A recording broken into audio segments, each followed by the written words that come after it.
And welcome back to Icewindale, Rime of the Frostmaiden, where last session the Icewind Trekkers made their way from the Necromancy Tower, but before they could get to the Enchantment Tower, intercepted by a raven.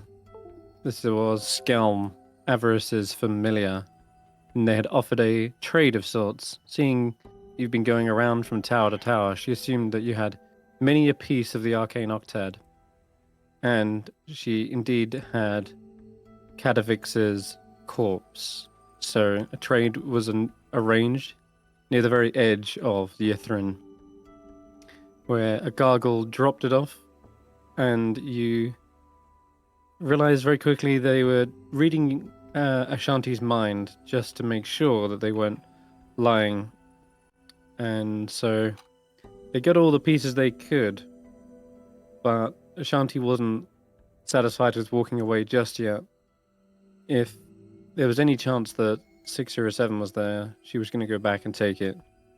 And she managed to get a view of them, as well as a short conversation about why they're here, what they're looking for, and what they ultimately intend to do. And Ashanti tried to give some reassurance that they still had a friend in her, and that, you know, if they ever needed help or wanted to give more information, they'd be willing to either to help or just be an open ear. But it seems like 607 is rather private about this matter. It's a personal issue, according to him.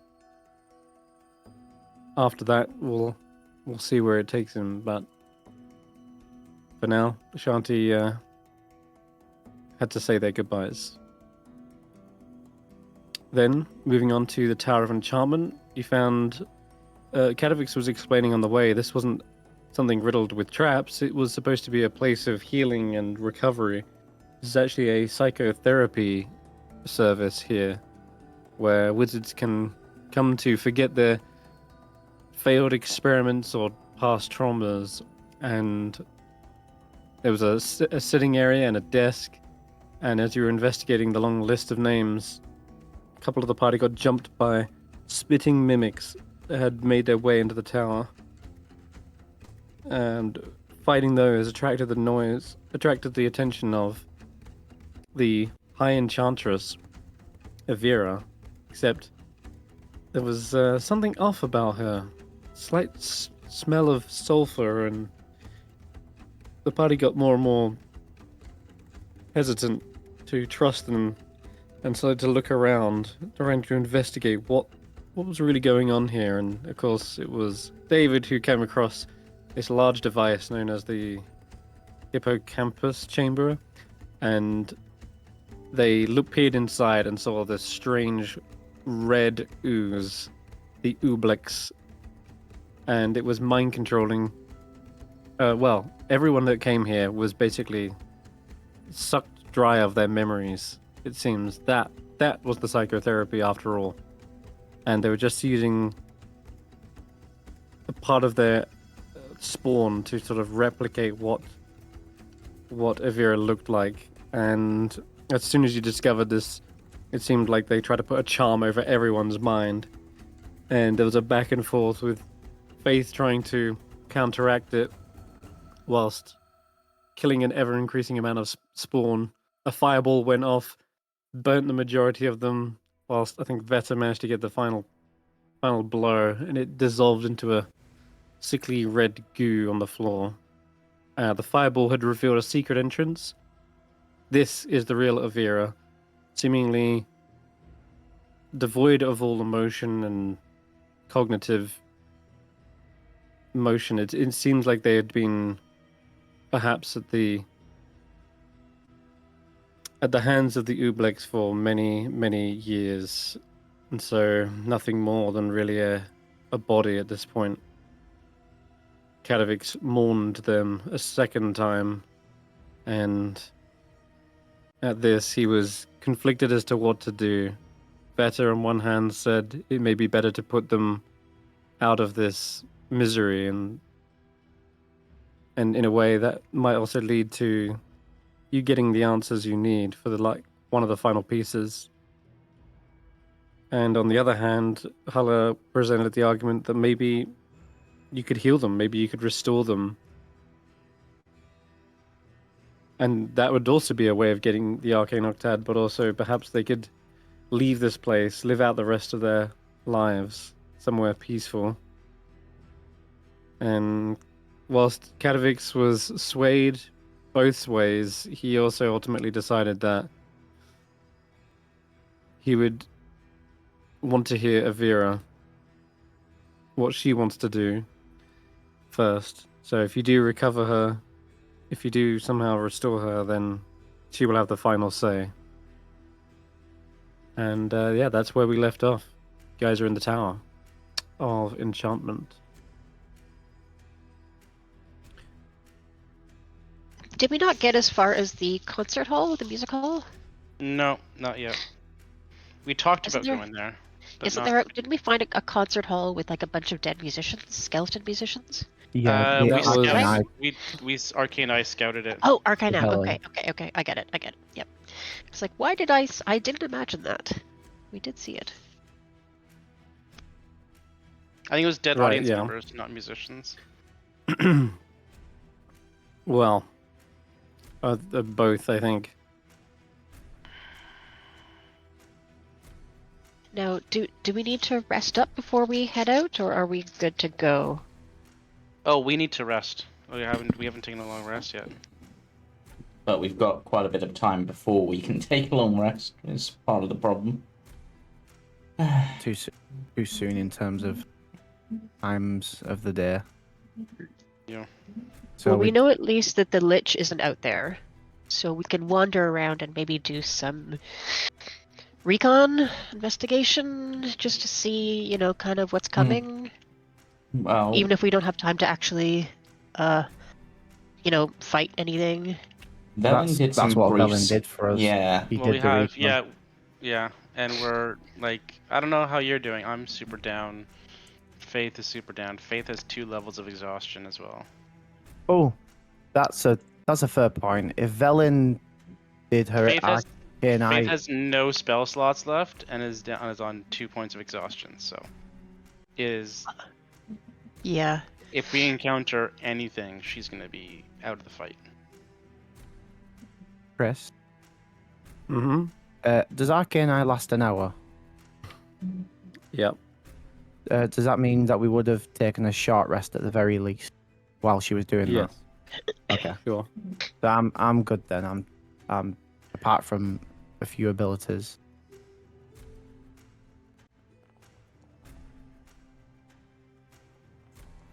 Well, I mean, what can we do that isn't going to cost us health or spells?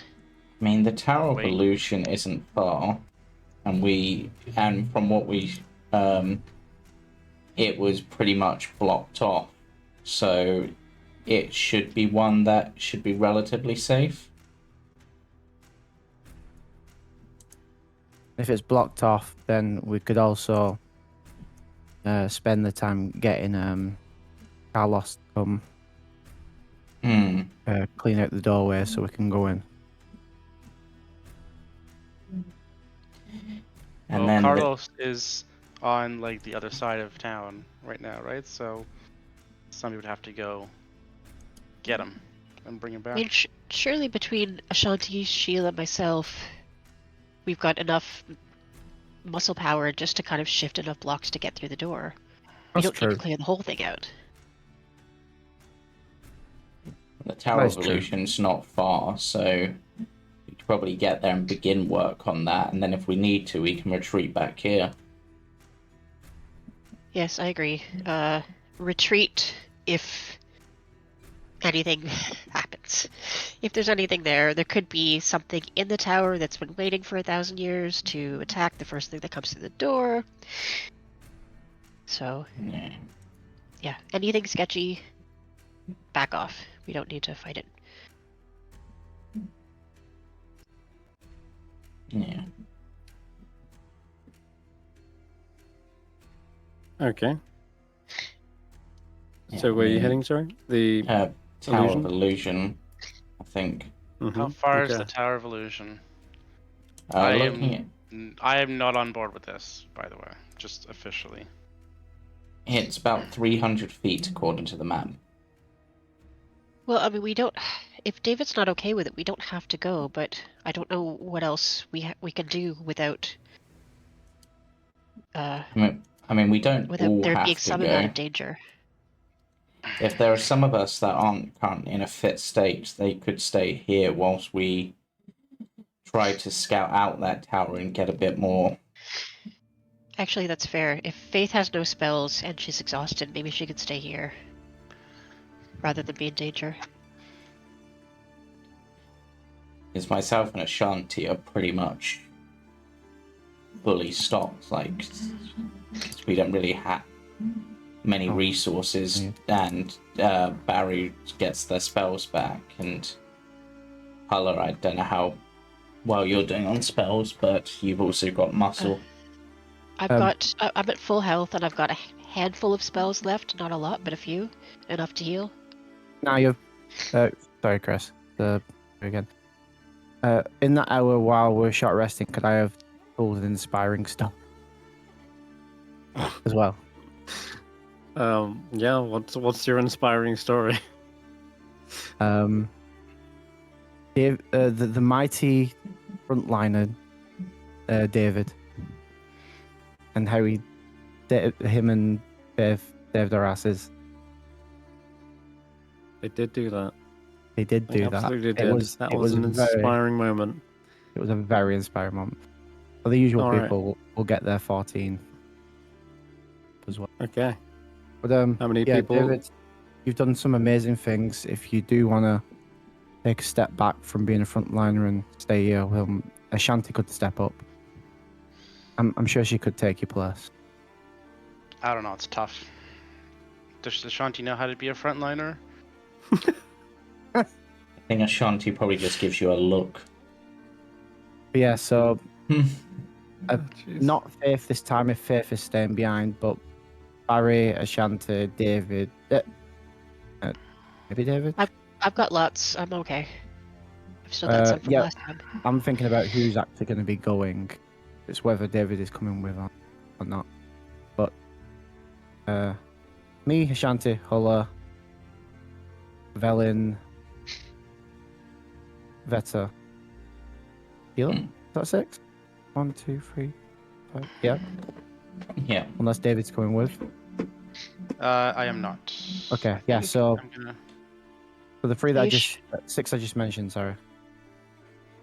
Are you sure, I'll add David? We them can down. maybe use your expertise. If I won't force you if you're not feeling up to it, but you know, you have skills. And you have bardic inspirations back as well, of part of that short rest.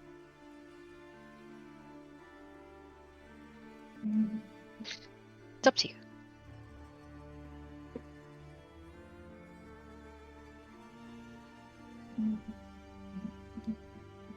You've always got the wand of wonder.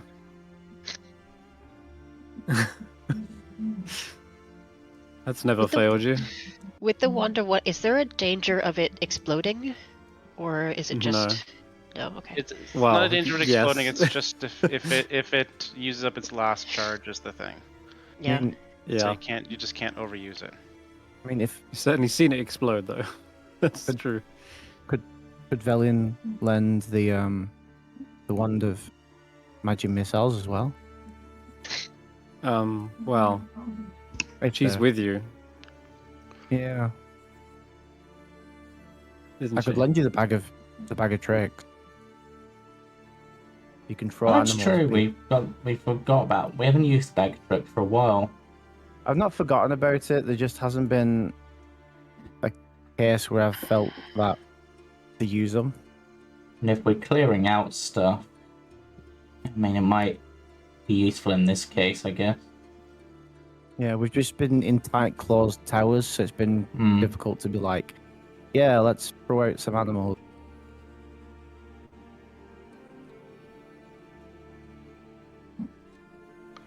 Anyway, let's get going. David, Okay.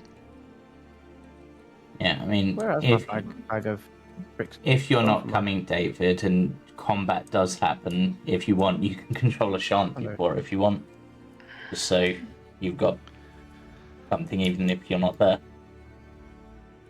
Well, I feel like I need to go now. It's I don't know. Feeling pressured to go. You don't have to. No, I don't mean to. I'm not trying to force you. I just don't want you to feel left out. I'm not gonna feel left out. I'm gonna feel alive, or not. So, You know, can I say, out of game, are you going to be okay with it if out of if game, you're a I'm bit- perfectly. Out of game, I'm Okay. fine because Okay. I don't want to take this. David does not want to go anywhere right now. Okay, just Yeah. in case if this does take us a while and you just sat watching. Yeah, we feel I bad just- as a player. for, Okay, like- right. That's we're role playing it in game, but out of game we're checking to make sure you're okay with it. Okay. We'll hopefully not encounter too much danger. Well, let's see. So you go. Everyone but Faith and David, right? Going I think so. to the Yeah. Hall of Illusion. Okay. I think also Kadavix is staying back as well and says, "I will stay with Avira. Can't let her out of my sight anymore." Yeah, we can't blame you for that. That's you do what you need to do. I will And keep Hulla, searching. you're- While they're gone, I'm just gonna keep searching for any clues to the octad that's in this tower. If we've missed something. Okay. That's not a bad idea. There might be something. She might have. Because if it's not like directly with the enchantress, then like in her head somehow, then I'll just keep doing that because Well, and it isn't Yeah. necessarily a like the octad written down. It could be, a code or to a secret code that opens a thing, or a key to a safe, or yeah, I'll look for anything that's not been already found, like in the books, on the walls, behind pictures. Yeah, most of the books have been incinerated from that fireball. Anyone that hasn't is probably the one downstairs that details like patience and such. But I'll say that you are indeed at least looking. Yep. And okay. Right, so Kadavix, David, and Faith are back here. Got it. Alright. So meanwhile, the rest of the party, they head out and they're gonna go straight to the Tower of Illusion to see what Villain saw. And indeed, you're able to confirm exactly what I described. There is a massive pile of rubble blocking up the entrance. And it looks like it's a big job to move. Like, forget Sheila, you need something like a full team of bulldozers working oh really? to clear this thing. It's not No, just is a it- bunch of small rocks. Now, is it an actual cave-in sort of thing, or is it an illusion? All right, Ooh. give me an investigation check. I will try. That's actually pretty good. That is.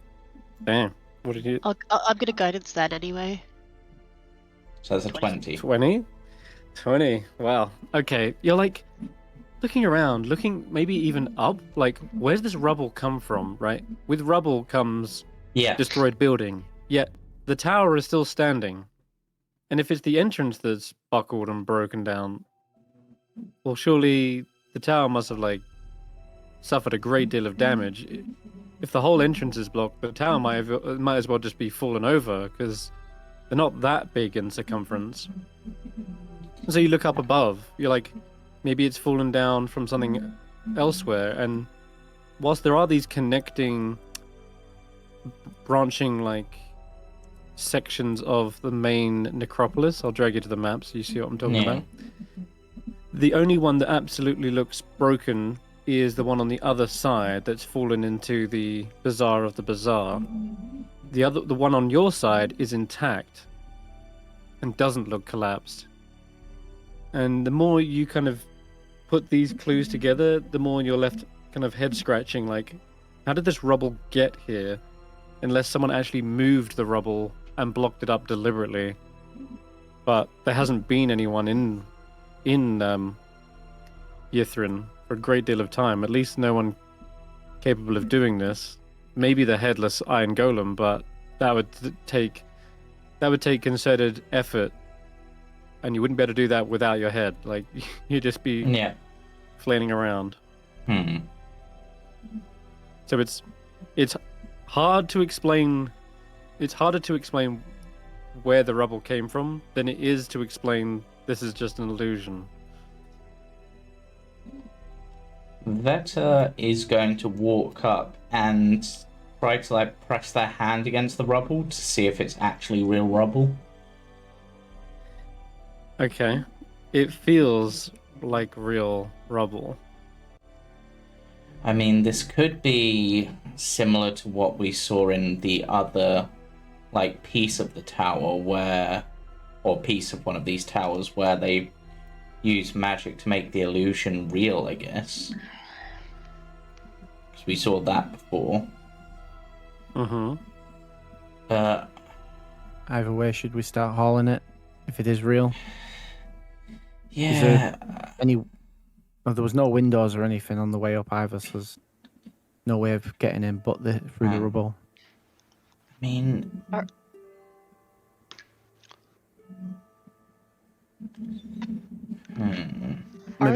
the rocks / boulders big enough for Sheila to pick up, or is it like a solid? Okay. Yep. There's chunks that you can start moving. So I'll have her start moving, and we'll see if that does anything. Yeah, I mean, if we absolutely, if it triggers a reaction. If we can make a big enough gap in it for either me or Barry to be able to see through it, we can get inside at least. Sheila begins taking the order and lifts a chunk sizable for them and starts moving in it away. And Ashanti will assist. Ashanti picks up another piece, and as they move, where they're going to move somewhere, where are they like gonna make a pile elsewhere, or? Yeah, probably just like if we're here at the tower, there's like a little bit off to the side here. Make a nice little pile. Okay. For some reason, I'm imagining Ashanti making a smiley face out of the boulders. Well, you don't hear Sheila place down the rock. In fact, when they come back, they continue to pick up rocks, but when Ashanti kind of gets over there, she's like, wait, Sheila, where did you start the pile? I want to make a smiley face, but... Huh? And then they look down and they realize there's no more rock in their hands either. They go, guys, I think it's an illusion after all. They go back over and they start trying to push through the rocks as well. And they're like, but it feels real. So, I'm gonna try something here, which technically isn't an ability that I have yet, but Vetter has had that sensation before of being able to pass through things. So I'm gonna try to focus on that sensation. In fact, I'm actually going to close my eyes as Vet's going to close her eyes as they do this. Perhaps seeing it is part of what's making it seem real. Like, just try to pass. I see. Sort of like, all right, yeah. So you close your eyes, you kind of like just imagine walking through. Yeah. And it's not just a visual illusion. It feels tactile. As you push and clamber, there are still jutting rocks and dusty debris. You can even smell the dust kind of kicking up as you're trying to push yourself through. At this point, you're going to need anyone proficient with Arcana, which I know is not a lot, can roll, but I know Verlin does. She will start I to could be in figure an out hour, what kind but- of spell this is. That one, love that. I've never seen quite an illusion like this. It's an illusion, but it's not an illusion. It baffles the mind. Wait, Professor Scant, maybe you can shed some light on this. Yes. Is anyone else here proficient in Arcana? I'm not sorry. I my can God. be, but it will take me another hour. Oh, why didn't you ask? Time to flex my knowledge on the arcane. It would appear this is, no doubt, the work of a Mirage Arcana. It's a 7th level illusion spell, and you can make terrain look, smell, sound, even feel like some sort of other terrain. Open fields or roads could become a swamp or crevasse. Even rough or impassable. A pond could be made to seem like a grassy meadow, a precipice like a gentle slope, or a rock-strewn gully like a wide and smooth road. Unfortunately, none of you seem to have true sight to be able to see through this. But, even if you could, all elements of the illusion remain, making it one of the most mind-boggling spells known to Faerun. So You can be It's- you can be aware of the illusion, but still physically interact with it.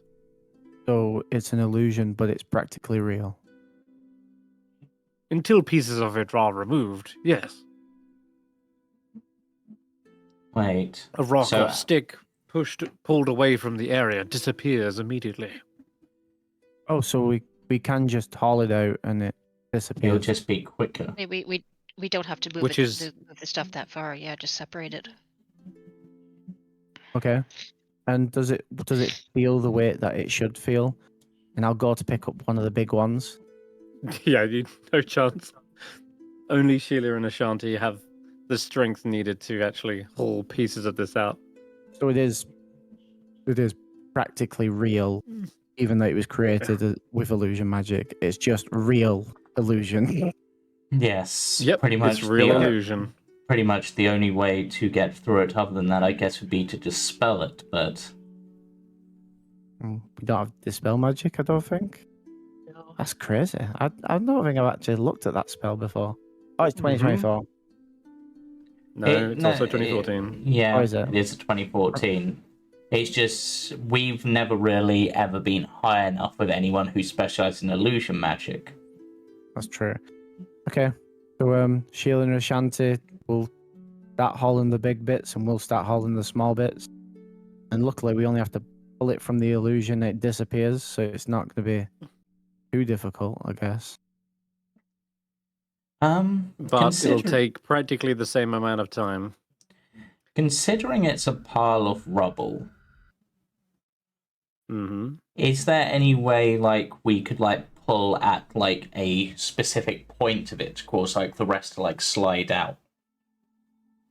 Like, almost like a landslide. And the Speed up weight of process. the boulders on top will probably keep it down. Okay. You would need to remove it in the same conventional way you would any other pile of rubble. Yeah. Start from the top and go down. Mm. Now, judging from the way it's taking, like the amount of time it's going to take, you can estimate you'll probably be here at least an hour moving this stuff as a group. Yeah. I mean, Vet will be keeping their eye out for any potential dangers. yeah, I Give me mean, a we, perception check. we did work out that we've got about 7 or 8 hours until we can rest, so I actually got to actually do a okay. roll that time that wasn't affected by mine. Wow. Okay. David, why don't you give me the D100? See what you Oh, throw at the party. sure. don't screw us, David. 99 coming up. 36. Ooh, that's all right. You're good. Luckily, it doesn't seem like it's attracting too much attention. You can be kind of in the shadow of the tower without having to leave it to create another pile, since every boulder you remove just disappears out of your hands, making little noise and little movement since you're all just huddled around it. Doesn't seem to attract any attention, so you got lucky. But thankfully Ashanti and Sheila do have the manpower for it, or woman and machine power in this case. Takes an hour, and during that time, David, you're maybe coming to the scraping the barrel in terms of like what you're trying to find, and you can just see that there's no real clues in the patient's diary and the patient's log. You see something like Luna, the overachieving wizard, is exhausted from granting too many wishes. Symptom: twitch in the left eye whenever someone says, "Make a wish."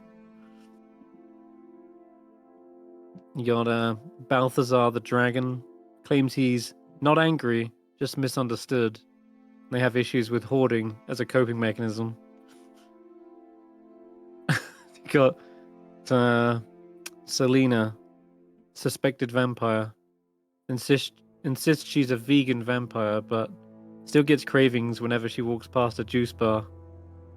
Therapy goal: replace bloodlust with beetroot smoothies. And it goes on and on like that. So, alright, Tower of Illusion time. Let's go. Tower of Illusion.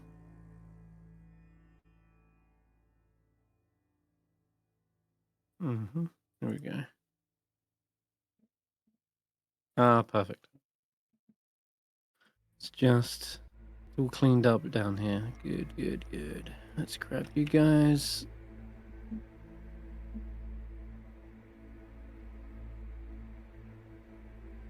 Okay.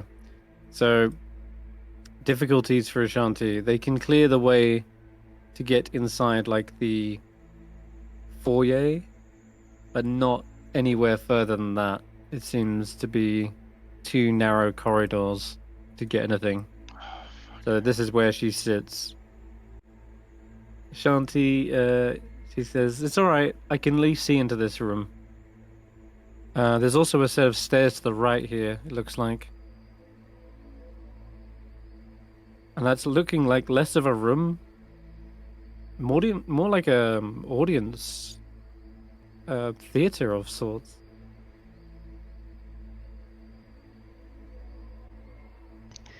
Like some place where they do illusion magic shows or whatever. Maybe. Okay, Hulla. Actually, Sheila's gonna go in first. Sheila the human shield. Yeah, she sort of has to squeeze to get in here. She can turn sideways. She'll take we'll take a second when she crosses the threshold just to see if anything happens. Yes, okay. And as she enters, there's this dark room. It's full of mist. In fact, the rest of you kind of start to hear it as well. Panicked voices calling out, echoing from all around. And suddenly there's an explosion of sound from the center of the room, followed by fast heartbeats, sobbing, and ragged, gasping breaths. Suddenly, all of the sounds cease, and the room falls quiet. As the mist settles, flamboyantly dressed mannequins can be seen lying haphazardly around the foyer. There's a winding staircase leading further up and into the tower as well.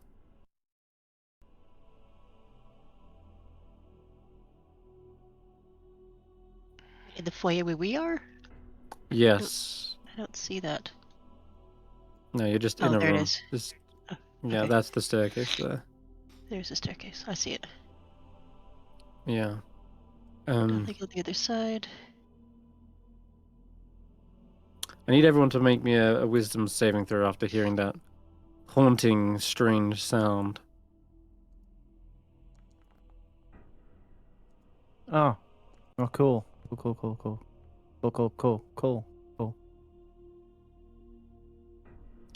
All right. Looks like Hulla is really the only one affected. You've been communing with spirits for a little while now. The rest of you take 10 points of psychic damage as you hear the wails of the On the map. dead. Oh, there I am. And Oh. there we go. Also- Sheila is not immune to psychic damage. But Have you put your temporary hit points on Hulla? Yeah, I did. Oh, it's doing that Oh, thing again. Oh, I did. Hang on. you gave yourself I- 14 max. No, I swear I did not. I gave Huh. myself temporary hit points 14, and then it switched over. I don't know. So Sheila has to make a wisdom saving throw. Yeah. Okay.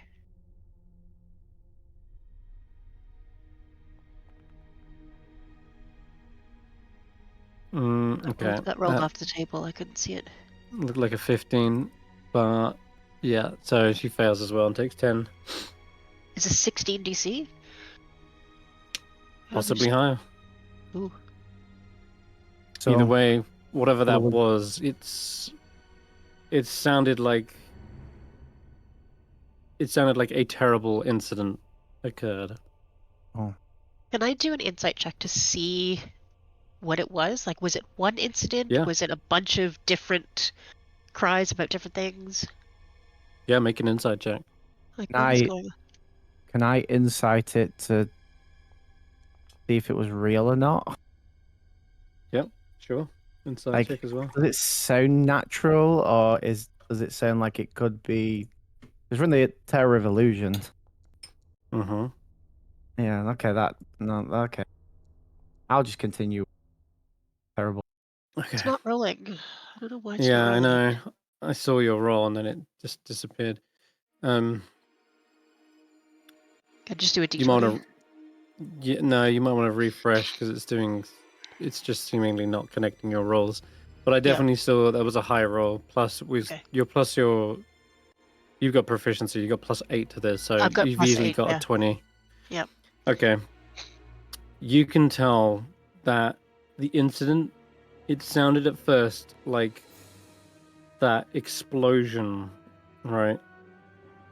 It could have well been the moment in which Yithrin crashed into the glacier. No, I wonder The if it's sobbing,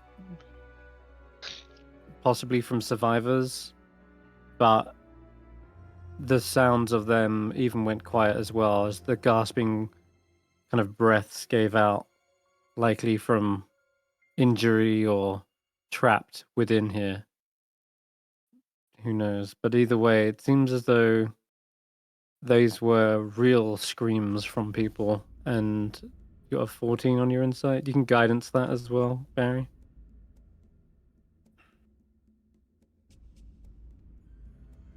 Barry, I don't have guidance. Oh, well, if you could roll a d4, I'm not loaded up yet. Roll a Oh, d4. I'll okay. give you guidance. 17. 17 is actually a success as well. Also, that's never mind. This is for the check, not the save, but Yeah, I was like, oh, my hit points back. No, okay. they certainly seem like an illusory effect, but nonetheless, the memories are real. As such, it certainly is a last sort of psychic echo that has reverberated through this place. Such were the powerful illusionists of their time. Perhaps in one last desperate plea, they tried to conjure some sort of illusion, but it was helpless to save them. Instead of saving them, it just captured their last moment. Right. Well, it's interesting. I mean, a little bit scary. I don't know. I don't think it tells us very much.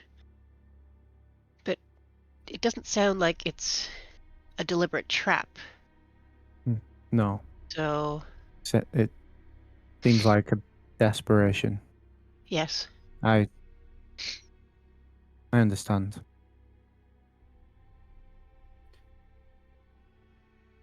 People do whatever they can when it comes to surviving. As Sheila kind of explores the stage and theatre, there doesn't seem to be anything untoward happening to them. Okay, I'm gonna follow her in. But when you enter, Uh-oh. Uh-oh. Oh. this round room holds an intimate theatre. Plush purple seating, arranged in rows, face a small stage covered by curtains on the far side of the room. There are purple magical lights illuminating the area, and after a brief flicker, a purple-robed humanoid, a man with wild colors kind of running through their hair, appears before you on the center stage. They immediately begin to speak in Loros with eccentric hand gestures and an expressive, emotive face. And Professor Scant hovers in and begins translating for you. I am High Illusionist Ajamar. This is likely the final performance at my little theatre. If you are hearing this message, then I did not survive Yithrin's fall. But alas, the show must go on. I am programmed to share information pertaining to the legacy of the Tower of Illusion under the condition that my dying wish is met. I always aspired to be a great playwright, but my time never came. If you would indulge me, I would ask that you graciously perform a scene from my final work. In my personal quarters, you will find the manuscript of the Nether Trolls. If you need costumes, I recommend commissioning them at the Hall of Silk. If it's still standing, once you're ready to perform the scene, please pull the curtains back, and I'll invite the audience in to spectate. They are hard to impress, but respond well to creativity. And with that, you see the illusion sort of take a bow and again sort of flickers in place for a moment. Hulla kind of is going to turn her back to the stage and roll her eyes a little bit. Like, I can't believe this wannabe is making us do this. But she'll call it to the others. Okay, we have a mission. It's probably not going to hurt. Okay. What's the mission? Okay, so remember when we were at the Hall of Silk and they said that the High Illusionist was the one who commissioned all the costumes? Yep. Yeah, he wants to be a playwright, and his after image wants us to put on a scene from his play in order to get information. Like, fulfill his last wish of seeing his work on stage. Yeah. There's a script. He says we can get costumes. I don't know if we can afford them. But he also says when the curtains come back, there's going to be an audience. So who knows what that's going to be like. Like ghost audience, constructs, animals, dummies, who knows. We potentially don't have time to go all the way, and we certainly don't have the funds to buy the outfits. We don't have the cash for that, no. But Yeah, probably so we could see if there's anything like last year's costumes that we can use. And if not, we do what is very trendy, I hear, in the big cities, is to do a minimalist thing. Ah, Black stage, only one light, no I costumes, no props. It's all a theater of the imagination. if it's that sort of thing they're after, and pretty certain it is, I can make us look whatever we need to look like. All of us at once? I have the perfect spell for this. But I took it to help us get around the city, but it turns out everything in the city can see through. oh my god, Stuff like this. Oh my god, you've got seeming. I've got seeming. Amazing. I can Yeah, even that's buy actually this. a perfect solution. I was like, it'll be great. We'll be able to get through the city looking like people of the city, and no Yeah. one will know. But then it turns out all the magic hands and all the creatures just seem to know. I was like, oh, well, this that is was your time to great. shine I know. on the big stage of all things. Yeah. Yeah. So, Does anyone have acting experience? Um, Oh, I do. You see NASA's ghost kind of reaching out of. apparently the ghost Of in my better. head does. Okay. Nas Well, maybe does. she can help you. Oh my god! Give you direction? They can memorize the lines and just whisper them to me into my head. I've literally got a stage whisper or something. Yeah. True. Right. Well, I guess we give this a go then. I'm too old for the stage, but I don't mind having a look around their quarters. You mentioned. Yeah. Where's these scripts? I don't remember if he said what word he used. Quarters, dressing room, office. His personal area, whatever it was. All right. Up these stairs. I mean, it's a fair guess. If you want to head that way, I'm going to look behind the curtains. I'm going to climb the stage and look behind the curtains, see if there's props, if there's lighting, what kind of devices are behind here. You can give me a perception check, Hulla.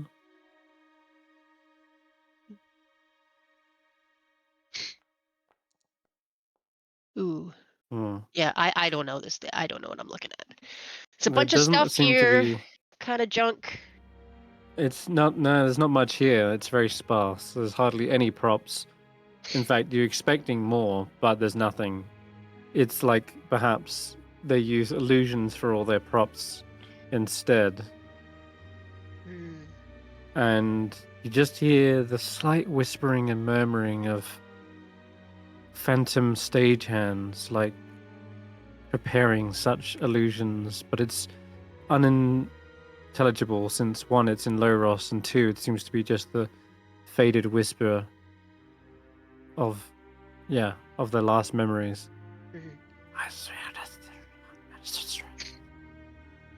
Yeah, I guess they weren't much into like practical props. It's all CGI. Kind of disappointing. But I'll poke around. I'll see if there's any books, scripts. Yep. Conjured generated illusions.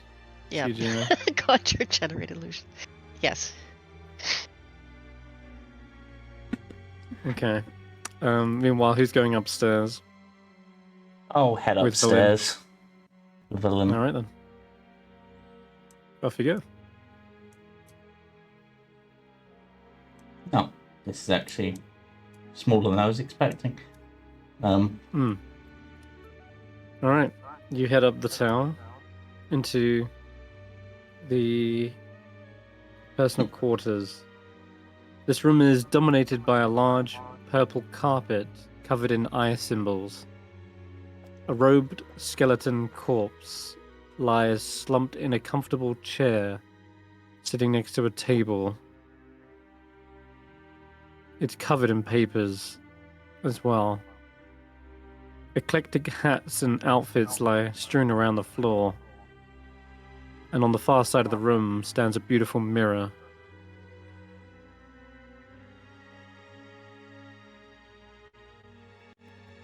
I will go look in the mirror. You see your own reflection. And despite everything, it's still you. Well, that's still me. Okay, good. I was gonna make a man in the mirror joke, but you're not playing a man anymore.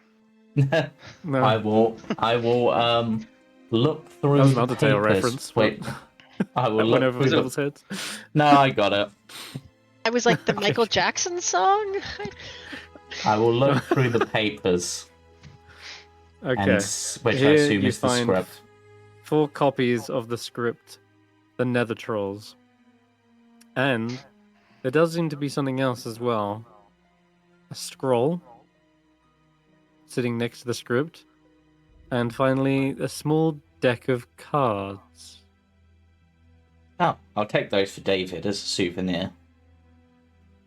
Okay. He likes cards, and this honestly seems like it might be his thing, but he's obviously not here, so I'll take him something to... You know. Is there anything unusual about the deck of cards, I suppose? Well, that would be a question for me. Yep. Alright, let me have a little look. Also This'll the take a scroll, I while. guess. I'm going to cast Detect Magic. God, that's so bright. Just as a visual effect. Are there So- many cards? Depends. Depends. First of all, this will take 10 minutes. She says, why don't you start remembering your lines and I'll get to working on this. But as for the scroll, that she can read it. So she'll roll an Arcana check straight off the bat. Damn. Okay, that's good. Well, it's an illusion spell, but not your regular harmless kind. This is an 8th level spell you've got in your hands. That summons a dragon. God. I look through the script to see if there's anything about a dragon in the script. As it happens, there is. Well, that makes sense. That's what it's probably for. Good luck casting the thing, though. How long does this dragon last? For a minute. Okay. It's pretty damn realistic as well. Yeah. It's a real, almost like a real dragon, just like the other illusions, and it can breathe real fire. Okay. And who can normally cast spells like this? I mean, this is something you can... So, I guess you're our special effects expert for this performance. Alright, I can give it a shot. Would be helpful to have faith around for enhance ability. And that says, I can cast it too, you know? Yeah, Mates can't cast enhanced ability right now anyway. But you're not an illusionist. You're a diviner. And that says, and neither are you. You're a necromancer. Stinky, all rotten necromancer. I mean, I don't know about the stinking and rotten, but they are a necromancer and you are a diviner, which technically means neither of you are the right specialization for this. But you, Nas, I'm not sure if you can cast spells using me via scrolls, and I honestly, I'm still not sure how that works. And also, I'm guessing I'll be on stage, which means you'll be on stage. I mean, you can't very well be reading the scroll whilst on stage. Oh yeah, I'll be in the spotlight whilst you're hiding behind the curtain. You know, Yes. actually make yourself useful, Valin, and why don't you investigate that skeleton? You know, that's more your thing. And Nas disappears into your body. I mean, whilst Valin just rolls her eyes. while I disagree with her tone, are you able to do the whole speak with the dead thing? To maybe get some information from this skeleton? I didn't prepare to speak with dead today, but I can animate them. I mean, that might be useful if we need a how many parts do we need? I mean, You need 4 parts for this play. I yeah. believe. Now you'll be focusing on the dragon, so probably best not to summon the skeleton as well. But right, 5 so if you count the dragon. Yeah.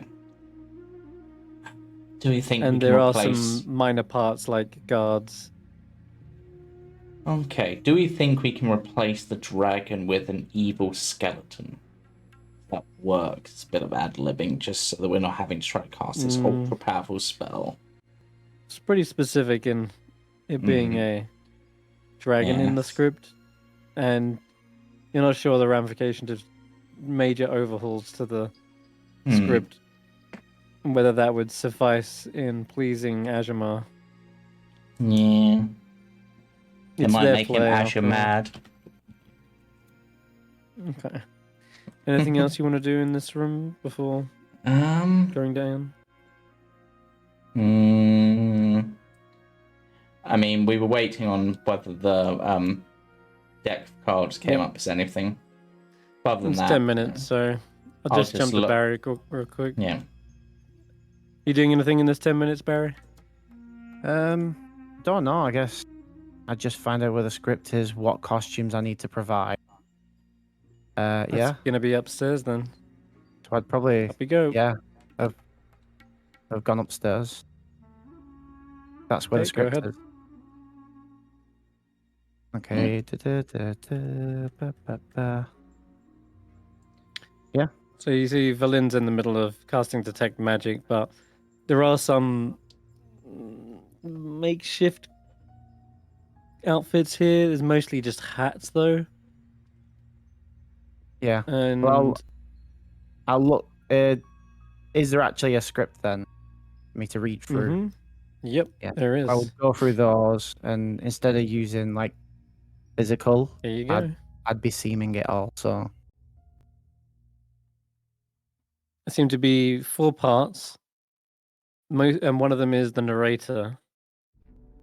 But you can begin memorizing your lines here. Of course, I'm not actually requiring you to memorize them as players. yeah, We'll assume that your characters do, because you will have the script out right in front of you. We'll probably have to make rolls, won't we? As to whether we get them. But right. definitely there'll be roles for performances, and the more creative you can be, the better the result. You can add stuff like illusions and props if you do want to create. If you do want to cast that dragon spell as well, that will certainly be the highlight of the show. Yeah. If there's 4 parts to it, then I'll have a seaming per part, and then obviously with theatre players there tends to be an hour intermission. The seeming is only an illusion. It doesn't. It's over the body, so you'll need 4 characters to play. You'll need 3 people to play the characters. There's only 3 people to play the character. Okay. Yep, and then the narrator. I and mean, the dragon. Possibly the most difficult part of this, other than Velin potentially being able to cast the spell, which we could really do with David for that as well, because Bardic Inspiration would be useful. Is there's a bit where one of the characters turns into a troll. With your magic spell, can you change the illusion as it goes? That's what I'm saying. I can only I don't know if it can change midway through. I think it's just like cast it, they all appear as that for as long as you want it to, for 8 hours. Mm-hmm. So if there's like different costumes per part, then we'll do like an error intermission, and then I'll be able to do seeming 2 times again afterwards. So I can do seeming up to 4 times and change. Do we have to do? I thought he just said we had to do just one scene, not the whole play. Well, there's one This is that scene. scene. Yeah, that Oh. scene is No, but like Oh. we don't have to do an intermission, is what I mean. no. Okay. No, but there is a real-time costume change. There's a Ah. There's a way. transformation. There is a way we could do that. Thinking about it, Well, if it's timing just wise. one seam, I have 2 seamings anyway, so I can change it Yeah. midway. I mean, in the I was costume actually thinking if we had Sheila disguised as a troll. That's true. Sheila is the troll. That makes sense. She doesn't need any, as long as she doesn't need to speak, or we could. Well, Speak for her. one of us can speak for them, and basically, when the person drops the disguise, which would be either me or you, Barry, we could face step back, and that's when Sheila steps forward as the reveal. Hmm. Now, is this going to be performance? Probably going to be Probably. performance. Yeah. Mhm. Who has better performance? You or me? My performance is a +4, but I can get a minimum of 10 on it. So I a have minimum a of +5, 10 but I can get a +4. minimum So of 6. yeah, And so David has a +9. I know. David might have loved this. yeah. Well, we could go get him. I mean, he's if Yeah. if there's no danger here, and we don't need to Yeah. fight anything, we just need to kind of prance around. Do you want me to go get him? If you want, I'll go get him as I can move quicker and quieter whilst you lot set up, because there's not a lot I can do rap-wise other than memorize lines. I mean, it's Yeah. safe here. Go get him. I think he'd enjoy this. Alright, He's a performer anyway. Like he knows how to punish. Vetcher will, Oh, that's another option, sorry, I just completely forgot Ashanti was here. But can we even get Ashanti in there to be on the stage? No, No, she No, can't get you in the can't. room. she physically can't. No. Because I was just thinking it'd be awesome if, like, whoever it is vanishes and then it's Ashanti in their place to be the troll. Be really Good cool. Oh, Well- can you face step her into the room? I can't teleport someone else. Barry can? Very good. With Dimension Door and Thunderstep? Yeah, very Uh, good.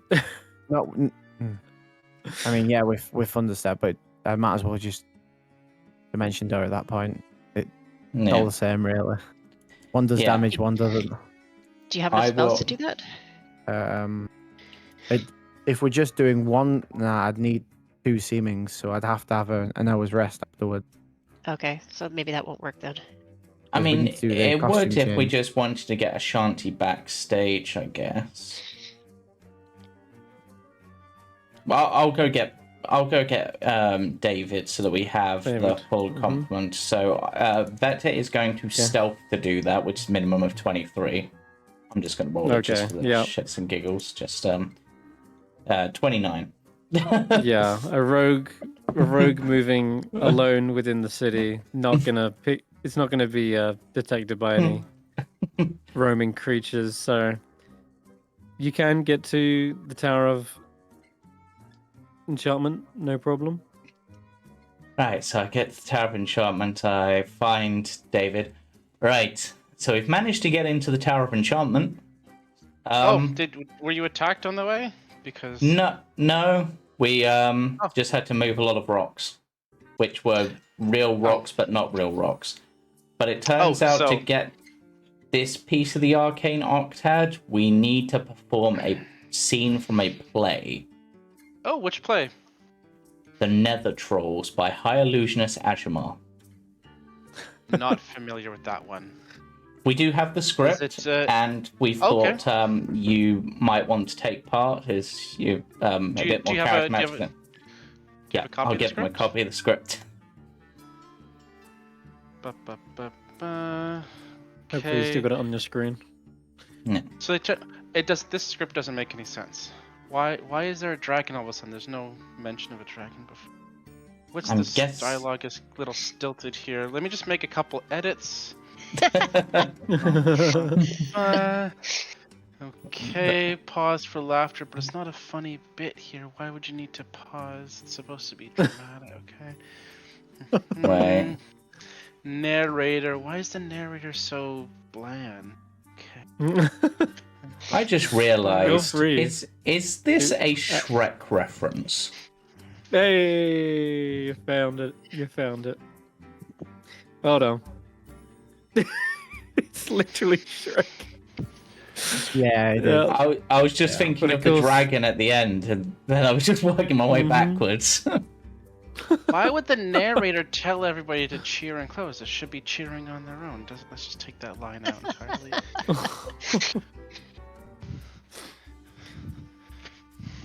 You can Okay. certainly make improvements to the script however you wish, as long as it's not, I guess, too transformative. No, it's just edits. Yeah. Edits is good. But yes, we were thinking you would be good for one of the lead roles for it. Oh, which role? Probably The handsome lead, perhaps? Yeah. Or the narrator with the comic relief? I mean, both are good. I mean, also if you've got any. Or the dragon. I could play a big, scary dragon. Well, we do actually have a scroll of summoning illusionary dragon that we're gonna have Velen try to cast, but again, that could be good with your support to like boost their efforts. Oh, okay. But Who we're playing? Does anybody want to play any specific part? I don't think we've discussed it yet. Barry's going to be providing costumes via magic. Costumes, okay. We were thinking possibly either myself or Barry play Simon. Simon? Purely because what we're thinking is one of us could teleport out and then replace ourselves with either Ashanti or Sheila to be the troll transformation. Right. Doesn't Benor have to be a troll as well? Yes. So we need 2 trolls. Yes. Oh! This is gonna be... No, that's a bad idea. Never mind. So how are we gonna get the trolls, though? The trolls are kind of integral. Well, The dragon, we have the dragon illusion. Sure, we can cast that. Not a problem there. But how do we get the... I think with the seeming spell, I think they could at least make one of us look green to be like the other troll. Ah. Too bad none of us are green naturally. Other than Ashanti. You're forgetting Hulla? someone? Oh, and yeah, Hi. Hulla. My brain, for some reason, blurred. Okay, so we've got 2 potential trolls. Can seeming change size as well as shape Here's or the just thing. size? Fetter, you can Barry? just... Is this... Let me check. Yep, read your spell. You can give the same appearance or different ones. The target spell can change the appearance of the target's bodies and equipment. You can make each creature seem 1 foot shorter or taller and appearance heavier or lighter. There you Target's new go. appearance must have the same basic arrangement of limbs, but the Wait, extent isn't- of the illusion is otherwise up to you. So I can make Ashanti- Ashanti look even bigger. Ashanti is currently like 20 feet tall, though, right? Yeah. So you He's can already make like her... 20 over 21 foot or something. When do we need to put this 23. play on? I think, well, I suppose no rush, I guess, but the sooner we get it done, the sooner we get the piece of the Arcane Octet, and to be honest, we probably want to do it before Avarice gets there and potentially steals the spotlight and the Arcane Octet piece. Is that what... Oh, I'm not even... Okay, because if I had time to rest, I could bring up some cool spells to make this good. I can, polymorph somebody into being the dragon or the troll. Could use some illusion stuff for smoke. I have some stuff I could make some smoke magically with. Okay, I'm not here, but like, out of game, we need to impress the audience in order for this to succeed. So if we do it kind of on the cheap, we might not. It might be for nothing. It might. Yeah. This is the person who suggested doing it on the cheap. Yeah. Well. Yeah. That's what I didn't realize there was a dragon involved. I thought it was maybe like an introspective monologue heavy play, but no, this is going to take special effects. I mean, as we're walking back, Vetter, is this? Tell me if I'm in the wrong on this, but there's 2 trolls in the play. Mm-hmm. 2 green people with tusks in the party. Mm-hmm. Am I in the wrong in maybe suggesting that our half-orcs play the trolls? I think the half-orcs should play the trolls, but we need... But are they going to be offended if I suggest that? No, I'm sure it'll be fine. I mean, we need one of them to be disguised as something else, and then the other one needs to transform into the troll. Right. But there's no... Okay, I have a couple ideas. One, we go big budget. We go all out with the dragon, with the costumes, with special effects. We really make it like a high-level production. 2, we go simple but dramatic. We really focus on the acting, and the pacing, and the dramatic pauses that you have to have in order to be dramatic. Or 3, we throw both of those out and we go silly. We sort of play it for laughs, play it as a comedy. Maybe there's like a talking, some animals in there or something. There's a song part or something like that, We play it up for laughs, and we can go a little kitschy. Things don't have to be quite as perfect. The dragon it's not even a dragon. Maybe it's a little, rabbit with wings or something. Yeah. And sort of play up the unexpected part. So it's the audience will like it because it's unexpected. It's not this big dramatic piece. What do you think? I suppose as it's just the one scene, I'm not an expert on these things, but if it's just like the one scene, like whether it's the dragon that does it or whether it's, Sheila just comes in and flattens them, like... It needs to be dramatic. Yeah. We also have Ashanti could be the dragon, because she's already pretty big. So maybe we just do Ashanti up in some dragon stuff, make her look like the dragon. And she comes in and she's like, I'm a big dragon. Pretends to eat the person. Yeah. That's a possibility. I just noticed the other difficulty is we need Simon to turn into a troll from a human. Benor to do the same. But then we also need them at the end to transform back. Drop the illusion. Yes. They're already in some sort of a costume. This is where going cheap on the costumes and playing it for laughs can help. Because we don't need the super expensive costumes for this. They're already dressed up. You do the seeming to make them look like the trolls, maybe. And then when they turn back away from the trolls, you just drop the seeming. And I'll do a little prestidigitation, sparkle, sparkle, mist or something, smoke. Yeah, that can work. Do you have any? Ashanti as the dragon. Do you have any magic that could dragon needs potentially summon up guards for this? Gods? Guards. Face says, I don't mind playing a guard. Oh, guard. Yeah, I mean... Oh, there's also a skeleton there who I don't know if you want to look at their skull. I know you like skulls. Might be Ajumar's skeleton, to be honest. Definitely.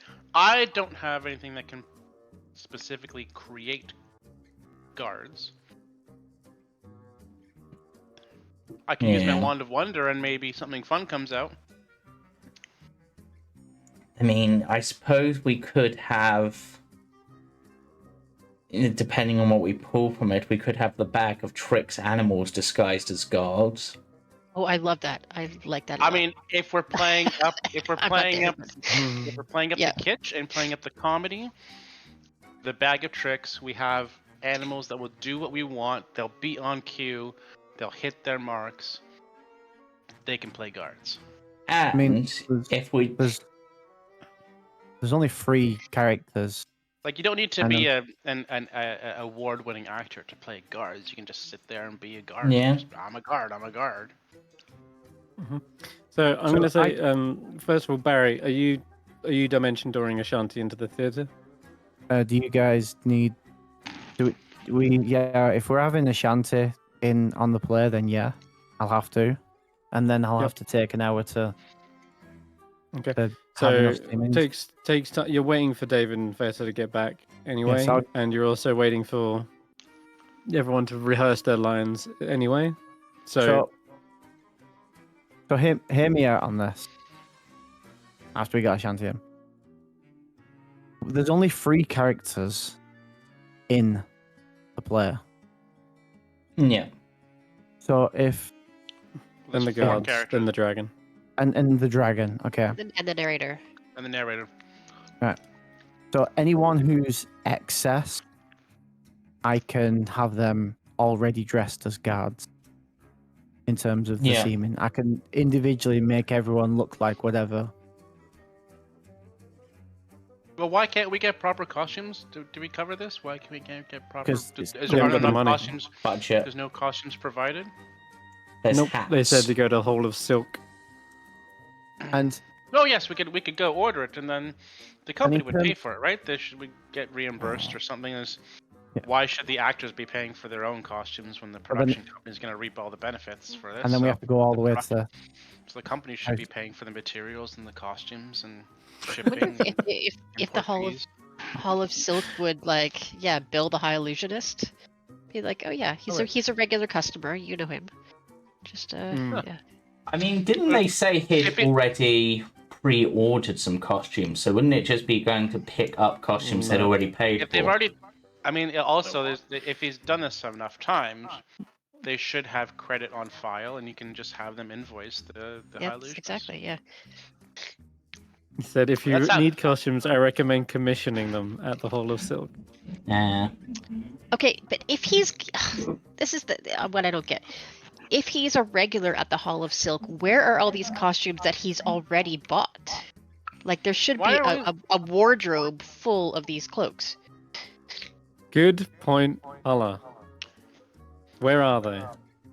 You also got the information that they were even capable of making magical cloaks. Do you remember that part? Wait, magical cloaks that can change shape into other things.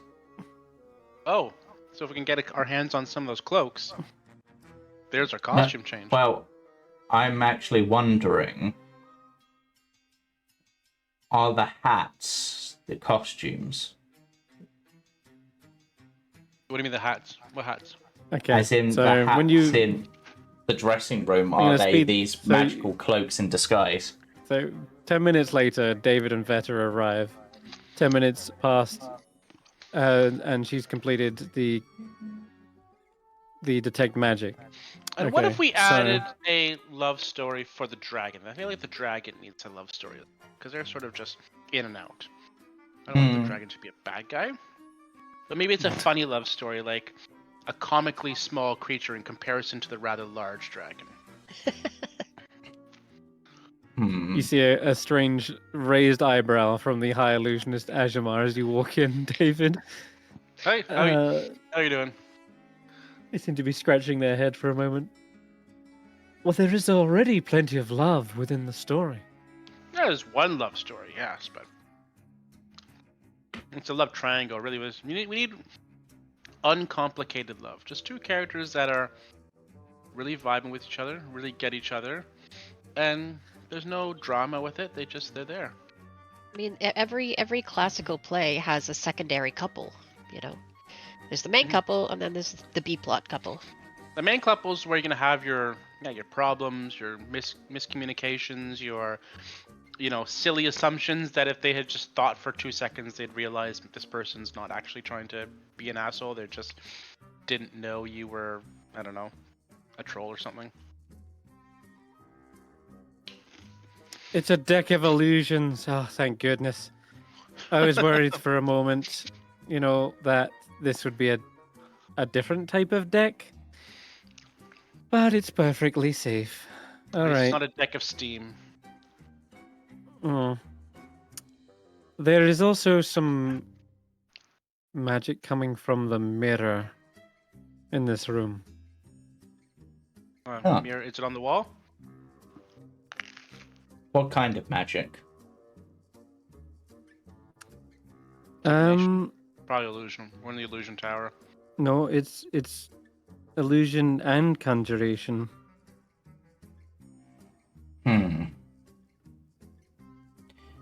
Okay. Is there any... I was going to say, is there any magic coming from any of the clothing in that room? It's a mirror. I meant the clothes that were just on the chair, like the hats. No magic from them, I'm afraid. Yeah. But weirdly, as I'm looking at it, there is an armoire in the mirror that's not in the room we're standing in. Oh.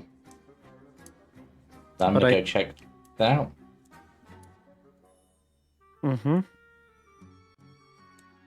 But it's an empty wardrobe in our version. It's weird. She's like pointing over. She's like, it's over there, but I guess in the real world it'll be this chair? No, I'm not so sure. Then maybe it's this thing? She like roots around in the wardrobe. It's completely empty and there's no magic coming from it. Vetter is going to try reaching into the mirror. Your if anything happens. Your hand hits glass. Okay. Not that. Okay. I'm going to try to picture myself wearing an outfit. Just a different outfit, like a guard's outfit, for example. Sure. And see if the mirror changes to reflect that in any way. It does not. Okay. The mirror remains reflecting the same. This is try maybe the illusionist is the only one who can access the mirror, like it's coded to him. Maybe. Did you put a hat on? Can we try putting him through the mirror? We'll put a hat on. Throw the skeleton in the mirror. Yeah, sort of Weekend at Bernie's it and. Yeah, oh yes, skeleton. I'm going to speak to the mirror and excuse me, mirror, could I have a costume, please? It does not respond. Damn it. I'm gonna put a hat on and stand in front of the mirror. Okay. So you would head upstairs. Got a hat. Yeah. Your reflection is wearing a hat. It doesn't seem to change. And it doesn't seem to let you through either. Or do anything extraordinary. I flip the hat inside out and do the same thing. Nothing happens. What if I hang up the hat in the wardrobe on this side? Nothing happens. I'm The missing high something. illusionist appears at the bottom of the stairs. Are you all getting ready for the play? Yes, we were Professor just Scatt's translating. preparing ourselves by staring at this very nice mirror, which seems to have unusual Yeah. properties, reflecting things that aren't there in this reality. Indeed, Ajamar's mirror is one of the greatest achievements of their career. I'd be willing to share the secret should you prove to be excellent actors and get a real round of applause from the audience. Okay, that's But fine. we need the costumes to put on the play to get the round of applause. It's a chicken and the egg sort of thing. I'm afraid I am a programmed illusion, and I have been specifically told that I'm not to share the secret with anyone unless they are able to impress the audience. Wow. Thanks a lot. The arcane octad also lies beyond that. I can't simply give it out to anyone.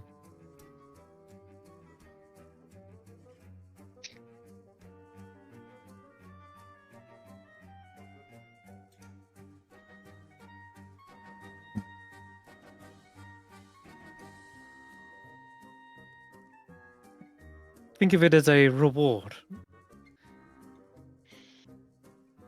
Okay. What if we have to do this in 2 stages?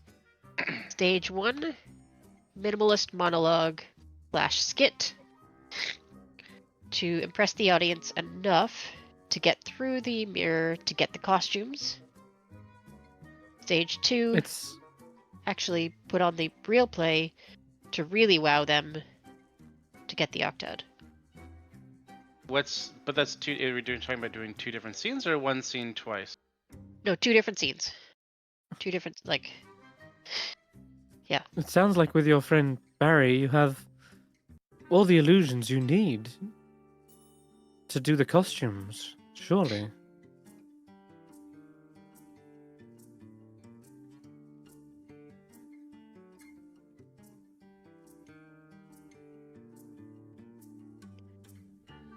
I think Yeah, we're I just can gonna even do have the to dragon go. through. I think we're just gonna have to go with what we've got. I think, and just And what you've got is literally anything you want with seeming. yeah.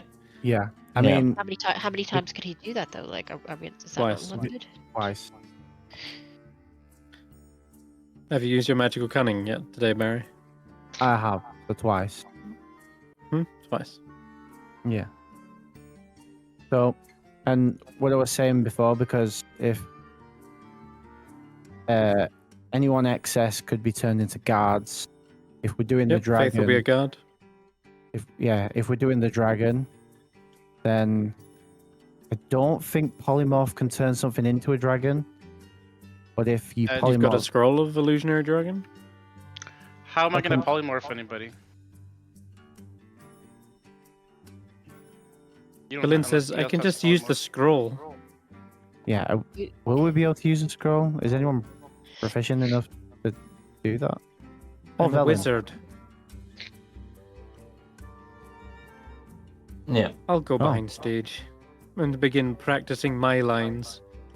And she snatches up the scroll off the table. What lines? Did we decide on who's playing which characters yet? Yeah, what role are you doing? Narrator? Yeah. / rec? Berlin says, no, I'm just reading the scroll.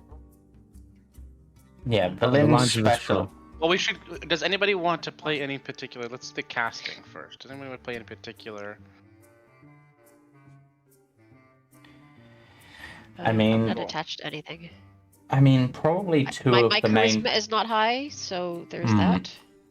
two of the main parts should probably be you and Barry. I mean, I can act, but I'm not the best. Because I'm not the most charismatic person. But I have Do you need the short rest to get proficiency with no, I have performance? proficiency in performance. It's one I do would- have. Yep. Wow. Okay, then in that case, I don't know why I did. have proficiency in performance, but I do. Who would be good at playing the evil character?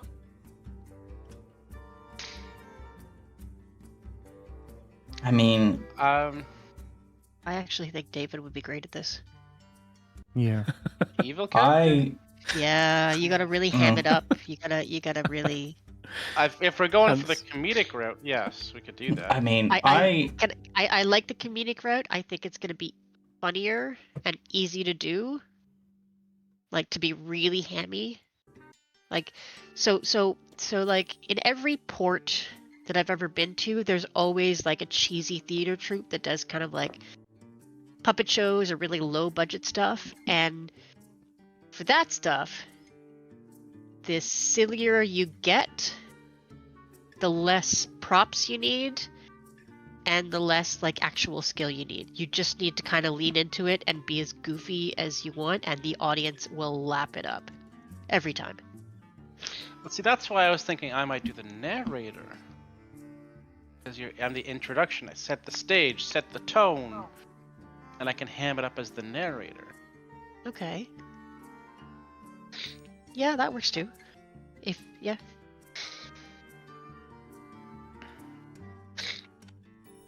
Okay. Does Sounds anybody like want you're to play? vying. Yes. No, Anybody wanna if you're play- vying for the narrator, you go for it. Okay, I will take the narrator. okay. I'm thinking Who wants to play possibly. and us? I mean, who's going to be the ones getting married? I think the one with higher charisma should be the evil guy, Which be Barry. which be Barry. Oh. which be Okay. Barry. I And guess, then Vetter, you and oh. I can be the lovers, because Yeah, that we'll just seems like there's less skill involved there for me. yeah, and I mean we can be if we disguise ourselves as more normal looking humans, like with the magic, and then just drop that spell, then like you're a half orc, I'm a whatever the hell I am. Blue elf And then how we- person. And then how are we doing the switch to Ashanti being the troll? Well, Shanti's gonna be the dragon. I mean, we don't necessarily need Ashanti to be the troll if Yeah, we have the scroll for the dragon. We have the scroll for the dragon, so we we don't need just her need- as a troll or a dragon. Oh. Wait, we don't need anyone as a troll, but there no, was a because troll in there. there's two trolls, but if one of those is Hulla, but they're disguised as human, and then drops the disguise, that's one troll. Not saying you're horrible or grotesque in any way, just non-human. Right. Okay. Tusks. Yeah, and then me, I'm blue. So if Yes. I also am disguised as a human, and then that disguise gets dropped, then I can basically be like, I am an ice troll or something. Or an ice spirit, maybe, rather than a troll, but... illusion. And Programmed illusion, how important is it that they're trolls, or can it just be a monstrous spirit sort of thing? It's the players called the Nether Trolls, not the Nether Spirits. You're right. Trolls are an absolute necessity of this play. The troll is the whole identity. Did you not see the posters outside? And outside it does depict a big green troll. Sorry. Now but showing the Nether Trolls. It's okay. It's okay. We're not the sharpest tools in the shed, so. No. okay, hear me out. If we're going the silly route, the disguise doesn't have to be that great, right? We do like a paper mache mask that we hold, like very obviously are holding up to our faces, Got it. and they can be, as cheesy as you want, and then you just sort of like, so that way the audience is in on the joke, like they know that it's a disguise. Uh-huh. I'm a little confused. Barry, you've got 2 casts of seeming, right? Yeah, I've got it. Done. I can actually have 3. technically. How? I do the initial one that lasts 8 hours anyway, and then after an hour, I've got 2 seemings back.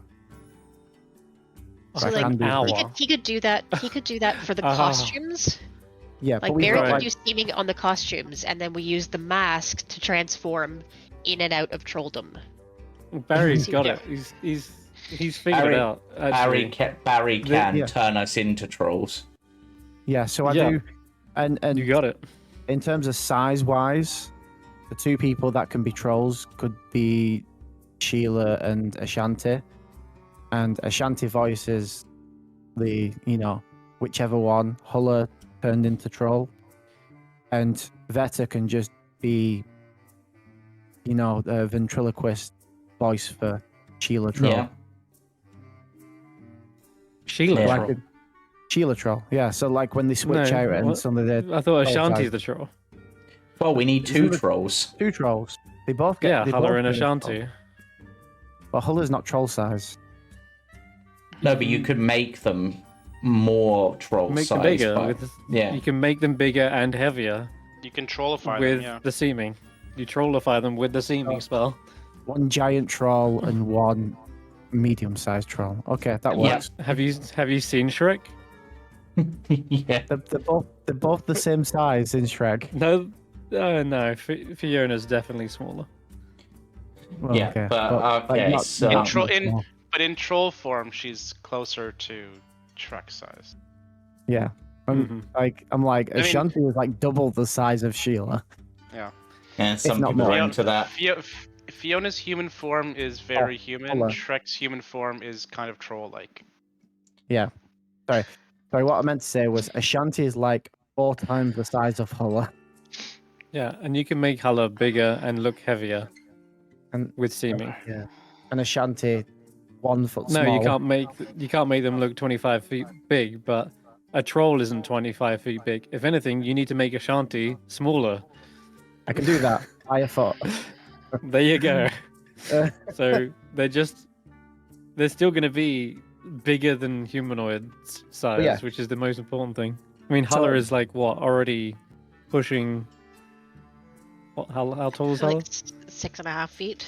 Yeah. Like There you go. 6.5 is That's 1/4 of Ashanti size. So There you initial, go. Like an and- 8-foot troll, I think is going to sell it. You'll be fine. so initial thing is I can cast it on everyone, so everyone looks like they need to, guards, whatever.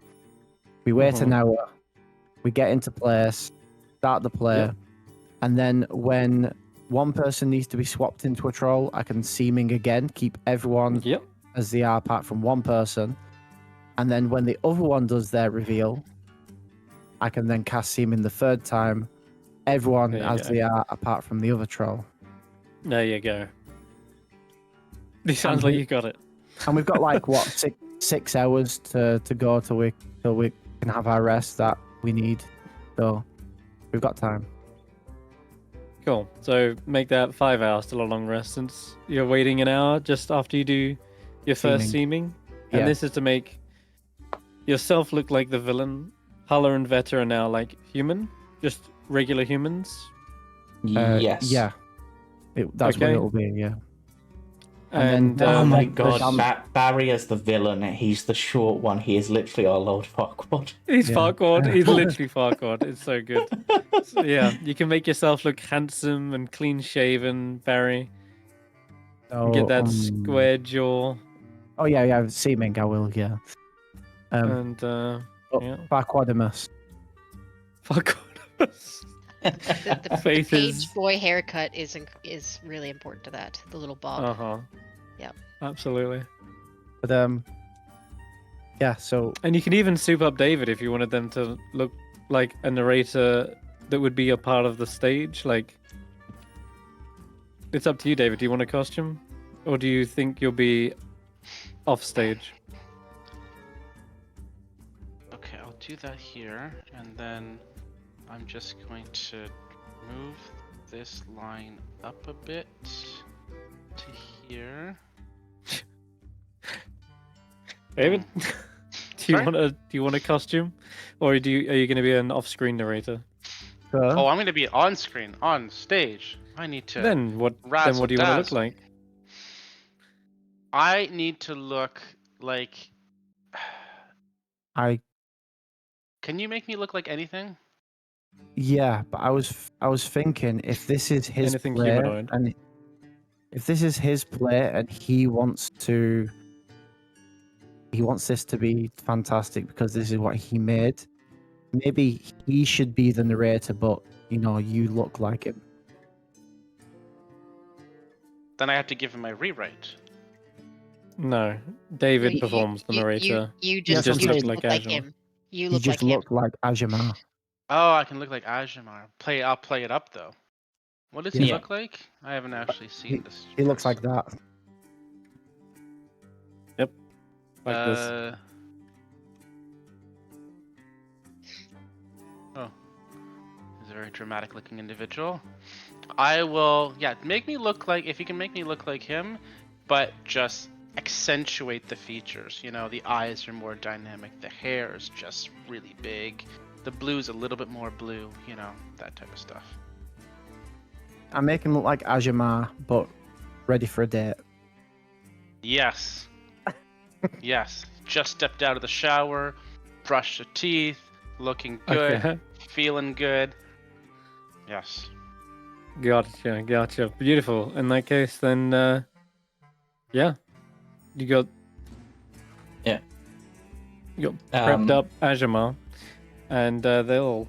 Do you want to be Well, Simon or Benor? I suppose Hulla is the question. Let me look at this.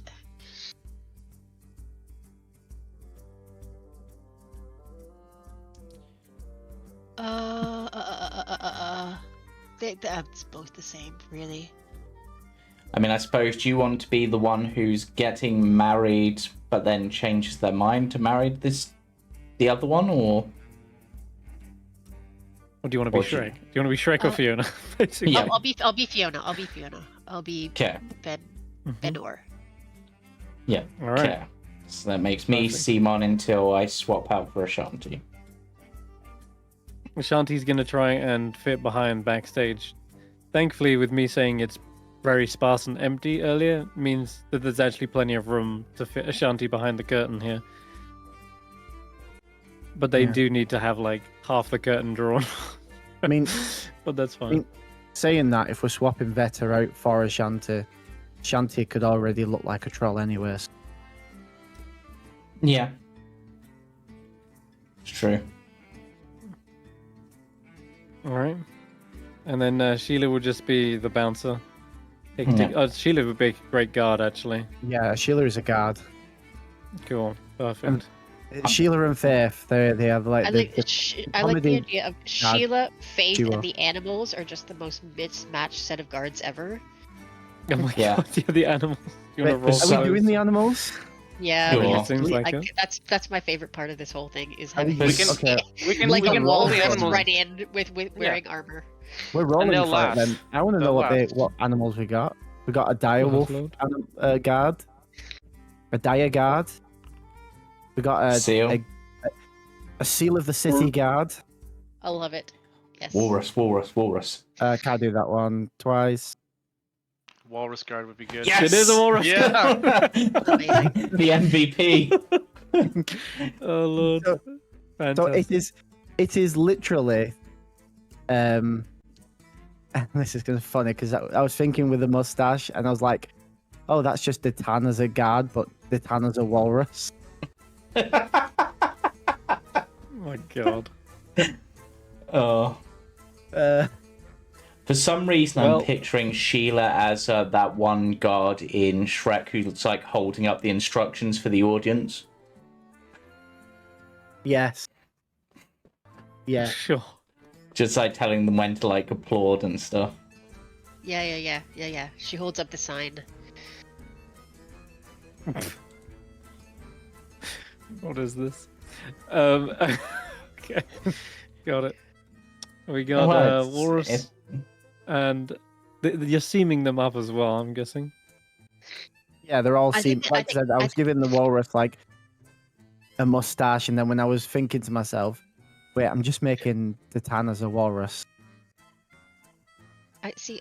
Are we just making them like a walrus wearing a guard's uniform? Mm-hmm. Yeah. Yes. It Yeah. has to Good. be. That's, You can't yes. change it also- into a humanoid. But It's also, only you have to keep the anatomy. Yes. Yeah, but- Awesome. That's better. I'm also giving the walrus like a full-on like guard mustache. Perfect. Yep. Big bushy mustache. Sort of like the image I just put in the Discord. Yeah. Perfect. All right then. They are ready to go. Then Faith is in position. Everyone's ready, I think. Hold on. I'm still rewriting here. Are you gonna Okay. actually give us a new script? I'm actually rewriting bits, yes. Oh my Perfect. god. You go crazy. I'm looking forward to this, actually. Now, is there anything else we can do to buy time for David? Velin, she is saying, this is way beyond my spell casting. I'm not sure if I'll be able to pull it off in the moment. Is there a way I can be on the same side of the stage as you, Hulla, just in case I get... I need some guidance with it for sure. Yeah. Oh, yeah. I mean, which you can be wherever you need to be. I can Yeah. be. If we need to be within 10 feet, I'll just kind of be on the edge of the stage. All right, that'll help. Yeah, we're And definitely gonna need guidances and David's Bardic inspiration. And Faith didn't prepare enhance ability, did she, by any chance? No, that's a shame. All right, well, best of luck to me, I guess, because this is one heck of a spell. I'll just tell you that much. DC 18 is what she's got to get. Professor Skent says, "Oh, I can help. I'm sure I understand the spell intrinsically." Okay, so Oh, that's so at potentially least- advantage. Then plus a d4 plus a d8. That should do it. I should do it. Okay, cool. All right. It's a shame David can't give lucky to anyone else. Hmm. Okay, and what else?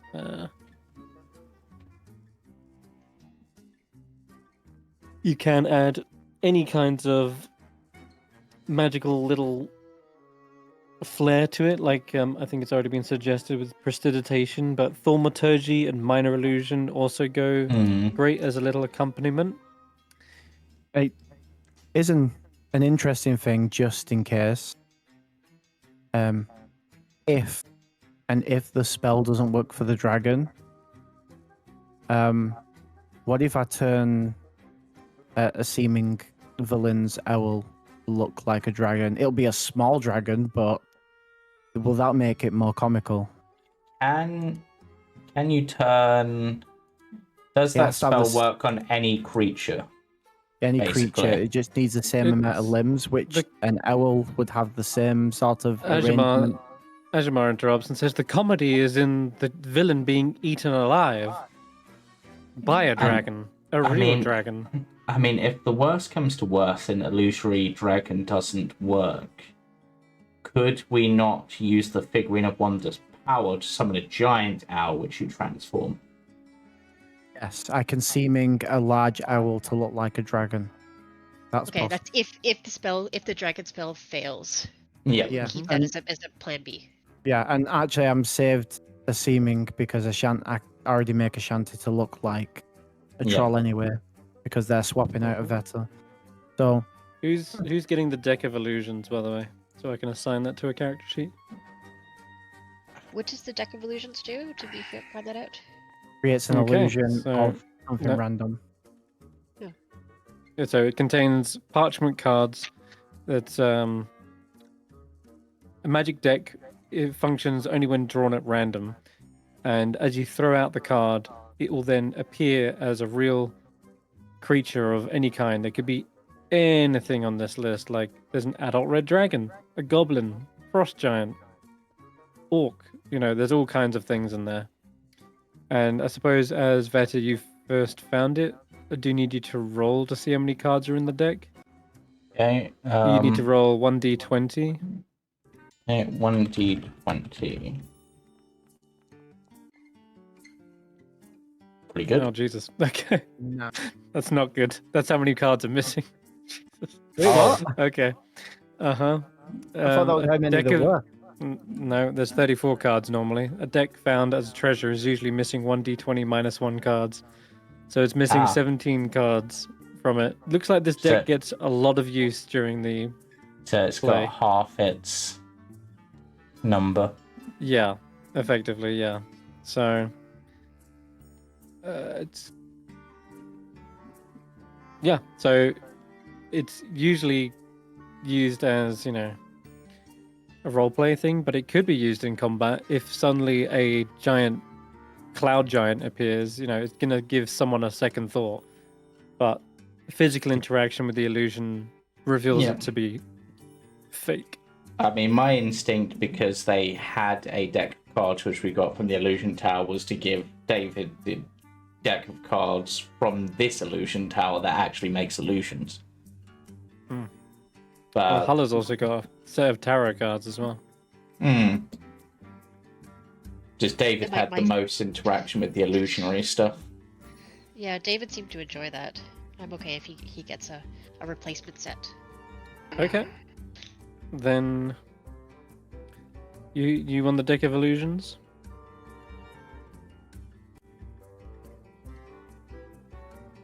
David? Okay, he's still doing things. I'll just put it on their sheet. Yep. But if you can't control, you just get a random character, so you can't Random. decide to get. Okay. You make a roll for it, and whatever the card is. I mean, let's hope that whatever cards are missing are the bad cards, and we just got left with the cool cards. But I assume it's still just a random roll out of the full list. Roll table. And it's just how many cards you have. That's got 17 cards left.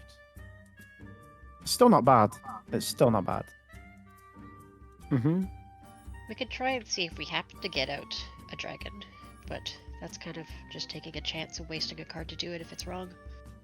It is you're talking 1 in 34. Yeah. Okay. All right then. Okay. Are you ready, David? I do, but I have some notes that I need to. It's not going to work without telling you guys. Okay. Who is playing? Yes, I have stage directions. Who is playing Simon? Me. Better. Okay, Simon. When look at the script, you'll and in the second part here, when I'm supposed to say Simon lets out a mighty call, I'm gonna say that I'm gonna pause and you are gonna make out the mighty call. I want you to really ham it up, really make that mighty call, because I need that moment of.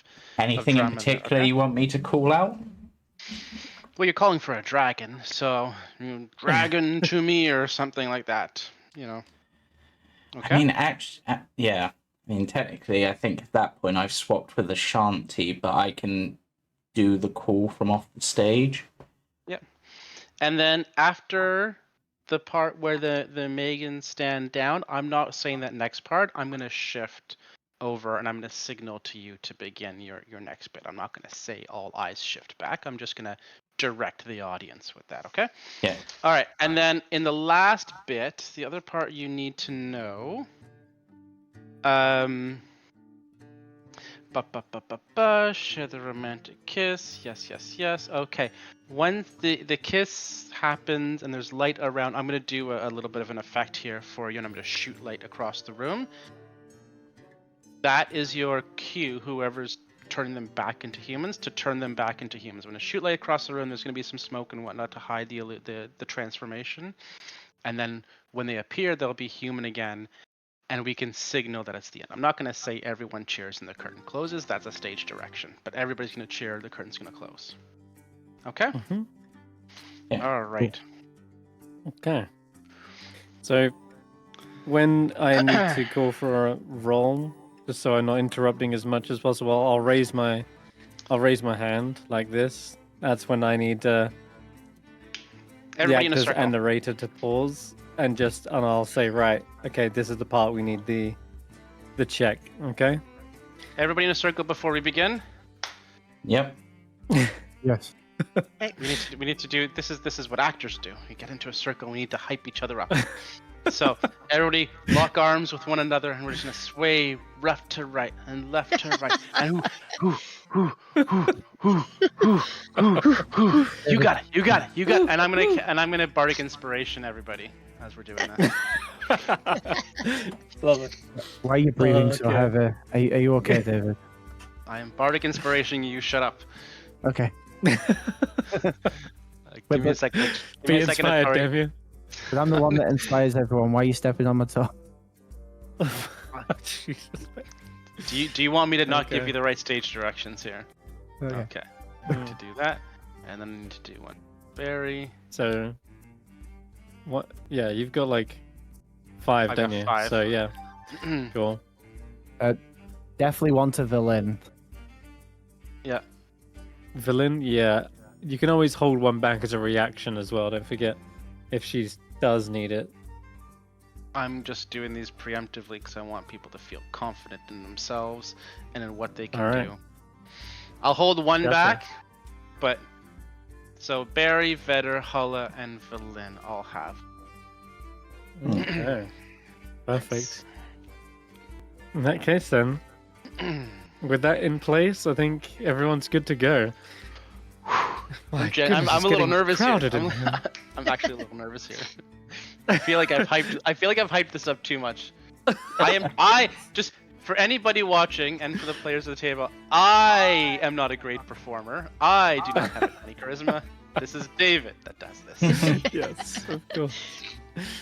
Fantastic. Well, Hulla is visibly sweating. Like she keeps having to mop her brow because the sweat is just pouring down her face. She's like, I don't know if I could do this. there's At more least it's tension on- than a high-level combat. Yeah. This is This is stressful. more Okay. planning than we've spent on literally anything that we've done so far. Perfect. The last time Well- we did this much planning was when we did that combat in the Wild Beyond the Witchlight, I think. True. Even then, I don't think we were as tense. Okay. With everyone's places, the curtains are drawn from say Sheila and Ashanti, who are off stage in the wings. Mm-hmm. The magical lighting in the room grows dim, and the spotlight appears on the stage. The seats are also filled with dozens of strangely dressed illusory humans, all with purple glowing eyes. Except for this one, who seems to be wearing blonde hair and blue eyes with a red robe. Very Hey, I know bizarre. who that How'd they get here? You're not sure, but an illusionary appearance of them is here and now. They seem to be just as excited. They have a box of candy that they're eating out of, like practically like popcorn. And you definitely smell the sweet scent of sugary treats in the air coming from them. Everybody's talking too much. I'm gonna cast silence on the crowd. Okay, all right, let's Just let's to shut silence them them. up. This is the theater. They need to be quiet. Perfect. And I'm actually gonna cast silence. Do we want the audience to not hear each other laughing? This is just to let them know that it's Oh, this is okay. time. Just Got so it, start. right. It's So the equivalent silence. of saying like, please put your Yeah, mobile devices yeah. away, and yeah, This is how we start the show. Awesome. love it. Okay, yeah, the chewing from the confectionery seems to dull. And it's at this point Ajamar does address the audience as he's kind of walking through the pews and says, He doesn't say anything In- because it's silence. well, yeah, damn, it's in a Netherese language anyway, so god damn it.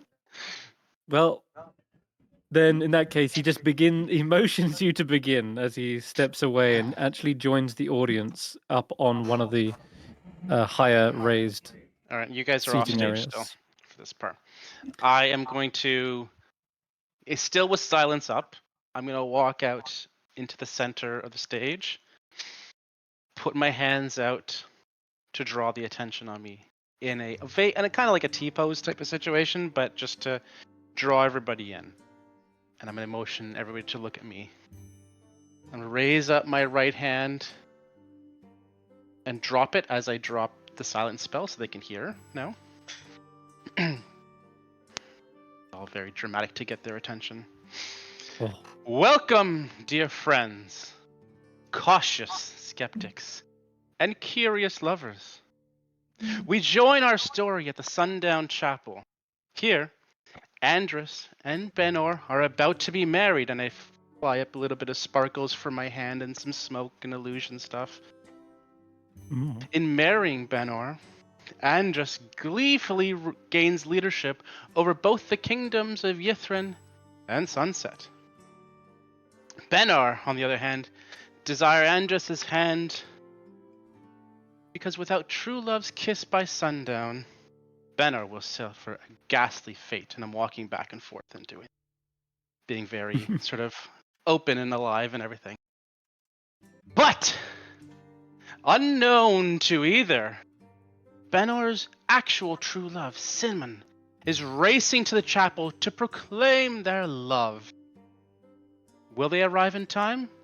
Will they stop the marriage from happening? And will they prevent Benor from ending up with the wrong person? Let's find out. And I'm going to motion to the stage with some sparks and mist and sort of back out off of the stage to let the scene take place. Beautiful. All right. Definitely a charisma performance check or persuasion in this case. But that was definitely a strong opener. I'm going to also give you advantage on that, especially since you added a little prestidigitation and magical puffs of smoke and glitter. With advantage, that's a plus 13. Oh, that's it. That's what we need. 31. Yes. Okay. The audience are enraptured. They're leaning forward. They're like, there's an air of excitement in the audience. Okay. Perfect. That's good. Moving on. It is Anders, you're up first. People of Yithrin, we gather here today to bear witness to the union of Benor and myself, of course. By the power vested in me by the arcane Octad, I pronounce us. And with that, Vetter runs in. I object! Benor, you can't marry Anders. They don't love you. Okay, I need hold on. The objection. You need a charisma performance check as well, Vetter. Okay. There's a sudden gasp from the audience. Okay, that's a 14. Okay, let me just check something as well. Because you've got a costume on as part of the seeming spell. Mm-hmm. That gives you advantage. Okay, so I'll reroll. Yeah, the use of costumes is key in all of this. Oh yeah, that's much 18, better. 22. Okay, nice. good. That's a huge success. The audience is, where are they actually? I forgot to get my. Let's have a look. Oh yeah, that's it. There's a gasp from the audience as you checked. And yeah, as you can continue. It's good success. Simon, what are you doing here? You're about to ruin everything. When you turned your back on me, I moved on. Benor, I had no choice. I didn't want you to see the truth about me. That truth is, I'm a horrible, grotesque. Vetter vanishes in a flash of ice, and Ashanti basically moves into their place. Troll. Okay. That is another call for the reveal. Simon and Benor must make a charisma performance check. And well, actually, yours is coming up when you reveal yourself Yeah, as well. But Okay. so Simon's first. You have advantage again thanks to the use of costumes, and Ashanti appearing is just the audience are in shock as Ashanti appears. 19. 19. That's good. Yeah. That's another success. Perfect. Okay. Next line. Line 6. Gods, these trolls. I want their brain put in a jar in my study. My love, shall we get back to the happiest day of our lives? Benor puts the back of her hand to her forehead. No, Andas. I cannot marry you. Simon, there's something I've been keeping from you, too. Seeming. And yeah, seeming. Nice. Okay, give me that performance check with advantage. Yes, please. Oh! 20. Yo. 20. Let's go. Oh, brilliant. Let's Nice, yeah. go. The human form washes away as Barry shapes the spell and reveals Hulla and grows them in size and in height as well. And once Larger again, the tusks and all. Yeah, and she's wearing like the stereotypical princess dress with like the pointy hat with the little scarf on top and puff sleeves. Like very Sleeping Beauty, that pink dress. That's what she's wearing. Ah. And it looks great on a troll. Okay. Beautiful. Yeah, the crowd are Just- into it seems. Pink and green famously go together. They do. It looks great. And like the troll has Nice. the hat too. Yeah. Okay, fantastic. And then it's at this point it's going to be was it next line? It's line 8, I think. Yeah. Hi, Mistral. You're both disgusting. God, kill them both. I'm gonna dimension door into the center of the room at this. So I just appear. Okay. Oof, yeah. David on stage. Megan, enter the room from all sides, leaving our lovers in seemingly a hopeless position. When suddenly, Simon lets out a mighty call. Come forth! Mighty call, Simon. We talked about this. I shout out, come forth as loud as I can, and as boisterous a voice as I can, as Ashanti mimes doing the gesture. Probably maybe does like the Okay. whistle, like in the movie. Moments Beautiful. later, a huge dragon careens through the what do I write here? The chapel's window and eats Andros whole. All right, let me roll advantage for Velin. That looks like a success. She nails it. That's a good Yeah. success. She weaves the spell. Conjurunda Dragatino. White Draconis. And immediately you see a whoosh of wings as a massive white dragon appears above stage. Actually, she gonna can make it any cast- color she wants.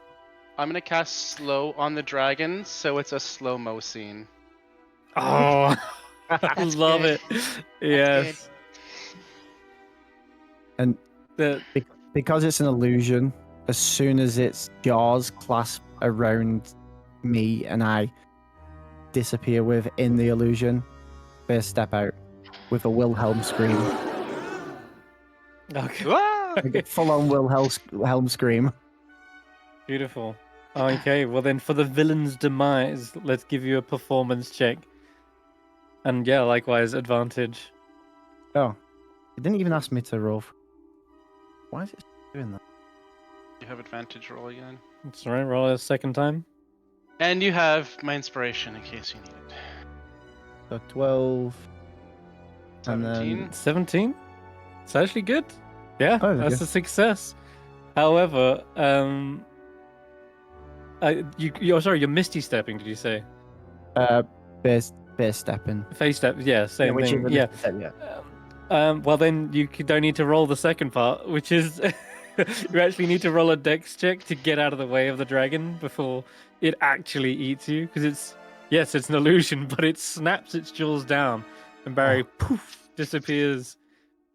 reappears behind the audience, who are clearly have all their attention on the actual stage. Oh, full temp HP as well.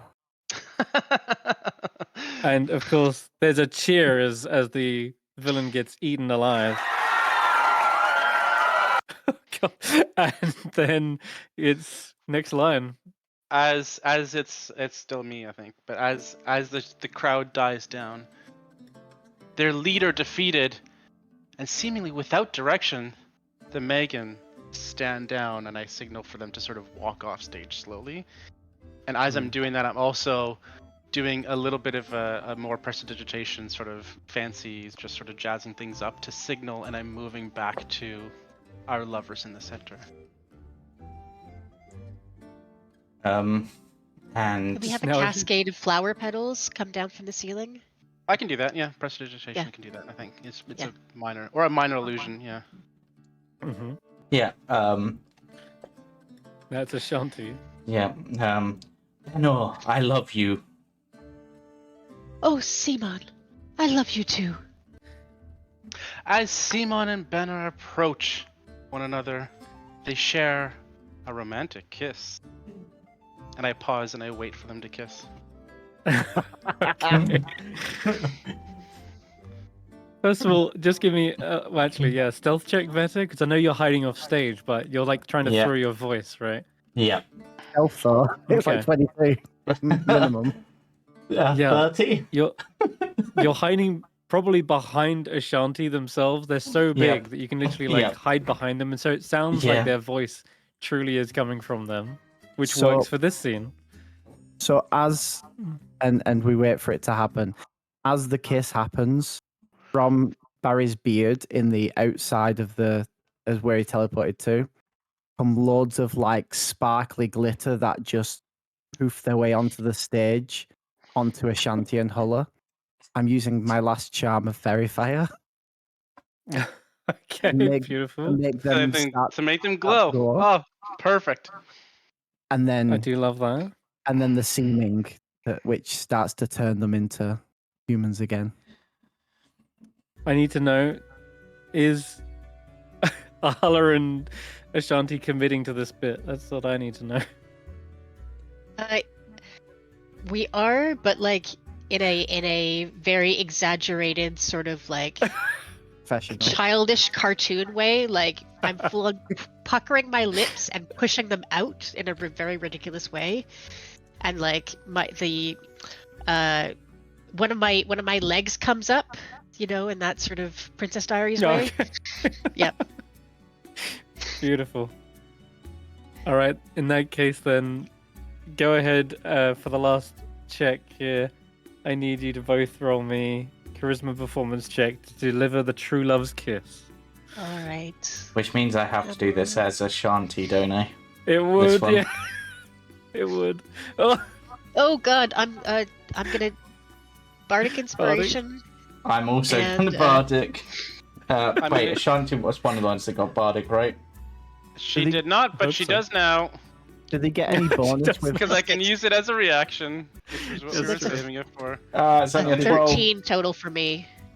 Did they get any bonus with the flare with the fairy fire? And they do have advantage at least.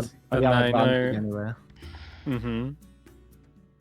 The flowers and the such do add to the accompaniment.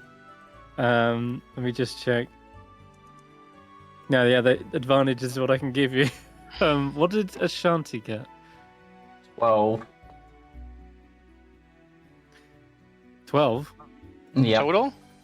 Yep. Oh, wow, okay. 10 on the dice. So 8, 13, 12. It seems as though the crowd, they do seem to enjoy this moment. They're kind of like, as the kiss is going on, but then as they're kind of like hamming it up and like proper It's kissing. There's certainly a more of a chortle from the crowd. Sheila's And, gonna hold up a sign that says "ew." Get a laugh. Sheila. We're leaning into it. Yep, absolutely. But those both weirdly are fails still, and maybe there's some sort of unintended effect. It's like half the audience is laughing, whilst half the audience is like very confused by this sudden shift in tone. And let me just check here. Okay, I need everyone to roll me wisdom saving throws who are part of this play. I'll roll for faith. Because there is some weird shenanigans that go down. God. Oh. I'm gonna use a luck point to give myself advantage. Okay. I'm getting wrecked by this. DC is 17. Oh! Barry saves. Yeah. Just a fail by David, I'm afraid. Anyone can guidance? Anyone? Hulla fails. Sheila succeeds. I can guidance you. David. Resistance. Would you. have to be resistance. Oh, resistance, resist- David, yes. If it's just a fail. Hey, 2. Wait, Nice. it's a saving throw, Two. not a. It's a 2. Yeah. Okay. David's an 18 instead of a 16. Oh boy. Okay. There is a bizarre occurrence within the crowd, as not all of the illusions seem to be buying this ending. Damn, you started off so strong. And honestly, it's good you'll be failed right at the very end, because this is the last check. Instead every of time we them fail? giving like this, yeah, every time you fail, something terrible happens, and Wow. this was 2 fails like next to each other. So some of them are kind of visibly displeased with this strange ending. Maybe then some of them are seeing through the illusions. Regardless, what happens? The creatures in the audience, you see their heads beginning to sort of spin around on their like necks, twisting impossibly around and around, spinning and spinning and spinning. And there's this sudden like terrifying shriek from several audience members. And you too feel this sort of same disorientating sensation, as though everything is out of whack and rapidly spinning around. And those who fail take 28 psychic damage, which is, God, that's a lot, to be honest. I'm going to allow you guys to apply that to yourselves, because there's a lot of people who failed, I think. Okay, only Barry succeeded, right? I succeeded as well. Oh, It's resistance. what did you get? The resistance 18. boost. The resistance boosted me resistance. up to Very 18. good. Okay, clutch. 28 psychic to faith. What you're seeing, David and Barry, is, whilst this is clearly some sort of illusionary effect, there, and you can still kind of hear the shrieking, you're better able to sort of withstand the mental effect that seems to be imparted on you. And whilst everyone else's vision is like spinning and spinning, and that's what's causing the psychic damage, is feels like your brain is sloshing around in its skull. David and Barry, you see something in the center, this sort of spinning crystal of some sorts. It's a glowing, possibly bright crystal, but that seems to be the centerfold of this strange phenomenon. And it vanishes almost as quickly as it appeared. But you do just briefly see it. It's like a slim, thin, like almost needle-like crystal. But that's what you witness as your party members clearly like reel and like wobble on stage for a moment. After that, though, Play's not over yet. yeah, no. That's all I'm gonna say for that check. But narrator, you can take it home. their lips touch and lift both into the air. And I'm going to do a little more prestidigitation to sort of make it, but I can't actually lift them up in the air. They're already glowing, and with glowing light all around them, I'm going to shoot some prestidigitation light towards them as it sort of maybe blinds them a little bit because they've been sitting in the dark, so that the actors can switch back into their human form. Yeah, and then my last scene to turn them human. And I'm gonna have my hands up at the top and prestidigitation smoke all the way down to disguise that as I waft it clear, revealing the two quote-unquote human forms again. Beautiful, yeah. The mist sort of clear, revealing the humanoid forms. So it's Vetter again, and Hulla. Vetter and Hulla, and I'm gonna again gesture back to the audience to watch them in their loving embrace.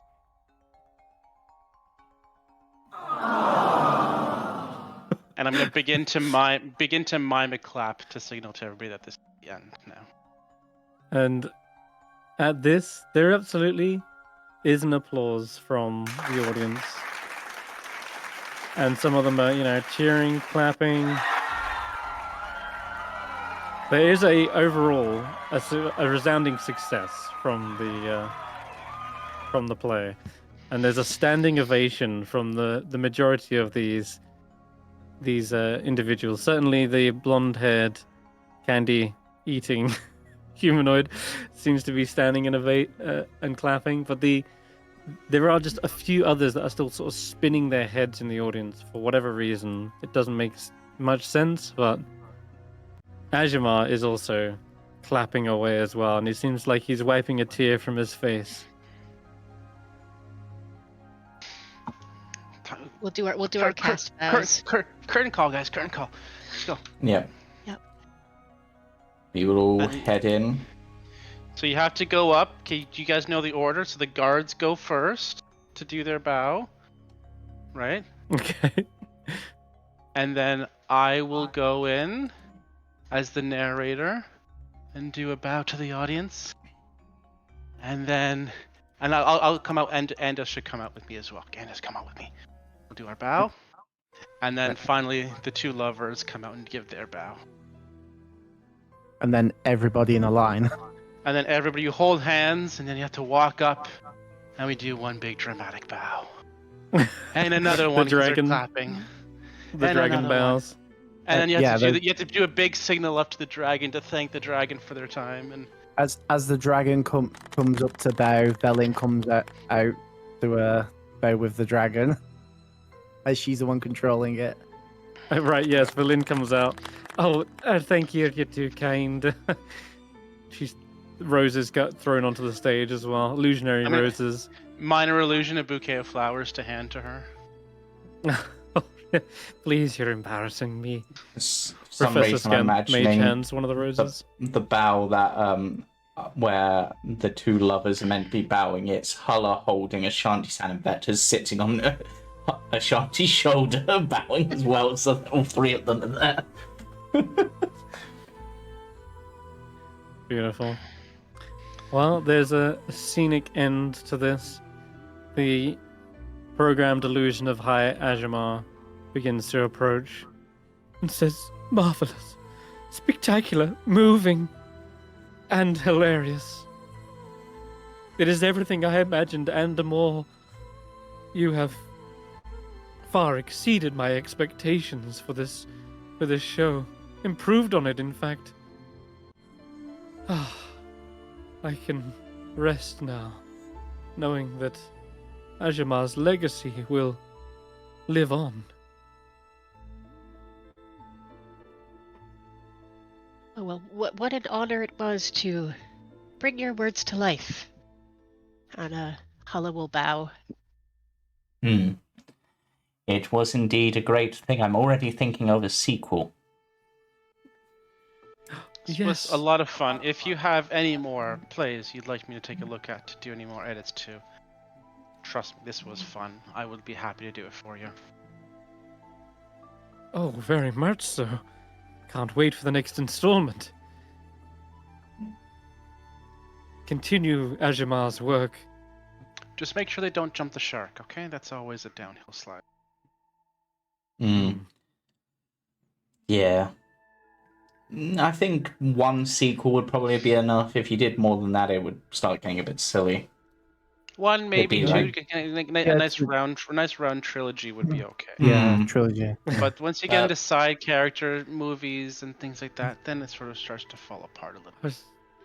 I was thinking about giving a movie just to the seal alone. Maybe put him in boots and give him a little hat or something. Oh yeah. I've heard stuff about seals in boots actually work pretty well so far. Yes. They're very good at fighting against things that seal their fate. Hmm. Right. Very intriguing. Yes, I'm enjoying the metaphors. Yeah. I would make notes if I could. With some sort of wolf antagonist. Oh yes, the wolf. Where is the wolf? It's hiding behind the dragon. Let me just get rid of it. The wolf could be the antagonist. The walrus could be perhaps potential love interest. Yes. I could imagine the walrus being the love interest that somehow becomes the more popular character somehow. Like fan favorite. I don't know what you're talking about. I haven't seen this movie, so. Oh, but forgive me. Your reward, of course. Now, whilst my responses are limited, you may ask the right questions and I will be able to provide the answers. What's your portion of the octad? Ah, of course. If you'll follow me. Yep, sure. Oh, we're going upstairs. Oh no, where am I? Okay, I'm just coming. And... yeah, somewhere down there. Let me just drag you I up. can't see. I was on Vetter or something for some reason. I couldn't. That's all right. Somebody shut the door on you as well as you came up the stairs. That was rude. How rude. My I get some. You know what? Sometimes people don't like when I do reads. Last minute. You know, it's the blue sheets. You gotta read the blue sheets. The Arcane Octad will be beyond this mirror. However, there is a secret to it.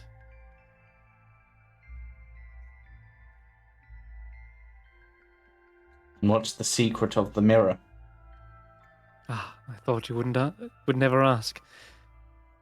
My mirror is a doorway whose surface isn't real. So if there's no one pushing back, then resistance you won't feel. I know what to do. One of us needs to turn invisible. Invisible. Yeah, because there's no one on the other side of the mirror to Pushing push back. So this is like a perfect mirror for vampires. They could dress up and go to a masquerade or something. Oh, so if oh god, I'll need an hour so I can turn us invisible. That's okay. It's okay. It's end of the show. We need to have some post opening night drinks. You know. Yeah, we need party. We go say hi to some of the guest members. Shake their hands. I bought some really cheap alcohol that's sitting in some ice in the sink. You know. Yeah. We you signed some photographs. You can talk to some of the audience members if you want. Yeah, we signed some photographs from so they can remember. Yeah, I'm gonna go down and schmooze sell with them the audience on, to see what they thought. And... they can sell them on Yifrin Bear. And okay, sure. Yeah, let's hear what the audience thought then. So, go back downstairs briefly, and most of the wizards are Wait, complimenting you. Feta, can you go back upstairs a second? Oh, sorry, I'll drag him back. Oh, there we go. There you go. I just needed to be able to see. For some reason, I couldn't see if Vetter was not in the. I'm so tempted to just see if I can roll high enough on stealth to trick the mirror. So you- You can try that. I want to go. I haven't been on stage in Yeah. a while. I haven't performed in a bit, so I need to go revel in this a little bit. Yeah, you lap up the audience, 26, and not my best. it seems there is one person who's eager to meet you. It's that blonde-haired, candy-eating person in the audience with the red robes, Hello the red there. hood. Apparently, it would be How are roasted you? mushrooms. I heard somebody join the call. Here they are. David has addressed you, and they said, "I hope you enjoyed the show." Yes, it was amazing. I'm so glad Auntie Sibilna allowed me to join you guys. Ah, Sibilna, you should meet one of our players. She knows her a little bit. Yeah, oh yeah. She told me all about Uncle Barry. Are you a child? You look. Well, Are you a child? How old are you? Aren't we all children at heart? How old are you, little one? Was this age appropriate? Did you get permission to come here? I was brought here by Auntie Sibilna. Ah, Well, Is she- time gets weird when you're in the Feywild. Maybe I'm yes. 24. That's Maybe you're 38. 24. Well, that should be fine. Is Sibilna here? I'd love to have a chat. I hear so much good things about. Well, she is currently preoccupied, busy helping the children. I know you're enjoying the gifts that we've sent you. We've sent a lot of visitors your way, I think. Oh, yes, about that. They didn't seem very happy in the garden. Didn't think they would, but that's what you're there for, right? To welcome No. them. We are currently busy clearing the garden Yes, of the visitors that we send you. of the people that are frozen there. Well, which was your favorite part of the play? I'm dying to know. Ooh, the part where Me, of course. Yes, of course. You don't need to say it. No need to be No. bashful. I was thinking about You know, you when I was appearing on young, stage. being on stage was always a dream, and if you work hard at it, young man, you too can achieve your dream. Now, did you like Our it dream? best when I used the magic or when I didn't use the magic? Looking to improve things. Of course, when you use the magic. Wonderful, wonderful. All good things. I'm sure you liked it when I didn't use everything on magic. stage is magic, right? Oh yes. The The most- emotions, the story, the playtime. You know what the best magic I'll be on stage is the camaraderie with your fellow. Yeah, exactly, your fellow players. Being on stage, being able to perform with everybody, and them being able to perform with me. Really was magnificent. Oh, you really should meet Lights. They are exactly like you. Are they? Exactly like me. Yes, an incredible story writer and performer. They know how to move people. I move people in here, and I'm going to point to my heart. Yeah, and I move Beautiful. people physically. I move people to the next life. Whoa, That that's a sounds little very dark, friendly. better. Oh, Only Basis, those thank that you deserve so it. much for your support. You really brought up the energy in the crowd. I saw. Well, everyone likes some little treats when they're watching a good show.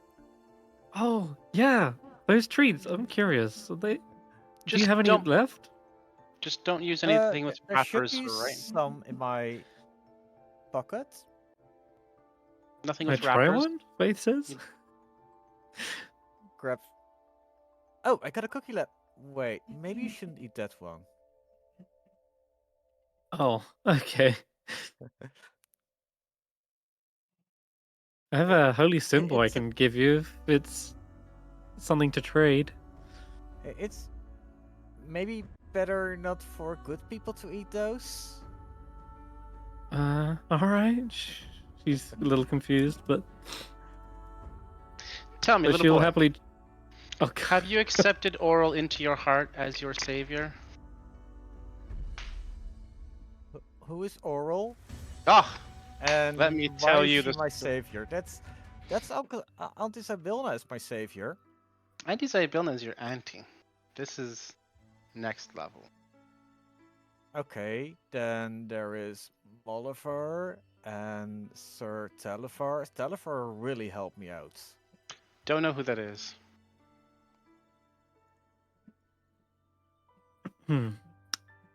But Well, let Oral into your heart, and we you'll don't have feel to a cool. indoctrinate people, David. We need more followers, It's- Faith. We need more followers. Oh yeah, I forgot about that. And he can spread the word to the entire Feywild, right? Exactly. I think I might have a spare prayer book around. Here, this will tell you all you need to know about Oral and her icy embrace. Do you That like doesn't sound- ice lollies? Okay, it does sound Do you cool. like some shaved ice with flavoring? That's what Oh. Oral is all about. Do you like skating in the beauty? winter? Yes. Skating with your friends on a pond. Or building a fort out of snow. That's Oral, little boy. Or making snowmen and having snowball Yes. fights. Exactly. Okay, All that the does winter sound cool. fun. Yes, all the winter fun. That is Oral's domain. Here, she hands you a prayer book of Oral. Okay. Here, have this whistle. Oh, Most people can't hear thank you. it. I mean, she says thank you, and you feel like a cringe moment. And with that, I think actually, as you say, as she says no. thank you, you're. That's out. Sorry.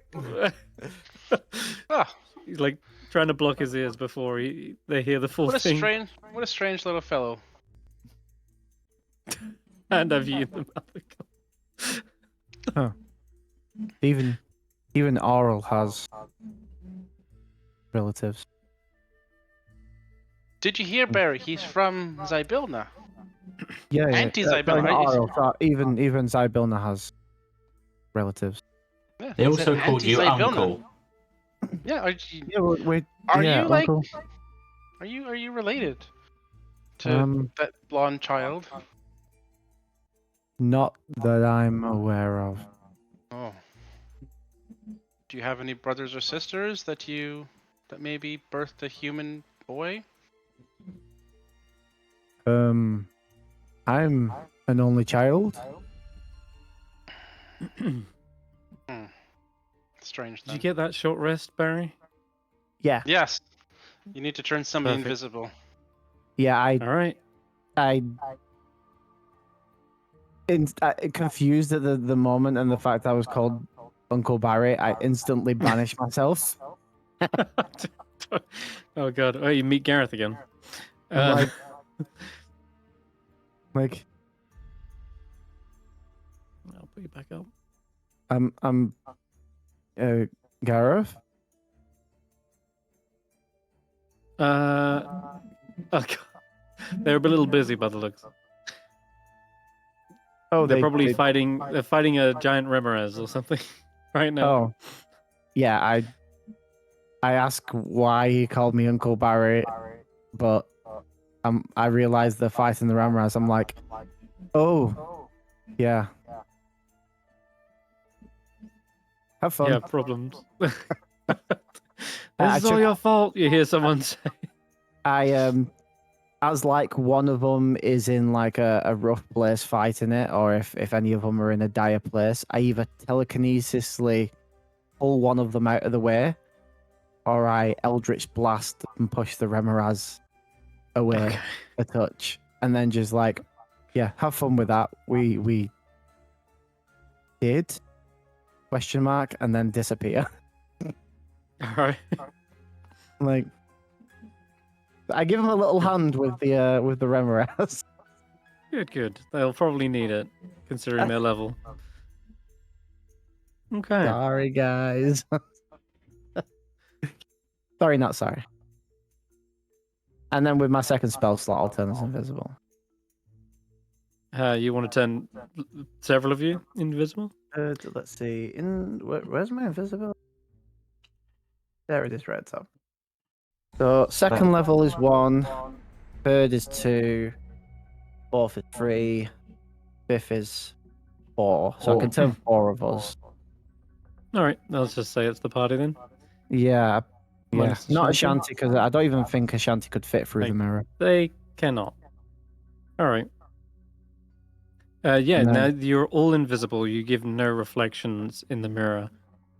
I push through. And yeah, you feel no resistance this time, Barry, as you're able to step on through and into the reflection. Step on through to the other side. Oh, the same? There you go. Oh, it's the room but backwards. What's a mirror? Yeah, it's the mirror world. Is the Oh, God. stairs at the other We're in end? We're in the Star Trek's mirror universe where everybody's evil. Oh no. Is that? Hey, look, here's the costumes. Yeah. Yep. This is where they're kept. Secret Mhm. storage. Is there stairs at the other end? No, there is not. There seems to be a cupboard of sorts, and as you step up towards it, you suddenly see another programmed illusion of Ajamar appear. Would it not be Ramajar? Ramajar, yeah. Yeah. Sure. Mm. Either way, they appear. Summatirab is my name in this realm. Summatirab. They say, "You're not High Illusionist Ajamar, and yet, if you got in here, must mean they gave you the secret." Oh, they did. We did a play. They liked it. Now we're here. He also Well said then. he was going to give us the octad. Yes. I think it's supposed to be in here. Yeah. In here? More like in here, and they tap their head. So you know it, and you're going to tell us. Well, a little bit of politeness wouldn't hurt, would it? Please, could you tell us? Ah, that All I right. can. I work with the fair, so I'm very confused at saying pleasantries. I've been trying not to recently because it hurts them or makes them feel uncomfortable.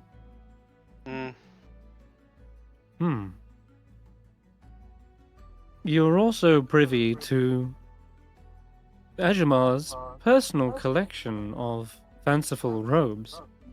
In that armoire, you'll find many a great reward for your efforts in the performance.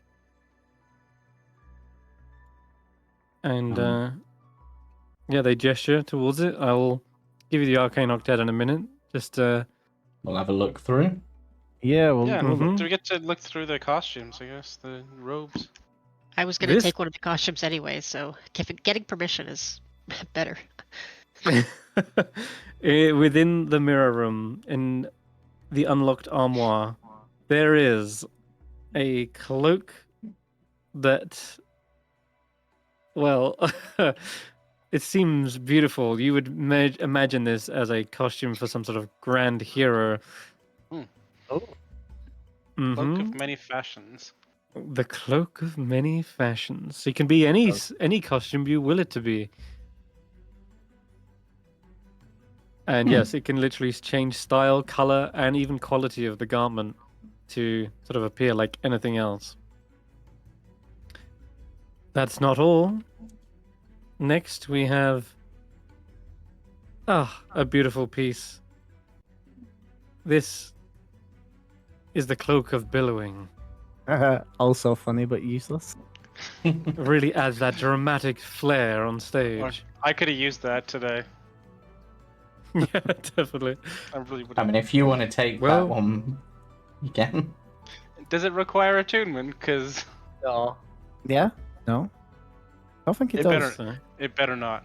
I think it's just bonus action it billows. I know. I think it's, Elias has it for his musical performances. it's one of the best items in the game. and the piece de la resistance. The cloak of displacement. Oh, This that could be useful for somebody who's a frontliner like me. For me. made you know, from I'm- real displacer beasts. I am a scout, you know. I'm a tank. Mm. I took on that Ooblex by myself. Well, me and Faith. I finished that off. Yeah, I got it there. I helped.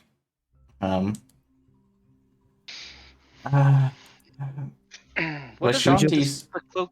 What does a cloak of displacement do? Is it just makes you like the duplicate thing? Disadvantage on attacks basically against they you. have they have disadvantage on attack rolls against you until you're hit, and then it basically refreshes at the start of your next turn. Yeah, Oh, so Or it end geez, of your that's next really turn. good. probably wouldn't be good on someone with a low AC because the likelihood of them getting hit is very high.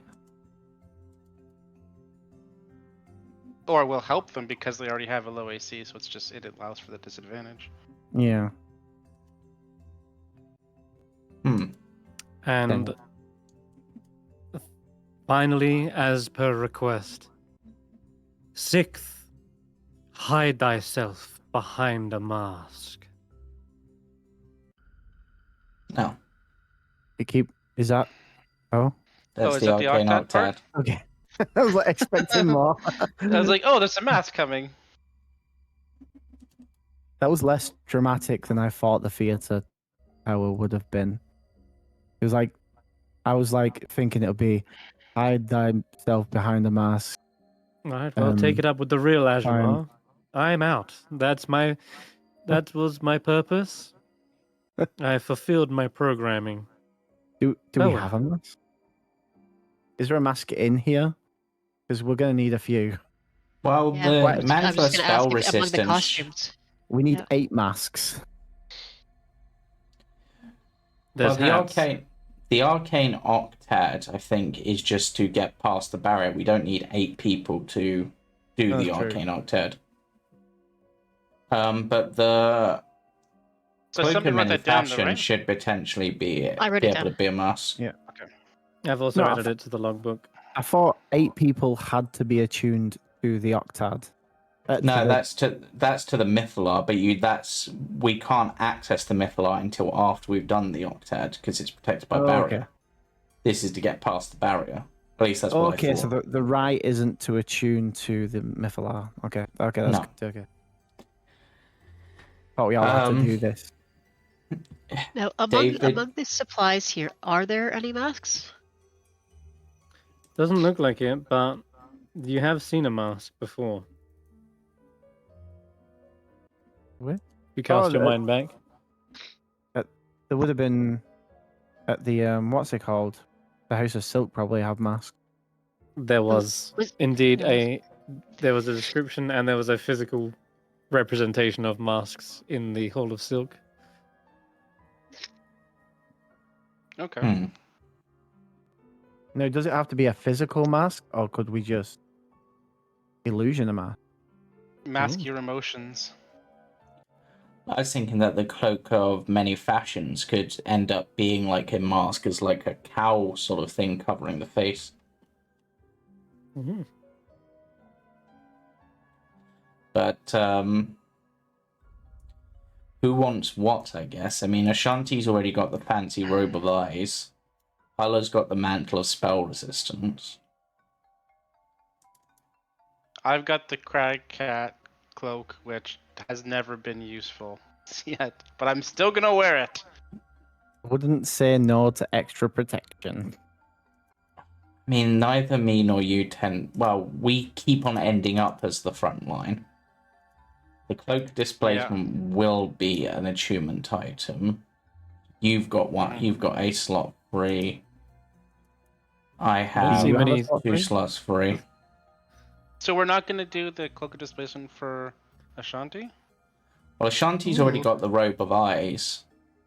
What does that so do? Next week, that's the one that lets you see in all directions and so you can't gives you advantage on perception, gives them true sight. Also, Ashanti had true sight the whole time when we went to the Yeah, the rubble. Ashanti did have true sight. She could see through the rubble, Chris, because of the robe of eyes. She could, but it was still physical. Yeah. I mean, unless someone wants to take the robe of eyes and we give... It was her that kind of figured out it was just an illusion anyway, so... Yeah. Same difference either way. I mean... Also, I just realised that you should have taken half damage on the psychic, so... Unless anyone really wants Cloak of Displacement and wants to swap what they've got. I mean, I don't have any cloaks at the moment. Yeah, Oh, maybe so Vetter should get one. Vetter, since you don't have any cloaks, maybe you get first dibs on what you want. If you don't have any cloaks, Yeah, I mean, the cloak of displacement would be really cool, and I do have the slightly higher AC, so it's less likely to get broken. But and it would give me a bit more survivability, because Barry, you obviously have your teleport out of danger thing. So do you. Yeah, but you can do yours as a reaction, whereas that's true. Whereas mine, I actually. You've also got like double the uses, Barry. Yeah. Yeah.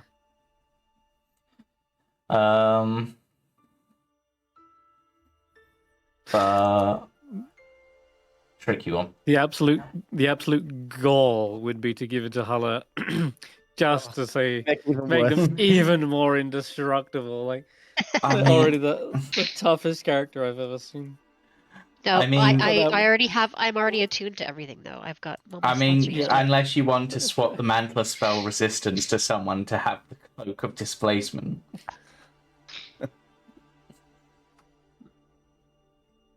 No, I think Mantle is good on you, to be fair. Because you've already got 19 AC, 21 if you're next to... Yeah. I'm happy with what I have. If you want to... To be honest, they've got 21 AC if they're using their shield. Yeah, if you got your shield equipped, and then another bunch of AC on top of that if you're next to I mean... Yeah. Take the cloak better. Yeah, I'll take the Cloak of Displacement, and you two... David, you seem to want the Cloak of Billowing, so... Oh, I don't... I was just joking with that. I don't necessarily need any cloaks. I think you should take it then. For when you want to be dramatic. If nothing else, for when your profession, when all this ends, you can take up your job again and be super dramatic as in a seance. Yeah, I mean, you'd go from being a medium to a large at that point. That's how it works. I mean, if you had the other cloak, the Cloak of Many Fashions, and you were doing a seance, and it was like, oh, you were getting possessed, your cloak could change. Oh, that's clever. That's a good one as too. If you're actually being possessed and you're becoming another person.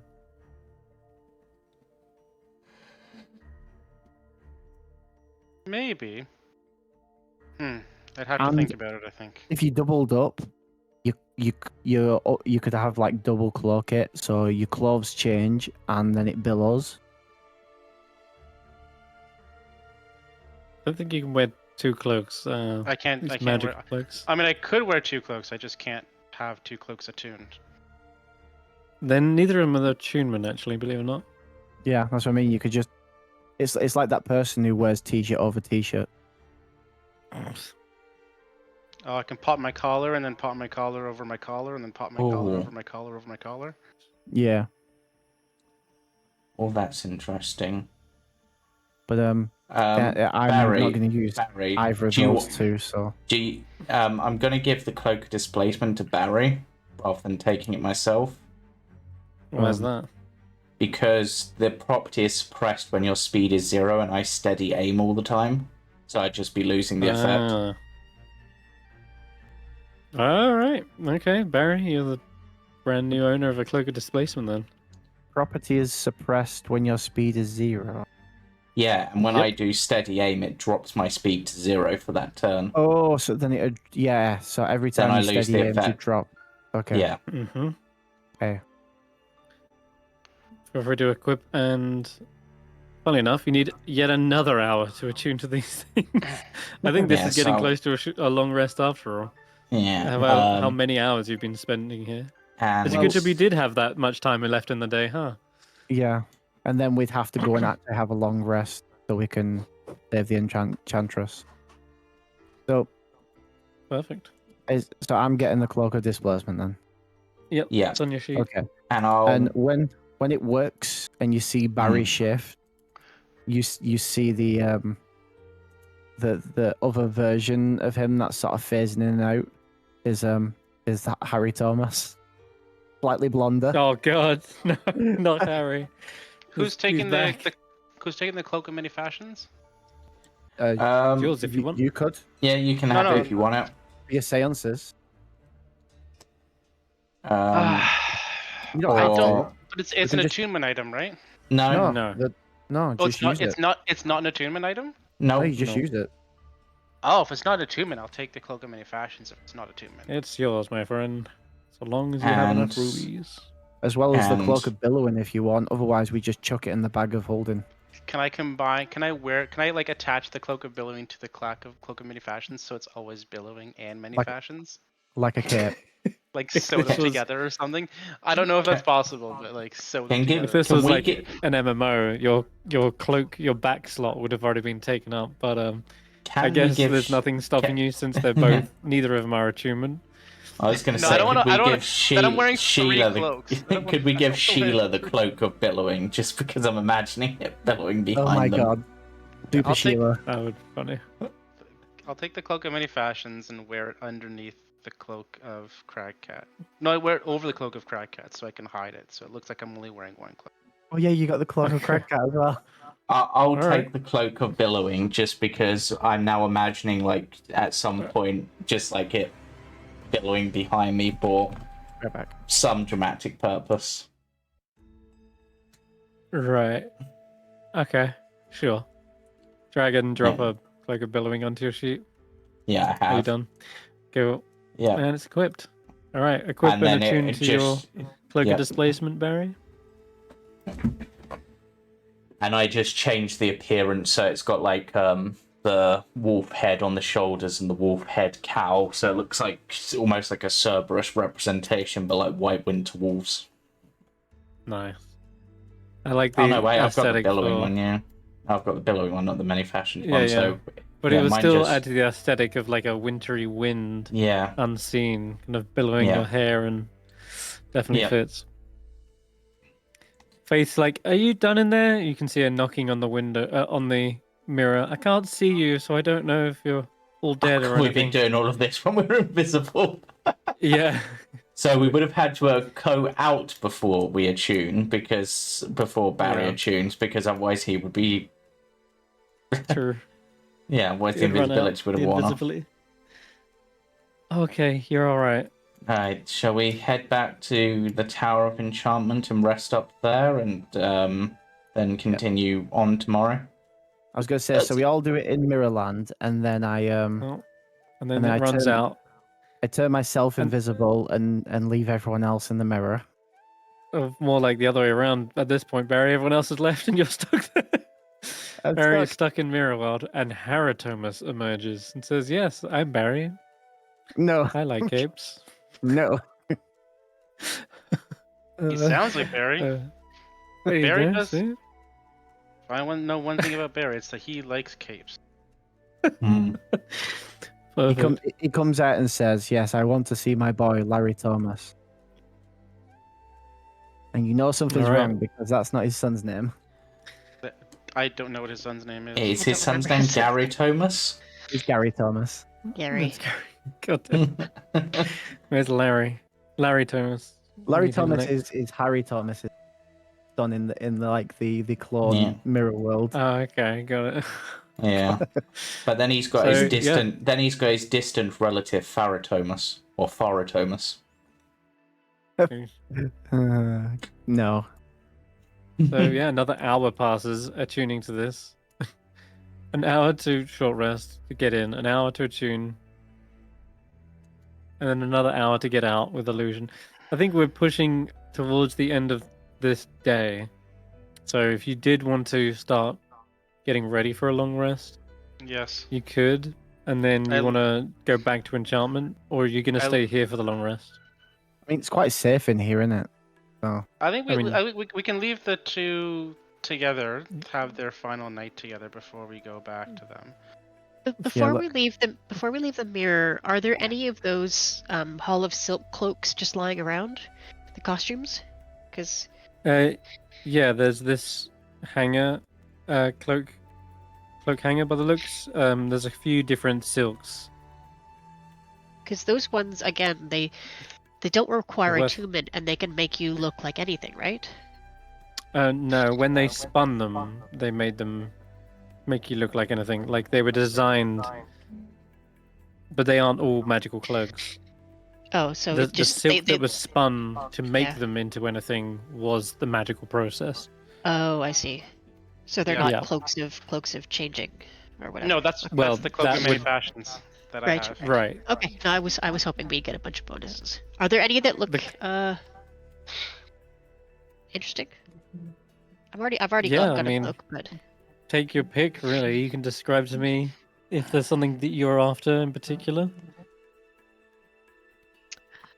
I don't know what I want. It just seems like a shame to leave them behind. I mean, Consumption chuck- economy. we can chuck them all into the bag of holding if need be. We don't have. Do we have enough room in the bag of holding? Or Let It's me like see. the whole wardrobe. I mean, yeah, the clothes don't weigh a lot. So, I think so. Bag of holding, cargo and current. We have 3,439 gold in there, which actually when we worked it so out, you can afford some wasn't too much. costumes. yeah, we did speak about this last time, but then it was the time it would take to make them in the first Right, place. Well, right. at least you could buy the mask if you needed that. Yeah, and then we have a lot of like goods and excess goods, but I don't think any of them really would weigh a lot apart from the large harpoons. Never mind. We'll leave them behind. I So we- don't see anything that I'm already running low on backpack space, so it just was a stray thought. Okay. We could chuck them all in. It should be fine.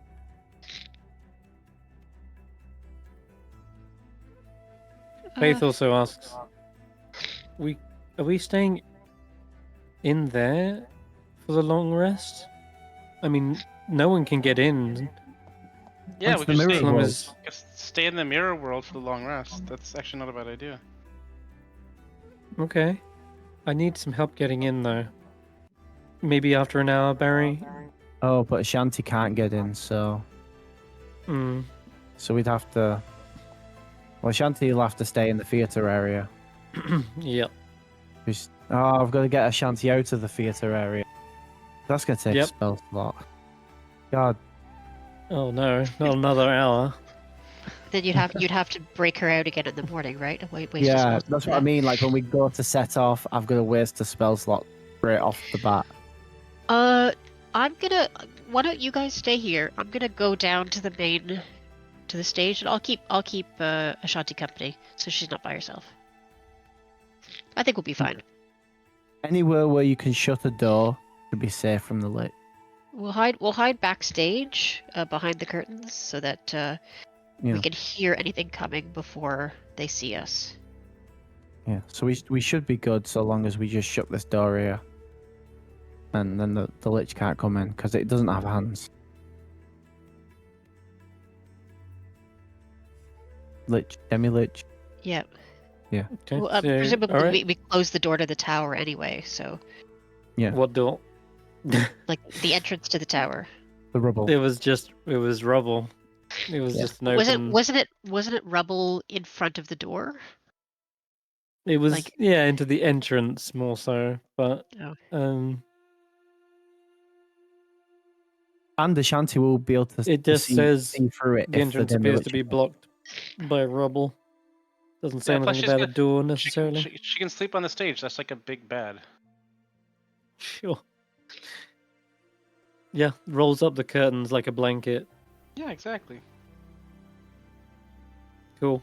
All right Okay, then. well, one way or another, I will block the entrance to the theater so that it's blocked with something solid. Like a walrus. Well, the walls should disappear, but some furniture, some extra curtain. Sure, you're gonna block it up, so you can't see inside. But Yes. Yeah. all right, cool. Okay then. In that case, yeah, an hour will go by after. I think it's the very last hour before you actually are able to start a long rest. But is there anything you wish to discuss or play out over the period of that long rest?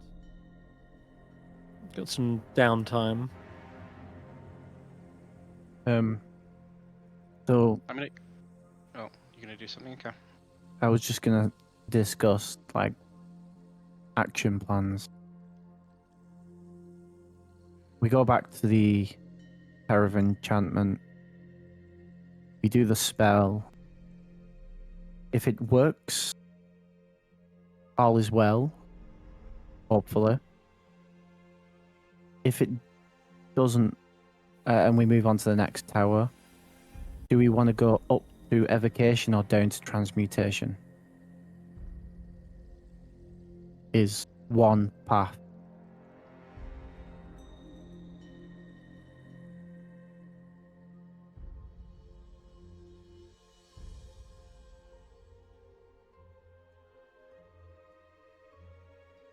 No? Oh, okay. All right, I'm not in the room, but I would say invocation first, because Okay. it's going back the way we came. Yeah, we have to go back to the enchantment tower, right? So evocation. Yeah. And then if it double back.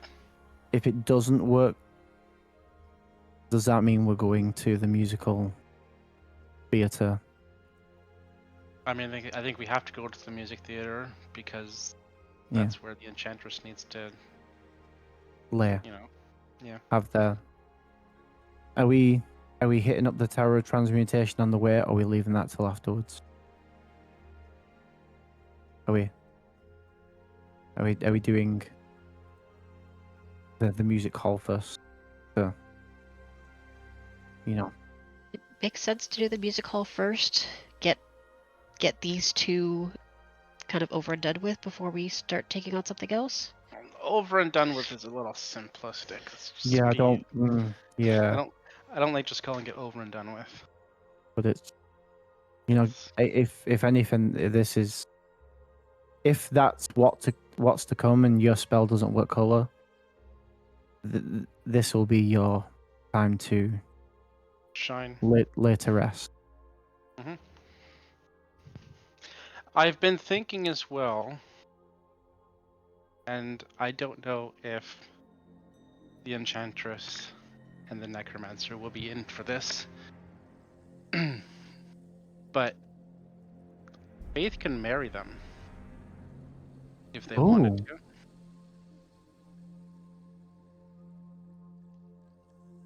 Right, Faith? I You have a could. spell card. Yeah, you could, ceremony. yeah.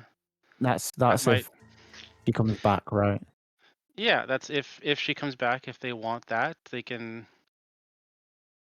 part, but be still together. You know. Yeah. It's maybe more of a symbolic thing than anything else. So it's, but I think it might be a kind gesture that we could do for them since they have been through a lot.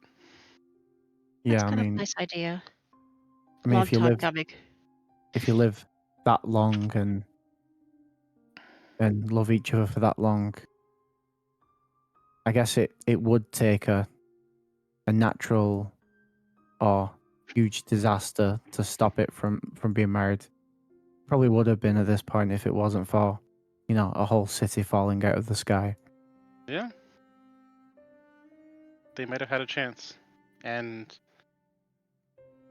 I think it'd be nice for us to give them that chance before the next stage of their story. Yeah, wherever they end up going. Mhm. Let's stay positive. It's going to work. They'll come back. They'll live happily ever after until they grow old and... Exactly. yeah. I mean, I just used the last of my spells in that place, so what's one spell to marry people? Yeah. Okay. All right, then. And you wanted to say something, David? Oh, I was going to go to Faith. Mhm. Once everybody's sort of settling into themselves, sort of quietly, and I'd just like to say, well, something has occurred to me recently that we've been talking a big game but not following through all the time. And I would like to ask you if you would teach me how to pray properly to Oral. To Oral? Of course. Yeah, I can teach you. I think I learned... if we're going to be genuine about this, we need to be genuine about this. I'm glad you think that way. I learnt a great deal from the Codicil of the White. I'm sure there's a few prayers I can teach you. The worship of ice.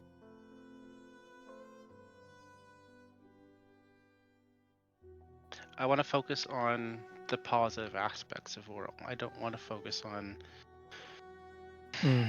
some of the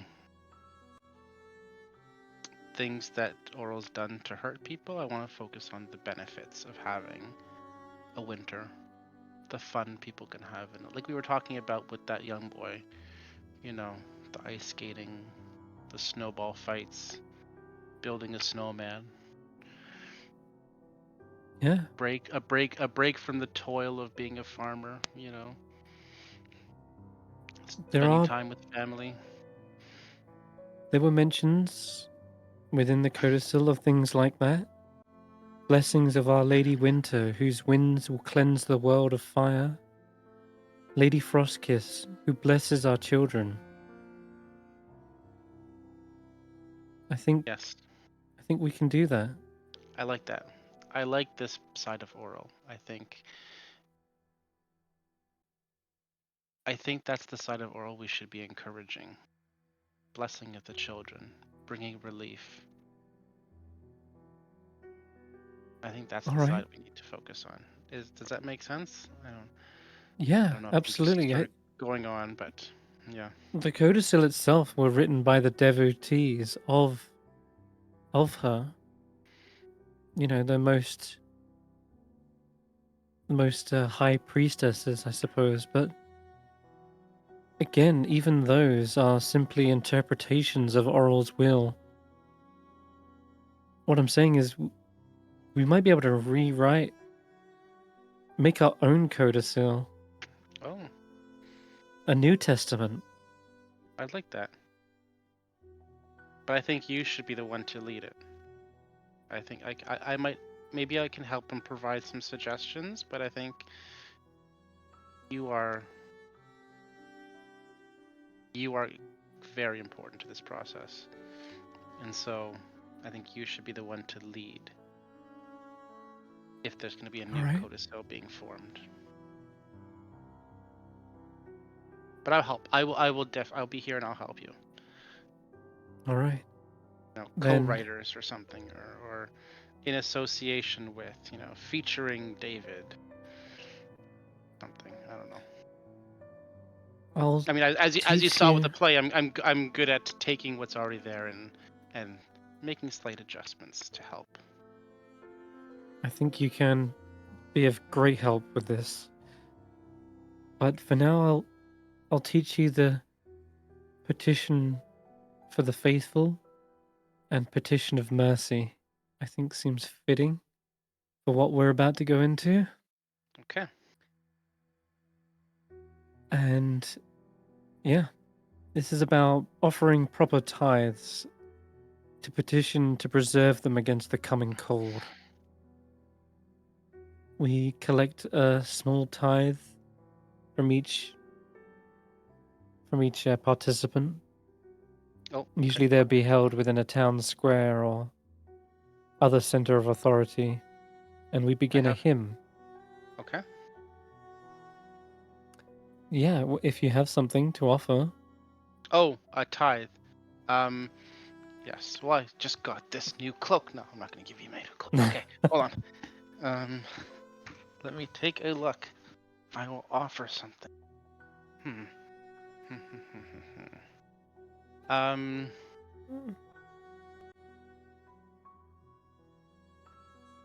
I have a. Where is it? I have a troll heart here somewhere. Wow. Yeah, you do. That's a big tithe. I have a punctured, charred ice troll heart. Will that work? That will probably work. I can't Sounds remember more what like this does.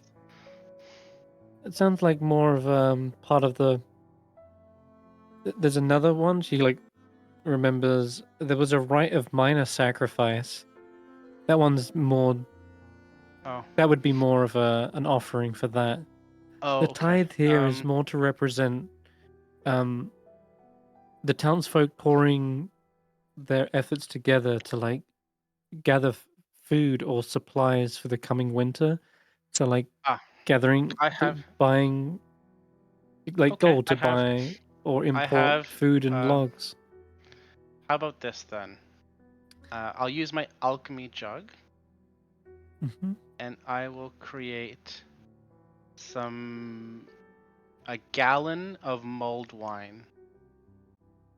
Oh, brilliant! Yeah, that'll work. And then we can. I mean, I can only create a gallon. I can't create more or less, so it's a lot of wine. Sorry. Okay, that's a lot of wine. Yeah, sure. But yeah, I mean, it'll be a nice nightcap. Yeah, a gallon of mulled, and it's nice. There's some cinnamon, like nice spice. Perfect. Hopefully this will do. I think it'll do great. She begins teaching you like the hymn as you kind of like offer up this mulled wine, and yeah, she kind of takes the part of like this is as much her trying to learn how to be the like master of ceremony, and like address a crowd and begin this sort of ceremony. Yeah, so she kind of helps you learn the hymn, which you would probably be able to play as a bard for sure. Oh yeah, I have some bells and things. Don't I have bells? Yeah. I have in terms of actual musical instruments. They would work. I have a drum I could use, and I have a whistle stick that might work. Yeah. Oh, and I have a gong. I have a war gong that we can use when it's the important parts of the hymn. We can use the gong. Nice. Yeah, I imagine it's more like a rhythmic, spiritual like. So it's soft. It's not like banging it super loud. It's like a nice soft ringing. Or with a gong, if you just sort of watch this, and I'll take the mallet for it, and if you just rub around the edge of it, it makes like a vibration sound. Nice, and it's a constant sound. Right? We like this sort of track.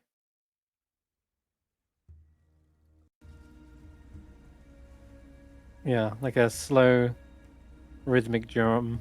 Yeah. Okay, perfect. And then after that, she will also teach you the petition of mercy. And for those who are worthy of receiving more than a token blessing, this is a petition that will bring the eyes of the goddess across you and grant the petitioner a chance to beg her favor. Person blessed in this fashion will have less chance of losing themselves in a tundra, and snows and wind will cut less deeply. Additionally, a petitioner might also have more warning of storms and find an escape from the lady's will. For this, we need holy water, and I can make that with silver. If we have any powdered silver. I don't have any powdered silver.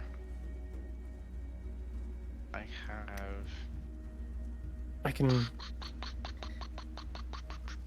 This one might be tricky unless we have. Has she got ceremony prepared yet? She does not have ceremony prepared. Okay, so this one she can make holy water, but it will have to be done in the morning. She says, or maybe we save this one for the morning. We'll need holy water and effectively, one then basically kisses the holy symbol of Oral. Okay. Well, maybe that's for tomorrow then. We can do that one. Yeah, we can do one of these at a time. I'll begin preparing ceremony for tomorrow, though. Okay. All right. Okay. Anything else anyone wants to do, or are you finished and would like to move on to the next day? Long rest.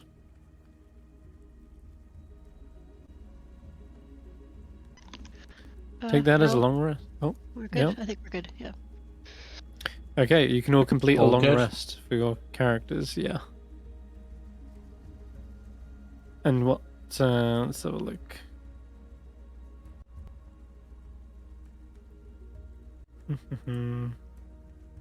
Yeah, level 9 at the moment. Wait, why did I take damage? You took damage because you took half from the psychic damage. From what? The psychic spell for Well, we failed the the kiss. crowd, the the audience, the kiss. But I yeah. passed that. I passed that. though. Yep, half damage. Oh, it was half. It was half. Oh, sorry. I misunderstood. Sorry.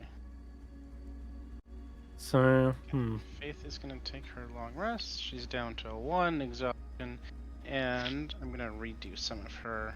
Ooh, I have to redo my Prepared spells.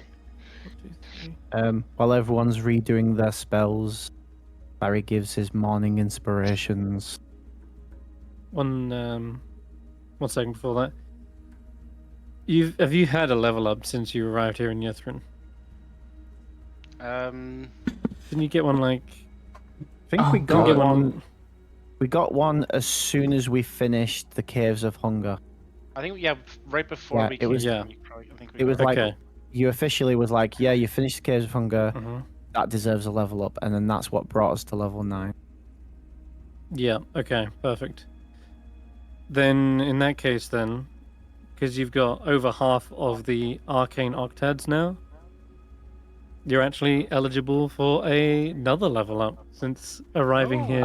Okay. Yeah. Shit. Level 10. Yep. That's a It D10 seems- bardic inspiration. Oh, you really put on the performance of a lifetime, it seems. I actually literally took out a notepad and rewrote lines. Good stuff. I was trying to Well, channel how my do I inner get a Sam level Regal. 10? Yeah. Another You're in patron a- feature? You're in a safe place. Oh. You've had good time to recover. Oh, that's an interesting one to get at level 10. Let's see what I get at level 10. Huh. Cleric. I can make myself potentially a lot more powerful at this point. 7. Hmm. A 7 of 8.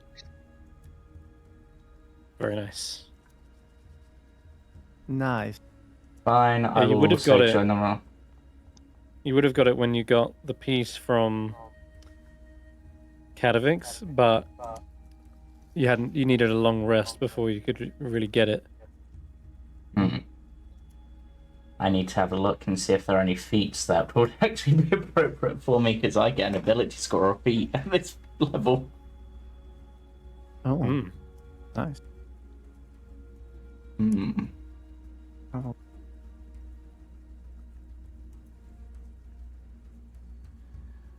take alert. Alert would be kind of cool. 10th level. Get divine intervention. Extra 5th level spell slot. And an extra cantrip.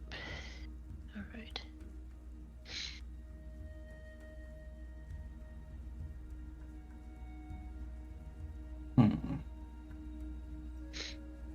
Are there any that further boost? Next spell. Well, yeah, it's great to see Seeming did come into play after all. I know. It was good. And being able to cast it 3 times is incredible use. I like that you thought about using it, then taking a short rest and getting 2 uses for the play ready. Because it, That was it clever. lasts 8 hours. So. That was good. Very smart. That's for saying something for Barry. He's got very leadership. He's more wise than he is intelligent. So it probably wasn't a smart thing. It was more of a wise call in terms of like He's coordinating how to better use his powers more and Yeah. more. Okay.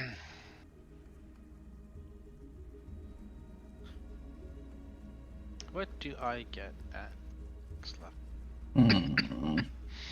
Oh, the level up thing has changed. Whoops. Let's see here. Find spell. nothing. Is this the level where everyone gets new spells? Yeah. I get same level spells, but I get another one and a new cantrip. Ooh, a new cantrip finally. And magical secrets, whatever magical secret.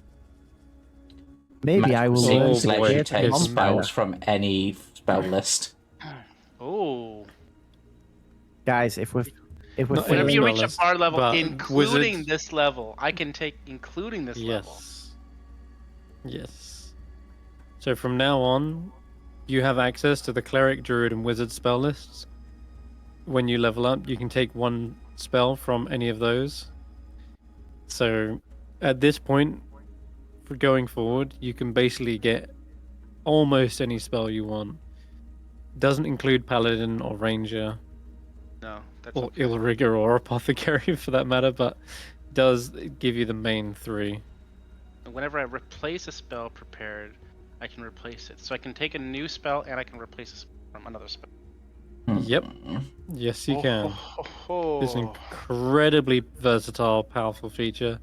This is gonna take a while for me to select a new spell. And That's alright. I do want to change out one of my spells. 'Cause I think I can only do 1 per. I'm still concentrating on. I want to end the effect. Yes. Okay. Are we concerned about any enemies that regain health? Yes. Um, Always. Is it worth me taking chill touch? Did I get a new cantrip at this level? Doesn't somebody else have What chill else would you touch? take? It was because we've just come a Terror of Illusion, minor illusion. Which you already have access to, right? Yeah, that's I don't have it as a cantrip. Someone I have else already has it, I think. Oh, it's prestidigitation. I could multi-class into. I think I'll just take chill touch, just as a like if we come across any enemies that regain health. Hold on a second. It's Sounds good. Does it make sense to do this? Can I even do this?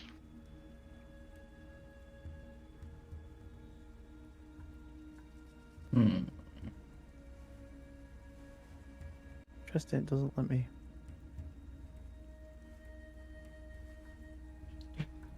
Oh, I could take that. I'm gonna get my old 2014 player's handbook. Even though things have probably changed, I just want to double check on something. Where is it? And just to check, Chill Touch is still in the spells SRD. There's no revised or anything. Oh, always take from revised. There is no revised in the list. Yeah, there is. Oh wait, no, Chill Touch is an annoying one. So I just take it as is. There is one in the revised. Yeah, there is. There's revised. Oh, it's not. Alright. Leave that or CPR spells. That's all I'm getting. No, it's revised. Oh, I pressed space and now about 10 more appeared. That was weird.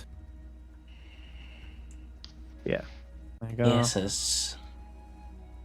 Pierces tempting. I don't have the strength requirement for it. Maybe it's something like as I'm sort of like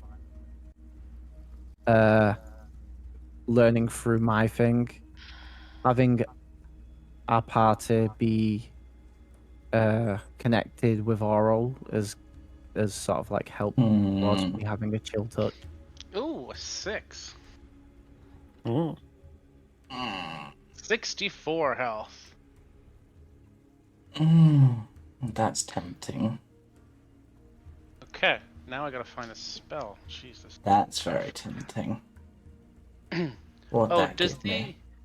Chris, does the spell listing include cantrips? What does it say? Magical cunning. I'm not sure why you would, but the spell slots. No magical cunning. What's it called? Magical Magical secrets. Where is It's it? tempting. Guys. Yeah, technically. Yeah, they technically count. Yes. I wouldn't suggest it, but you can get another I mean, cantrip. No, not take, but adding, like, say, I add a cantrip as well, right? Could I use this to add it? You like get my new one. cantrip? I'll have a read of it once. Give me a minute. I'll get back to you. It mentions specifically prepared spells, not cantrips. Prepared. Everything's a prepared spell now. Well, that's Okay. I don't know what I would want to do, but just want to see if that option is there for.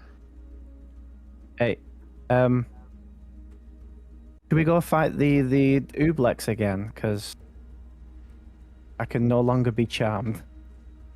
Too bad. I already Pretty took useful. It would have been absolutely useful there. What do I want to do? I get another. That's I don't get any extra spell slots. That's annoying. You don't? No, I don't. I got a bunch of stuff at 8th, but nothing at 10th. I need to change Galen. It's not version. Bard, cleric. Unless there's a revised version. Jesus, that's a lot. Damn, of that- spell That's a fun thing about.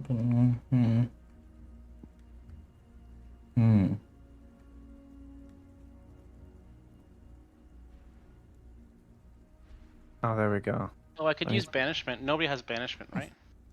No one has that. Okay. Not been used in this campaign yet. Oh, I conjure woodland beings. There we go.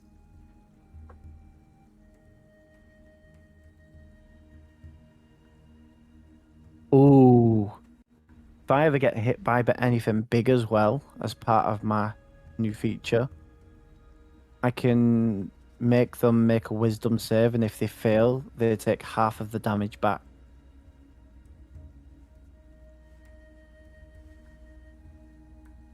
and I can reduce that damage on myself and give it to the enemy. Basically, that's pretty cool. The Gallon defense has been buffed like mad.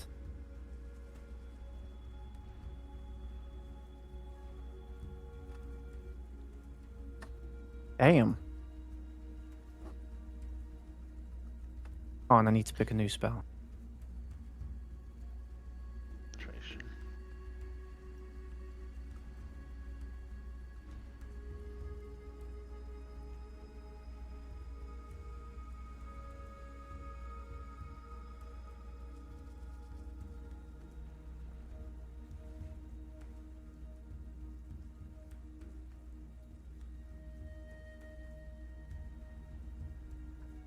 Okay, so the new Law Bard has something called Magical Discoveries.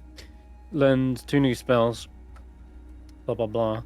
The spell you choose must be a cantrip or a spell for which you have spell slots, as shown in the Bard's features table.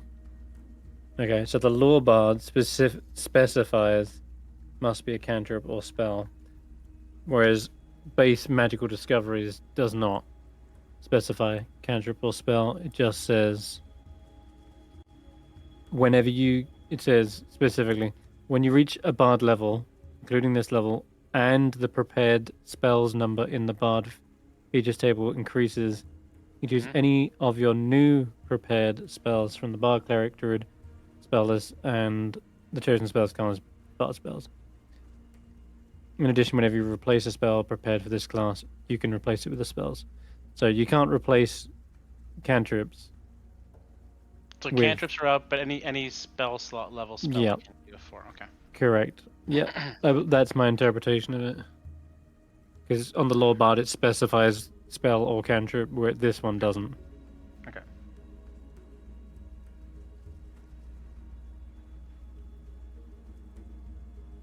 But yeah, I'll read into it further. But that's just from my initial reading. Innovation is cool. Is the drain condition just you drain half of the damage and heal yourself? Nah. Because I don't know what I can find the drain condition. Game rules conditions. Game rules condition. What does drain? Drained has been a thing in the game for a long time. When a vampire bites you, you're drained. Oh, they have disadvantage on all Constitution saving, which would be amazing if you used it on a caster. If we ever came across any cast, the maximum hit points are reduced by the same amount as the damage that was dealt. Mm-hmm. Oh, that is mostly bad against players, as there's not a lot of enemies that heal. But innovation as a spell does that. That is cool. Yeah, that's not what I meant to do. But that's also more anti-healing if you think about it. Hmm. Because you can't heal up back to where you were before. Yeah. So if I was to use it on enemies,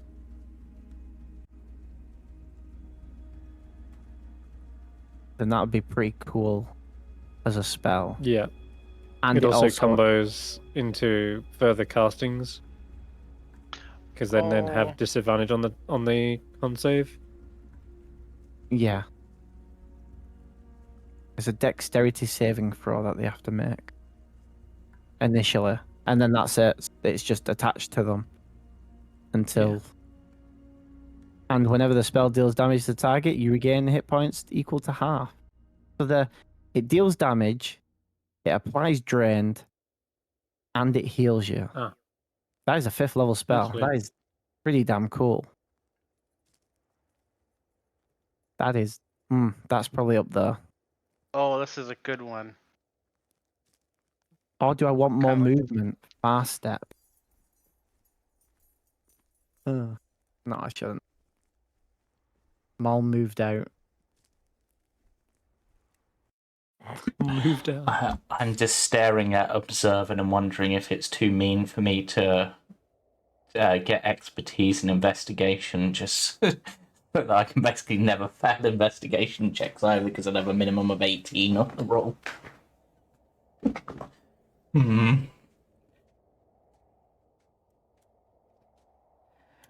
Monster, though. Old monster would be pretty good. It's been... We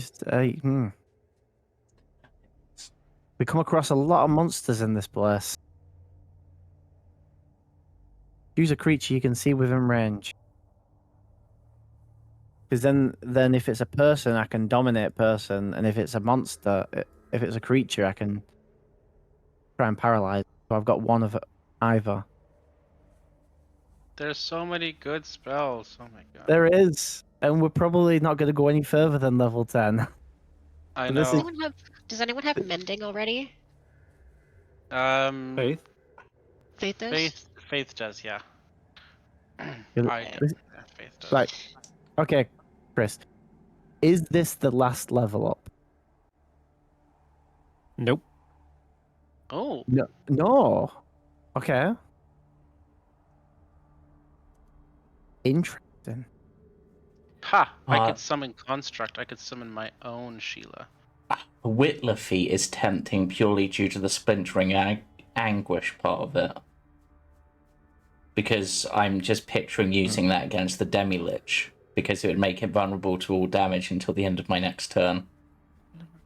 Oh, Wall of Fire. That's so good. I But was going to say Legend Law would probably be a good one, but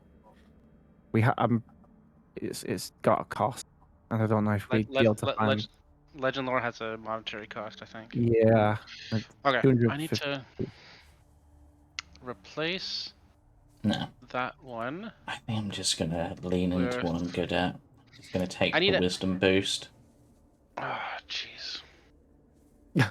Didn't know this was a tough one.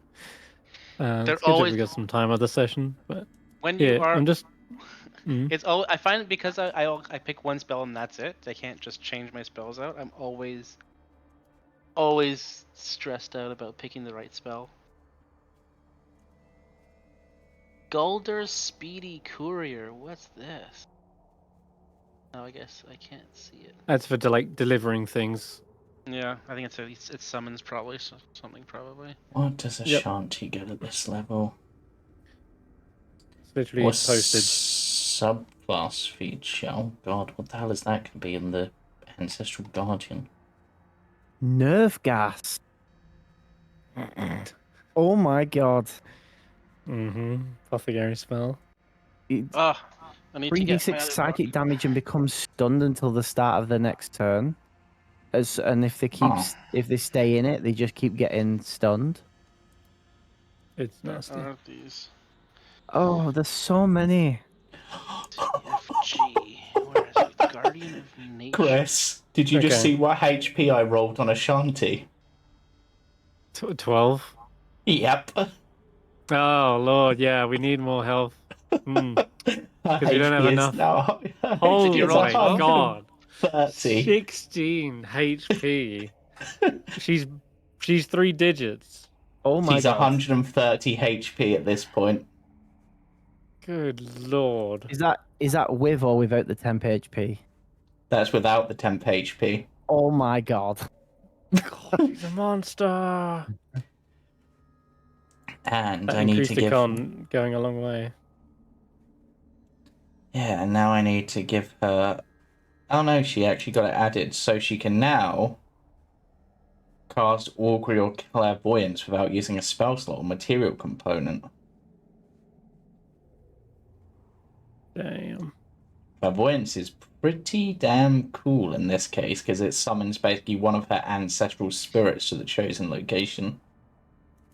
That's a really cool flavor thing. Ashanti's level was really easy, I just had to click whether to roll or take the HP average. Did she get anything else at this level? She now has Consult the Spirits, which allows her to cast Augury or Clairvoyance once a day without using a spell slot or material components. Cool. Okay. So, I think I'm going to replace Bloodworm because it's not as good as I thought it would be. Placing Bloodworm with a spell called Mordenkainen's Faithful Hound. Because I missed bits. Oh. I conjure a phantom watchdog that occupies a space you can see within range. The hound remains for the duration or until you two are more than apart. No one, this is the bad part, no one but you can see the hound. I'm sorry, Ashanti. Whenever smart or it's large creature comes invisible, within, right? it specifically says no one but you can see the hound. It's intangible and invulnerable. All right. Good news as well, Julian. After some more deeper reading, okay, the old magical secrets used to specify cantrips. This one doesn't, which is why I'm kind of getting tossed and thrown around. But I mean, I'm fine to do it as. Let me finish. Prepared spells count as cantrips. Cantrips are prepared, and they're level 0 spells technically. So I could do cantrips. From everything I'm reading on a deeper level, you can. It also says when you gain a bard level, you can replace one of your cantrips with another cantrip of your choice from the bard spell list. But now magical secrets literally say whenever you would gain a. So it's the rule that overrides the other rule. Yeah. And it says, in addition, whenever you replace a spell prepared for this list, you can replace it from one of those lists. So not only can you gain a cantrip from another list, you can also swap out a cantrip. So you're getting 2. If you really wanted, you could replace one and get a different. Oh, I could replace a cantrip and get a new cantrip. Yep. While I also you gain a cantrip at 10. But I can only replace one prepared spell per level, right? So if it's counter prepared spell, then I can't do this one. So I'm gonna stick with what I have, and I'm gonna add the Faithful Hound. Mm-hmm. Which should show up. Hopefully, did it show up? It's not showing up. Anyway, and then I need a cantrip. I need to find my. Okay, I need a cantrip and I need another one to add a new one. So that's my replacement spell done. I'm so sorry this is taking so long. No. Julian, cantrips are separate here. Cantrip, whenever you gain a bard level, you can replace one of your cantrips with another cantrip. Okay? And then later, changing your prepared spells, whenever you gain a bard level, you can replace one spell on your list with another bard spell. So I can replace a cantrip as well. You can do a cantrip and a prepared spell. Yes. Okay. So you can technically at this level get 2 cantrips, which would not be on the bard spell list. Oh, if you choose. Okay.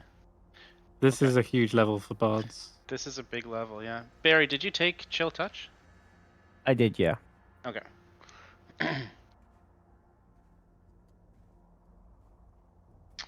I mean, okay.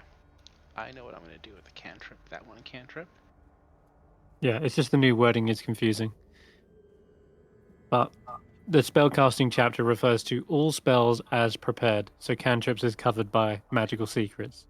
Okay. That's something to note as well for you, James, just in case you're ever DMing that. Sorry. Space for a moment there. What was that? All spells count as prepared, so cantrips are covered by magical secrets. Oh, that's cool.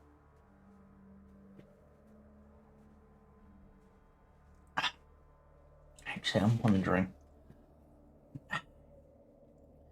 I'm doing a ponder now because I can swap out one of my as part of long rest. I can swap out my Whispers of the Dead.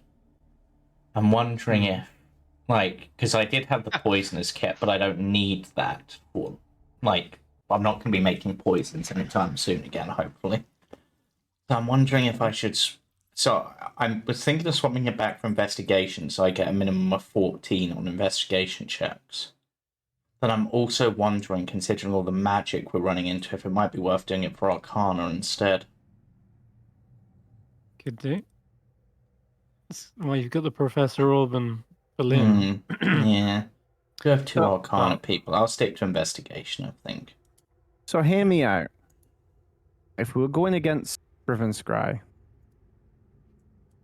and he's in one of those rooms, and we locked the room shut for 10 minutes, and I casted Planar Binding. You So really long think as they're he- gonna sit there for an hour or 10 minutes and let you I'm cast just trying to think like how he would escape if we were to lock him in a room. Well, he might have something like Dimension Door, for example. Yeah. Yeah, I'm just Or thinking. you think a wooden door is gonna stop No, but battle an, spellcaster? but an Ashanti on the other side of it. Okay. What about when the wooden door is ash? There's an Ashanti on the other side of it. Cool. So Ashanti's taking the damage. I don't know. I'm just thinking spitballing. Planar binding doesn't work the way you think it does. The fact it takes 10 minutes is the like, oh, shit. 10 minutes is because you need to cast Magic Circle. Yeah. Planar binding only works with Magic Circle. Yeah. Or if they're literally willing, like some sort of dominate spell, I guess. I think I might just take Dominate Monster. Hold Monster. Yeah, it's Don't a know good what one. I don't know what else to really take other than dealing damage and. Just seeing if there's anything. So you can. I have In fact, wall actually, of- the spell, the planar binding spell, literally says you have to have them in a magic circle. So it's typically the creature's first summoned into the center of an inverted version of the magic circle to trap it whilst this spell is cast. So, there you go. Also, do you have a jewel worth 1,000 gold? We do have a jewel worth 1,000 gold. And do you have magic circle? No. Then planar binding's going to be too hard. I'm trying to think in terms of that spell. How would you even do it in an actual? Well, normally in it's any more. sort of man? It's normally more so. Say Elravan, for example, use him as he could conjure elementals. So you would put the magic circle down, the inverted magic circle, and then you would summon the elemental into the middle of it so it can't escape, and then you would planar binding it. Correct. Yeah, that seems very, very niche. It is. So Yeah, I'll just hold monster. I don't even know if I'd even use hold monster much, but I don't know what else I'd use really. I don't really know if do. you'd use hold monster much. Hold monster is a fantastic spell. I know, but in most senses, if there's a monster, I just go get out of here and send them off. That's true. The difference being that hold monster is everyone who's attacking it is critting them. Yeah. So it depends if it's a case and the of- difference is on save as well. Wisdom versus charisma. Yeah. So I guess if we were fighting a monster, I'd hold monster. If it was a case of let's run away from it, then I'd banish.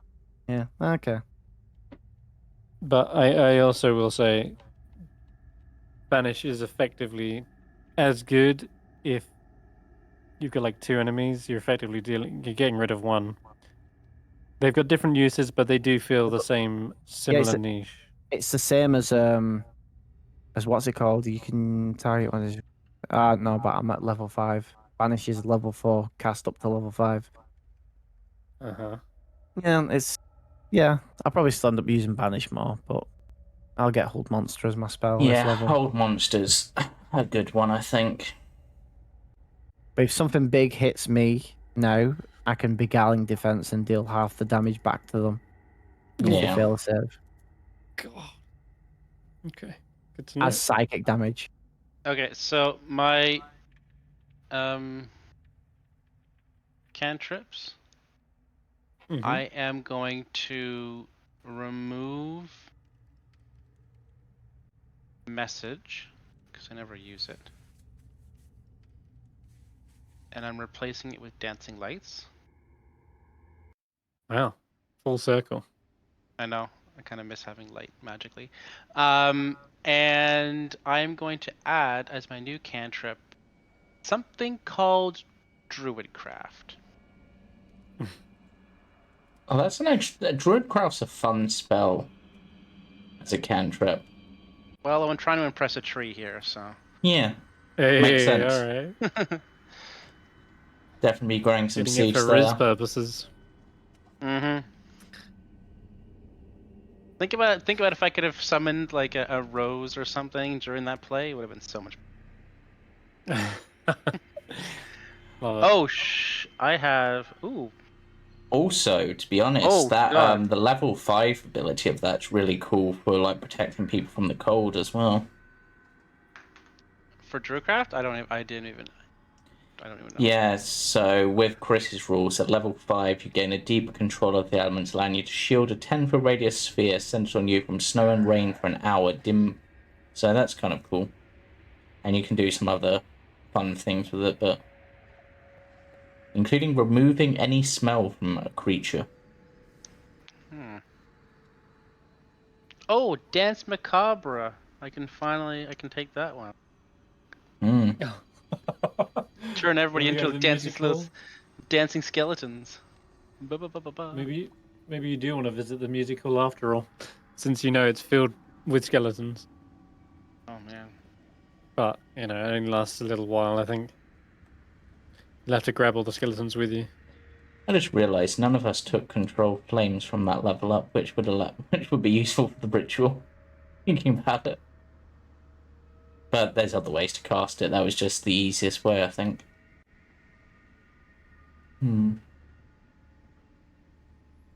Enervation? What's enervation? Xanathars. Good thing I have a copy of Xanathars handy. If you ever need to look up a spell, I prefer you to do control space, type innovation, and then you can click it from the revised spells.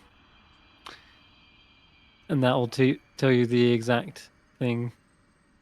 Oh, okay. In fact, that would have been helpful if you'd done that as well, Jamey, because then you can literally click the drain condition and see what it does on the game. No, I don't like that. I need to... Did you hear me, Jamey? Jamey? You bastard. Going AFK during my games? 10d10 psychic damage. Hello. There he is. Sorry about that. Did you hear what I said? So if you press control space, Yes. right, and you type in innovation, Yes. and then you click from the revised spells, Yes. and then you see it says target is drained. You literally hover over drained. You can see what it does. You can also click that drained condition, and it'll open it up. Oh, that's cool. So that is the best way to look up spells going forward. It's all on the game. It's all on Foundry. So you don't have to worry about going through the OneNote for spells. Oh, okay. We went. It took a long time. It took many hours, but we have every spell within the game on Foundry. Easier to look up with the links to the specific conditions, so you don't have to flick around on the pages. So. But my level up is done anyway. You're done. Ashanti's done. Okay. I don't think I gained anything else from that. Are you done, Sara-Jane? And also, what did you get? Yeah, I'm done. I get Divine Intervention, which is nice. Okay, let's go. Yep. That's huge. Forgot about that. That's the main thing. And I switched out a couple of spells. I took Greater Restoration, Dispel Magic, Remove Curse. You're a cleric though, right? You have all your spells. Yeah, available. yeah. Okay. It's just the prepared spells. The Okay. prepared spells for today, since we know we need those. Yeah. Did you add any cantrips? Because I think you get a new cantrip at this level, don't you? I added light. Nice. I didn't know Julian was taking dancing lights, but yeah, it was. I think the only ones that I didn't have were light, thaumaturgy, and mending, and I know Faith has mending, so light. Yeah, that makes sense. Just a all-purpose general spell. That's about Fantastic. it. Not too interesting. Yeah, I don't think they're... Yeah. I was looking through feats for ages, but I just took the wisdom boost to boost my wisdom by 2, so I now have a passive perception of 21, and the minimum I can roll is 21. Jeez. Perception. That's nice. Yep. What did Ashanti get? She Lots can of now... health. She got an extra 16 HP and can now cast Augury or Clairvoyance once a day without any of the components needed. Oh, Ooh, cool. That's handy. So she could speak to her ancestors instead of going through the stone. Yeah, the Clairvoyance in particular is really nice because we know, say, the Tower of Transmutation was within a mile, and we know there's a room up there. We could literally Clairvoyance into that room. Yeah. Should we end this session with healing the Enchantress? I haven't. If everyone's done the level ups. I haven't finished my level up, but it might take me a while because I'm going through a lot of spells, so. That is fair. I don't know if I'm gonna make my decision right away. I might need more time than. Yeah, you have 4 different spell lists to look through. And again, another way that's going to make this easier for you, David, is if you go to on Foundry, go to the top right in the compendium packs. Okay, and then type in spell list. The compendium packs, yeah. Type in spell list. And then spell list, and you will see all of the spell lists are there. They're all listed there. You should be able to look into, say, cleric at whatever respective level you're looking for. All of these have my own homebrew changes, so this will help you immensely in filtering them, looking through them, and also seeing what homebrew rules are available on them as well. So that's just a nicer way to filter. That's really good. That's so much easier than the way I was doing. Okay. Yeah, I thought that would help. Okay. Yeah. If only I knew this 2 years ago. That's all right. It wasn't there 2 years ago. Me, James, and a few others had put a concerted effort in. You guys were doing this a while ago. Yeah, I remember. Yeah, that's right. It was not fun. This is what we compiled. No, it was tedious. It was long, but it's got a payoff, right? And that is what we're hearing now. And that is, oh wow, this is so much better. Okay, so it all works in the end. What does Faith get as part of her level up? That is a question. Yeah, she's a sidekick character, so I don't know if she gets a proper level up. She's a psychic spellcaster, which is. This is what she gets. At level 10, she gets not a whole lot. Yeah. She gets another cantrip. Oh. And that's it. Yep, that's it. She just gets a cantrip.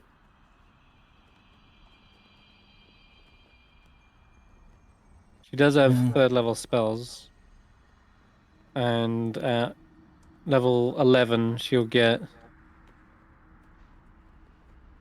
a new spell known, and she'll get another 3rd level spell slot.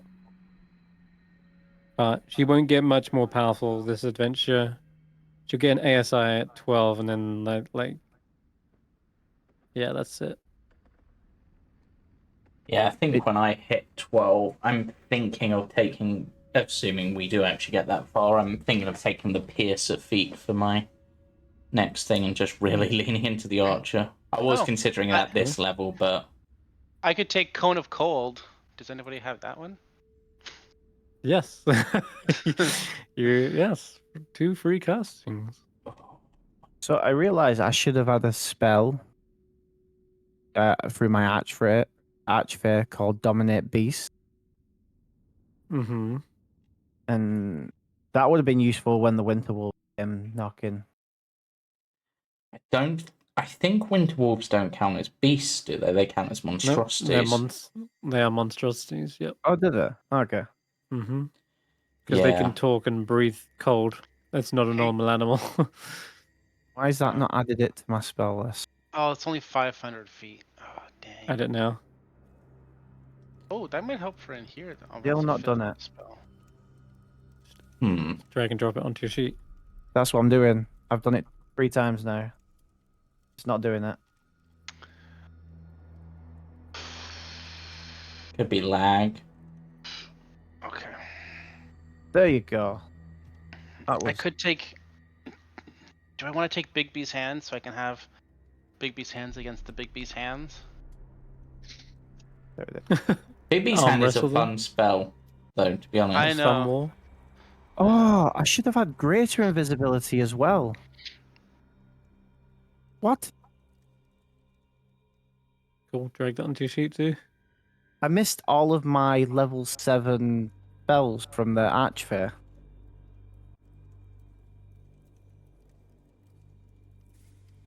Which is Dominate Beast and Greater Invisibility. I didn't realise you could cast Blink. Yeah. I mean, I've never seen you cast it.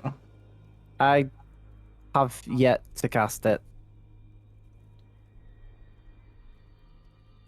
All right. Well, if David's gonna be looking through spells for a while, I think we can return to the Tower of Enchantment and just role play out this scene to end the session. So back to enchantment. And you've prepared Greater Restoration today now, I'm guessing? Yes, I have. Yes. Okay. Can I also remind, like, David, were you after modifying our memories?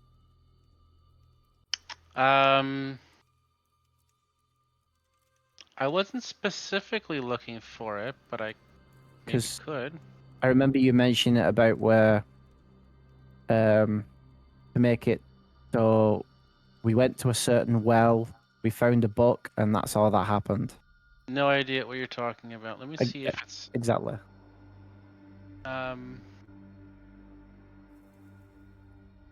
on. Let me look if it's in my new Wait. I could have taken. I remember you were like, "Oh, I'd need to have a long rest before I can do it," but oh, I can. I think it's a bard. I could have had it as a bard spell. Yeah, so I can do it as my thing. So then you can guarantee that the only things that we know about the well is that we found the book with the octad.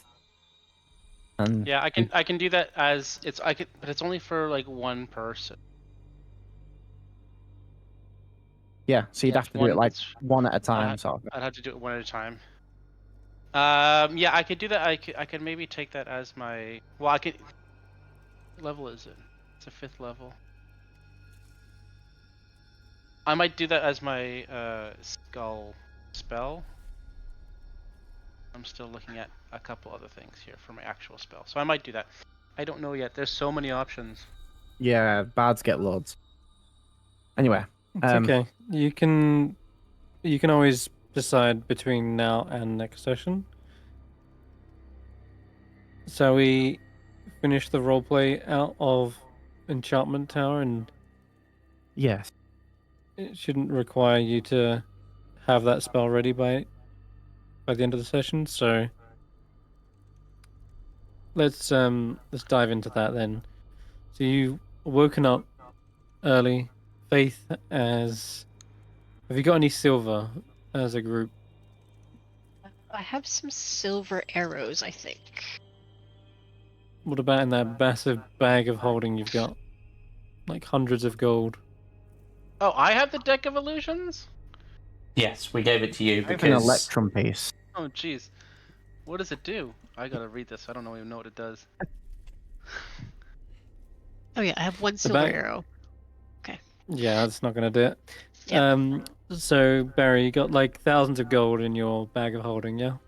Yes, Cool. Knock off like 3 gold. fine. Change Faith, machine. Faith is gonna say some of this is silver. She can cast ceremony in the morning. You need to spend an hour getting Ashanti out anyway, right? You wanted a dimension Dora. Yeah, I can dimension door out, and I'll lose a spell slot, and that, And then take a short rest. and then I'll take a short rest here when they're doing like the ceremony and whatnot. Mm-hmm. Cool. So Faith will create a vial of holy water with that. And then she uses that as part of the rite of mercy, the petition of mercy. Where she's effectively teaching David just another new prayer to oral. Petition of mercy. And yeah, petition of mercy, in hopes that you are forewarned of any storms to come, and hope that indeed even oral shows some mercy towards you in understanding of what it is you're trying to achieve here. Other than that, you guys are able to... You're making your way from one side to the other. It is a new day. There are plenty of ghouls and ghasts patrolling the city. Let's see what you get. So, Veta, roll me a D100. Yeah. I just realised I'd forgotten about a feat option, so I was looking at that. Oh boy. You had to roll high, didn't you? Okay, let me check. What's It's tempting. It's really tempting. Oh my god, so good. Jeez. Wizards have good spells. Holy cow. That's interesting. As it happens, what did you roll? 65. Oh, okay.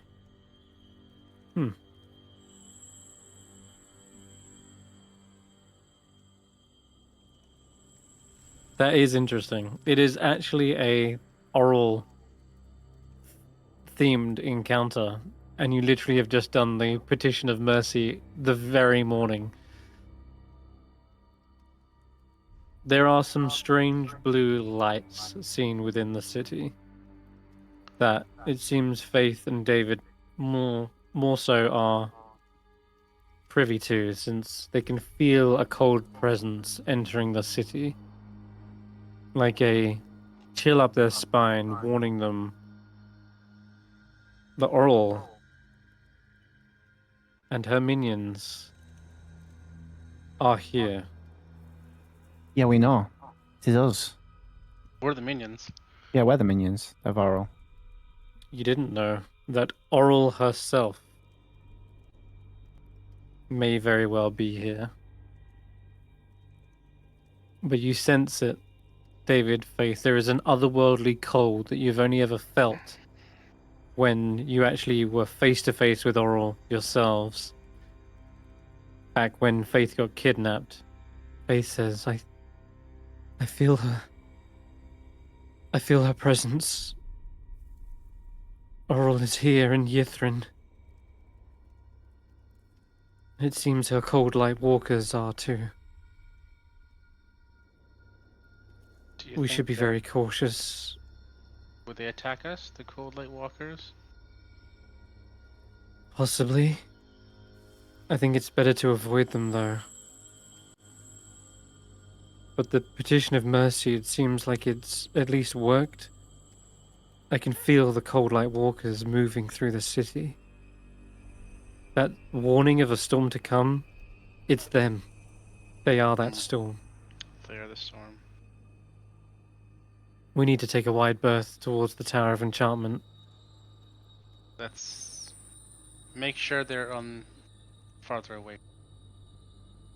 Mm-hmm. All right. I'd prefer not to engage them, if possible.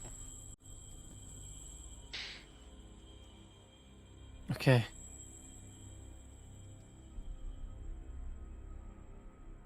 All right. With that small prayer offered to Oral on literally a sacrifice of holy water and kissing the sanctified holy symbol of Oral seems to do the trick. She does offer it to everyone else as well. As a precaution, I would recommend we all sort of partake in this I mean, petition. Sure. yeah, if it makes sense, we're all like followers of Oral here. Villain will also partake, and she offers up the 6-pointed snowflake, and simply by kissing this, you also feel that strange chill up your spine. It's like you can sense the silent feathers of an owl. Oh. They're so subtle, and yet you can kind of almost pick them up supernaturally. It's weird after so long of not feeling the cold, suddenly feeling a shiver of cold. The only cold you probably can feel is Oral's, since she still holds that power to take it away from us at any time. So yes, in the presence of Oral, we probably would be very cold. I can only pray that this petition of mercy will allow us some free passage.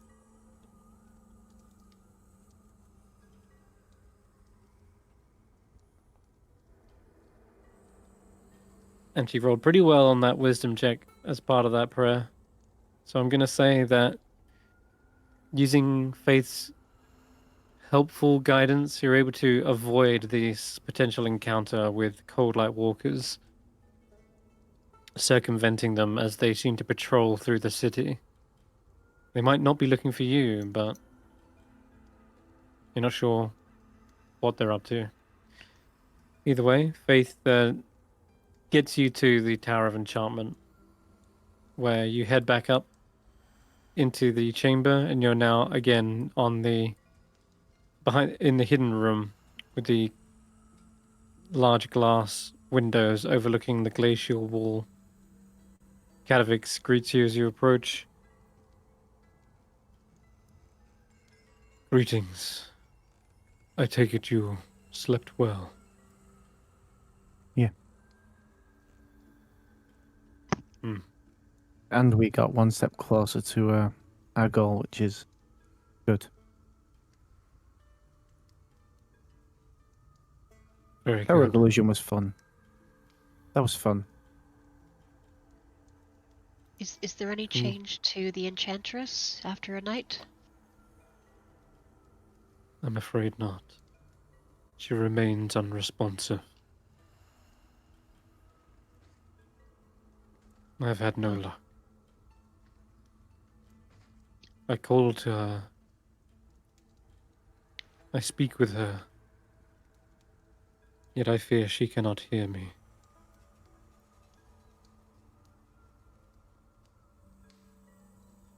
I do have a healing spell that I now may be able to try.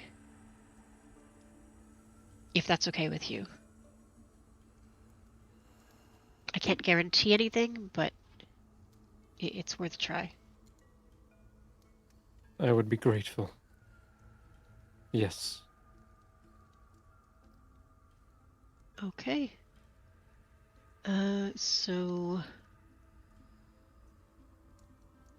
maybe just hold her up in case she collapses. He does so. And I will reach out and hold her face in both of my palms. And sort of send a prayer to Hades to send his blessing. And I cast Greater Restoration. Cross my fingers. Okay.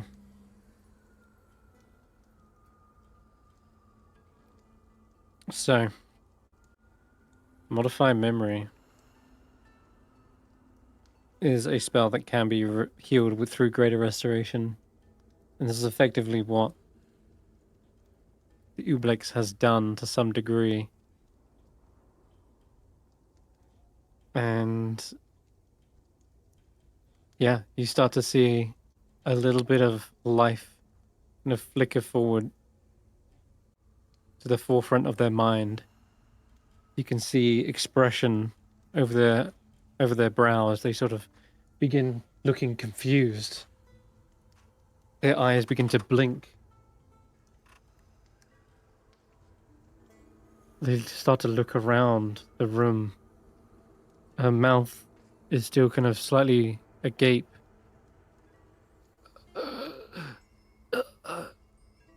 She tries to speak, but it's unlikely she's drank water for a very long time. Oh, we give her water. Definitely. Yeah, Katavix will pretty much just put the water skin to her lips and have her gently drink. Seems to wet her tongue as she goes from sort of a confused look to suddenly a look of recognition as Katavix is helping her. Katavix. Yes, yes, my sweet. You can remember us? I would never forget you. Katavix begins to smile and embraces her. And Avira sort of begins almost sobbing uncontrollably. Katavix. What I endured. What that creature did to me. My mind. It's in shambles.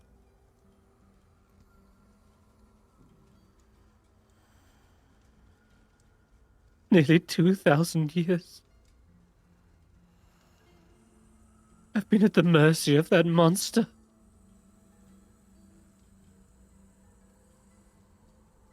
Katavix says, I'm sorry. I'm sorry I should have been here. I should have done something sooner. He looks around to the party as he seems almost like at a bit of a loss for words. Whilst Avira says, I cannot live like this. My mind has been racked, traumatized, suffering at the hands of that thing. Please, Katavix. Just end this. End this torment.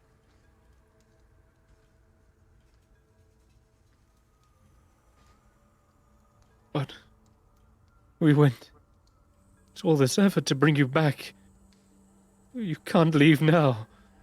Please.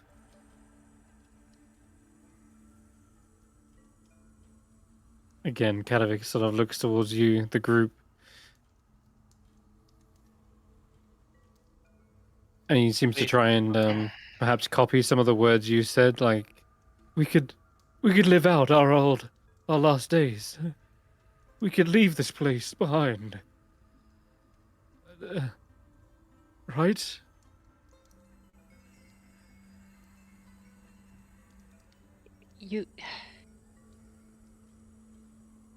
I realize I don't know what you've been through. And I'm so sorry for everything that you experienced and felt. But you're only just coming out of it. It's still fresh. Get better with time. It could get better with time, especially with your partner by your side.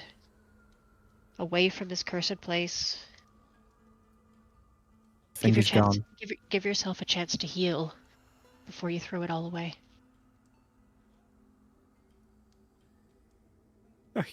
I can't. I beg you, please. Just a swift death. A release. I can sleep, finally, in peace. And you can roll an insight check, everyone who's here.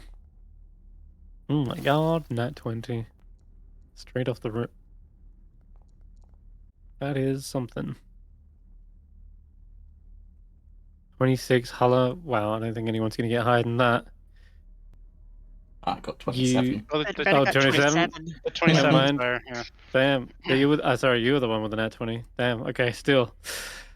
Wow, so I think everyone still is actually pretty engaged and listening intently as Evira has clearly succumbed to some deep trauma over those years. And yes, I think anyone would beg for mercy in this instance.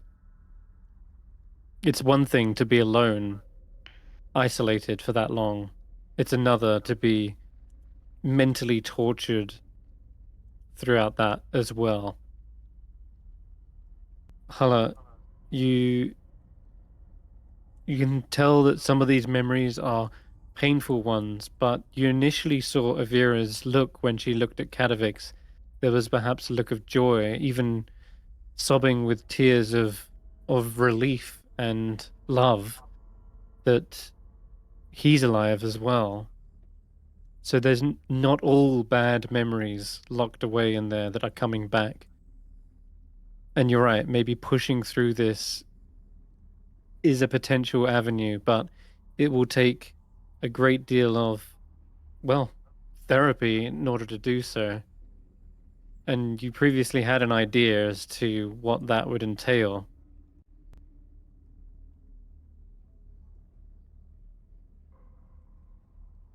I don't remember suggesting anything other than leaving magic behind. The only thing I remember is going to the music hall because it was a pleasant place for them. That's the one. Yeah. Yeah. You mentioned a place with her happy memories, meeting Kadavix, and then another time exchanging those gifts.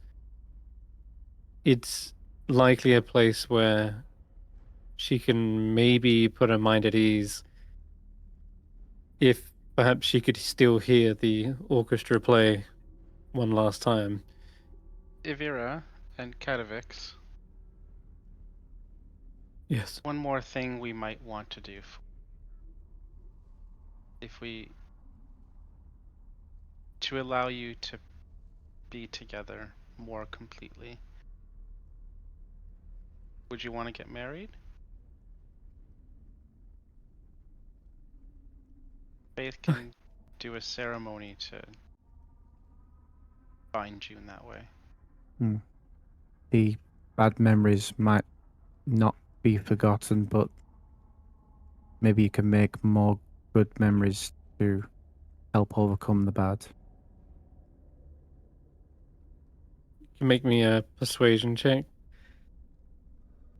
David and Barry. I'm gonna give myself advantage with my luck. Oh, not 20. No. Another nat 20. Jeez, what's happening here? You really guys, you really are forging a different story ending to this. Can we have what I suspected? Can we make it past the impossible with a guidance? Roller, maybe? Yeah. Yeah. Absolutely. Yeah. We're making the impossible happen here. It really is. It's the 31. impossible roll. 31. Jeez. How can I deny you that? That is something you're really pushing for. I want to save Yeah, them. you hear them. You hear them say, yes. Yes, we can forge new memories. Happy memories. Put this behind us. Bury it. You need not live your life in torment. We can see it out. We can write a good ending. Turn this nightmare into our dream. The dream we had. all those years ago. Vera seems to calm down. She's no longer perhaps quite as hysterical in pleading you for her death. Now she seems to be in maybe a little bit more of a quiet contemplation and says, I'm not sure. I'm not sure. And let So us much go has to... changed. So much. Then perhaps we should leave this place where you suffered and go to a place where you felt only joy.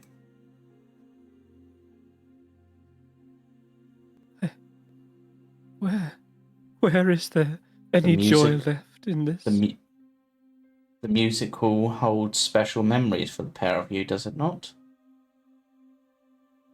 I could You see take you there. There's a flicker behind her sobbing eyes. I had forgotten that place. Oh, the music. Oh, Kadavix, do you remember the performances? Oh, I would almost forgotten. No, not forgotten. Those memories were stolen from me, ripped out by that thing. And she seems to start lapsing again back into that torment of what she endured. Now they're back, and we're better than a place where you guys found your connection and your love than to actually unite you both. I think, before Avira starts lapsing back, Kadavix will lift her up in his arms and looks towards you, Vetter, and gives a nod. Yeah. And Vetter says, and on another positive thing, that creature that did torment you, well, let's just say it's not going anywhere anytime soon to any rest, as I hold up the piece of its soul I still have. Oh God. She sort of... she sort of like whimpers as you show it. She looks less Don't like worry. she's... It can't cause you any harm anymore. We made sure of that. We'll keep you safe. Oh God. She looks less vindicated by the vengeance and more like she doesn't want to have to face even a fragment of it. And I put it away. Faith's like, yeah, maybe put that away. I put it away. Okay. Then let's grab you all up and take you We'll to head to the music hall. But I think looking at time, it's also maybe... Seems a good place to wrap up as we're moving towards there. It might be.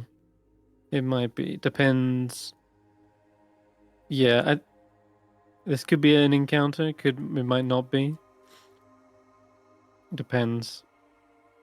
I'll give it a little description of it first here. So, oh boy, what have we got? Oh yes, musical. Okay, so there are dozens of skeletons. This place is aglitter with ice, and the floor underfoot is strewn with crystals of fallen chandeliers. The frozen corpses of the audience lie strewn amongst the tiered seats, their expressions frozen in rapturous adulation. And on stage, carnivorous musicians are slumped over their shattered instruments. And you see the entrance has a poster. It says, experience the Nethery's esoteric orchestra's masterwork, The Dark Between the Stars. And as a bard... That's me. You can roll a history check. As a bard, I can roll a history check. Mm-hmm. Okay.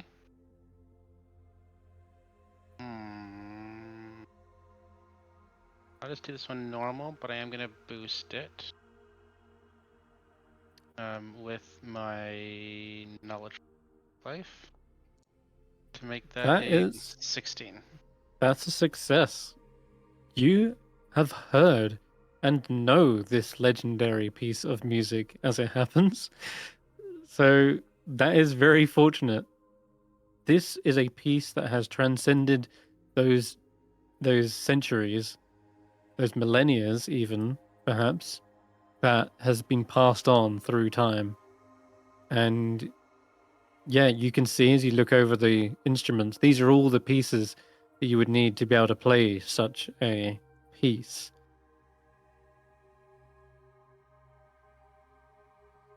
I know this. There's even a conductor's baton. Oh my god! Am I gonna go up and do some? Am I gonna go conduct the orchestra? Maybe. Should I go do that? I'll walk up to the conductor's pulpit.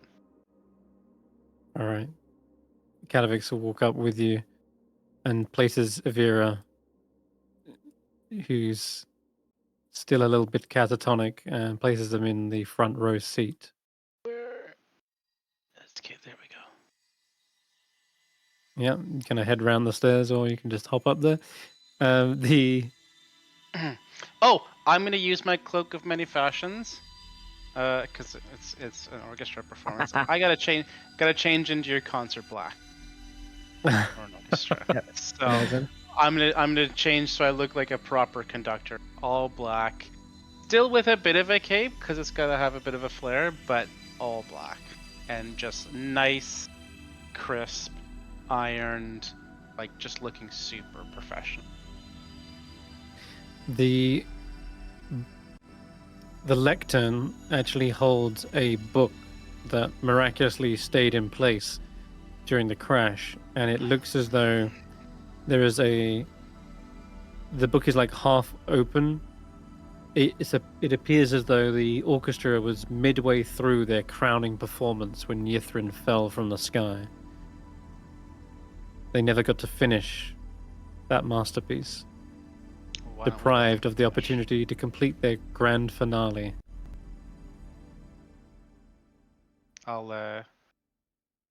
Everybody's ready? You pick up the baton. I'll pick up the baton. Oh boy. Can't wait. As you do so, yeah, you see the spirits that have still haunted this hall. They have been troubled ever since they never got to finish. They rise up. And instruments, the sounds of instruments being tuned, echoes across the hall. I'll raise my baton to indicate that we are ready to begin. The ghostly musicians hold their instruments and stare expectantly at the conductor, whilst their corpses lay still slumped in the seats. And with a big sort of arm raise, I'll dive into conducting the piece. All right. Okay. Then I need you to roll me a performance check. You got this. I am going to give myself advantage, and I'm also going to boost it regardless with my knowledge from a past life. David's time to shine. Ooh. Wow. 26. He's going going all the way. He's going 30. He's done nice. the impossible. Again, too Thrice. impossible. I was really... Wow. If I had just a little bit higher, I would have had the 30 right away because I have a plus 13 to. You launch the orchestra into a hauntingly beautiful performance. There is a sensation in the listeners you can see all the spectral audience members are almost I'm not leaning looking at the forward others. into their seats. I'm looking at the musicians. you I want can't. their eyes on me. I'm directing them. I'm, a little more on the violas. Come on. Little Fantastic. Yeah, they really put all of their energy into it. They may be dead spirits, but no doubt they still have that passion for music. And yeah, as you flick and swish the shit out of your wand, you see the spirits abide and pluck the strings. The piano is this beautiful, like, what's it called? Like atmosphere it creates. It just echoes around here. What's it? The sound quality in this room is fantastic. This chamber was built for it. And of course, it should be attached to the giant organs that basically blast out the music. If anything, the whole of Yithrin would probably be hearing this dramatic tune. I give a little like nudge to Faith. A nudge to Faith? Oh. Wait, what do you want her to do? Oh, aren't they gonna get married? Oh, right. Yes. It's the Faith perfect quickly heads over. You see Kadavix's smile, and he's almost lost in the music himself until Faith comes over and turns and kneels to the High Enchanter. Says, Vera, let me take you away from those painful memories. Let me keep you safe.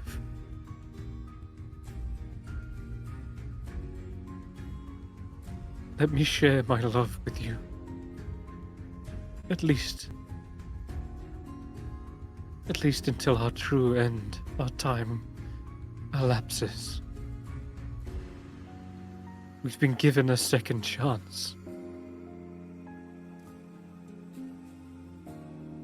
Don't let those traumas, don't let those traumas steal this away as well.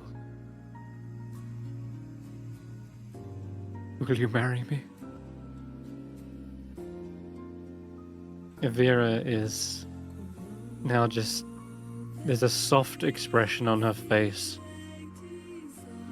She has been taken away from that pain through the moving melodies. She looks towards Kadavix, tears streaming down her eyes. Yes, Kadavix, yes. 1,000 years.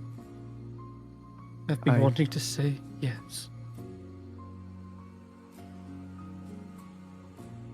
It's nothing fancy, but I hold out 2 bony rings made of leave? And I'll have been tinkering along the way to make these knucklehead fish bones into like bone rings. He's a necromancer, he'll appreciate it. Okay. Love it. I might even, if you'll allow it, because we have some like bits of like gems and that, I might add something into it with my jeweler's kit. If okay, if we've you had got some time. jewels, chuck them in there. I'd have to break But yeah, some in. then in that case, the sentiment is appreciated. Kadavix smiles and hands one of the rings to Avira and slips it onto their hand, whilst Faith recites a ceremony. Professor Skent also helps to translate it into Loros as well.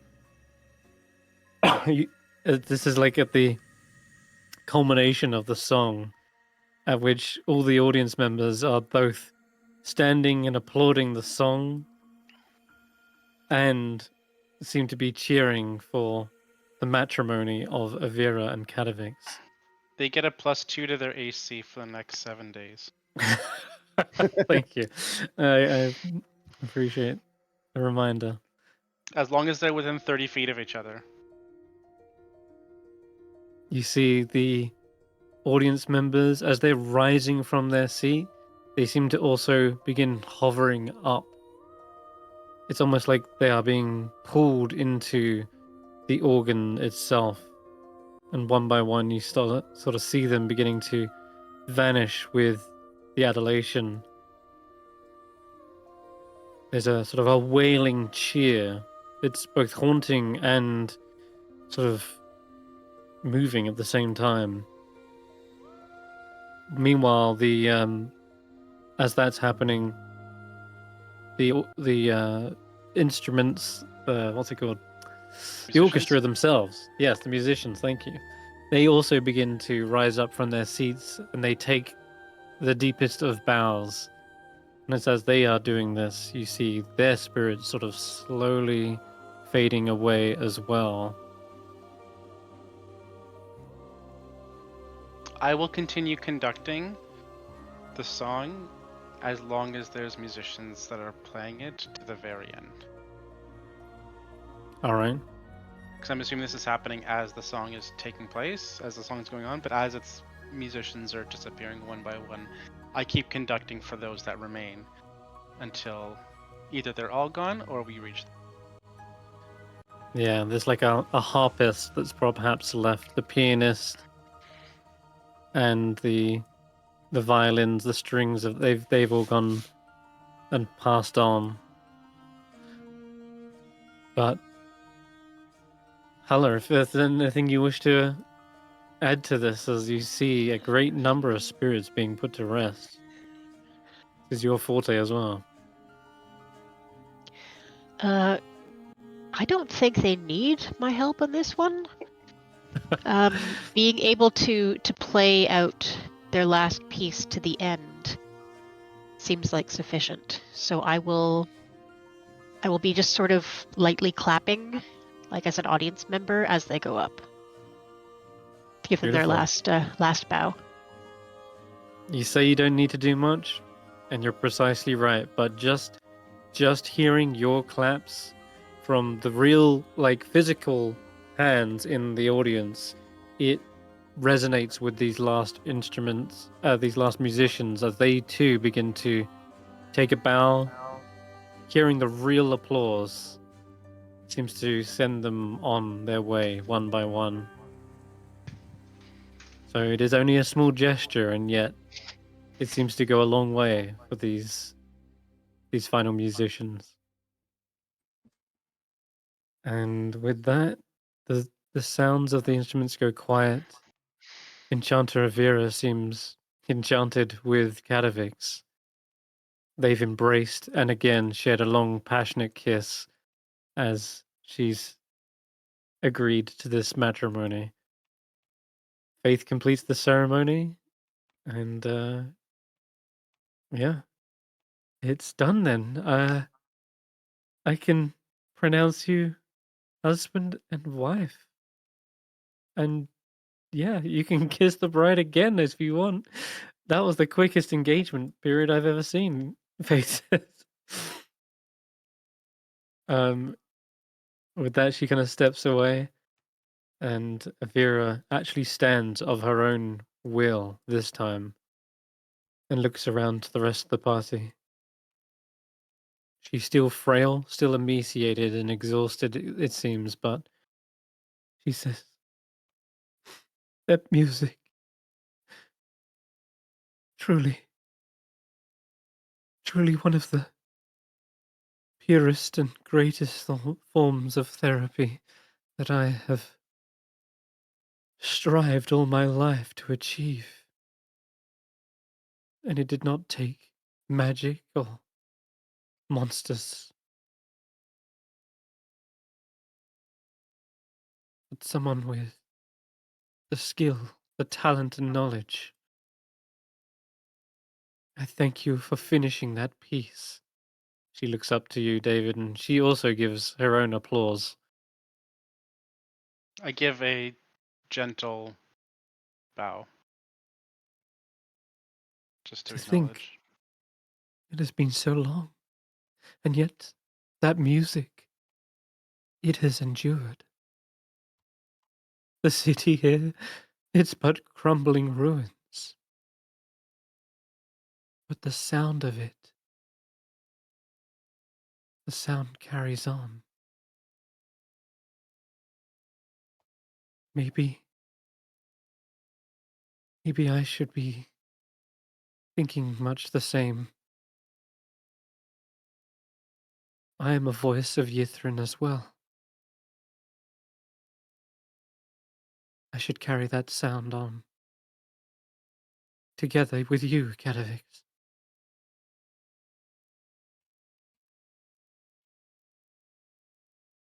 My husband tells me you seek one of the last pieces of the arcane octad. Yes. Then you needn't ask. I gladly give it to you for everything you've done.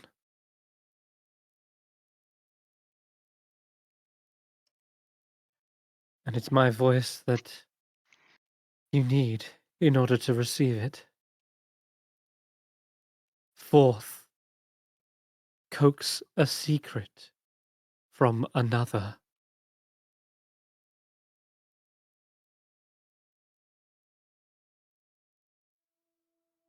No. That's an interesting contrast to one of the others. I think our secret is no longer a secret, Kadavix. She kind of gives a warm smile. Yes. We can put those rumors to rest. For the longest time, kept my love for you a secret, Avira. But to proclaim it here in front of an audience,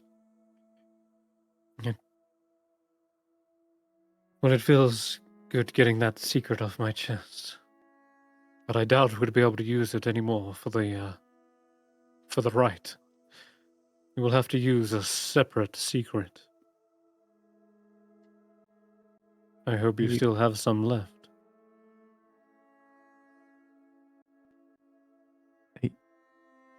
Are you guys moving on, or are you joining us for the journey? Where's your honeymoon gonna be? She looks towards Kadavix and says, Where indeed? I hear good meat's perfect this time of year. Good meat? I've never heard of it. It's a bit of a party town. But I think the answer presents itself already. Where else but the dark between the stars? Dang, that's good. That's a good line. That's a good line. I gotta write that down. That was very smooth. If you're looking to go between the stars, we do have a friend who's working on a spaceship.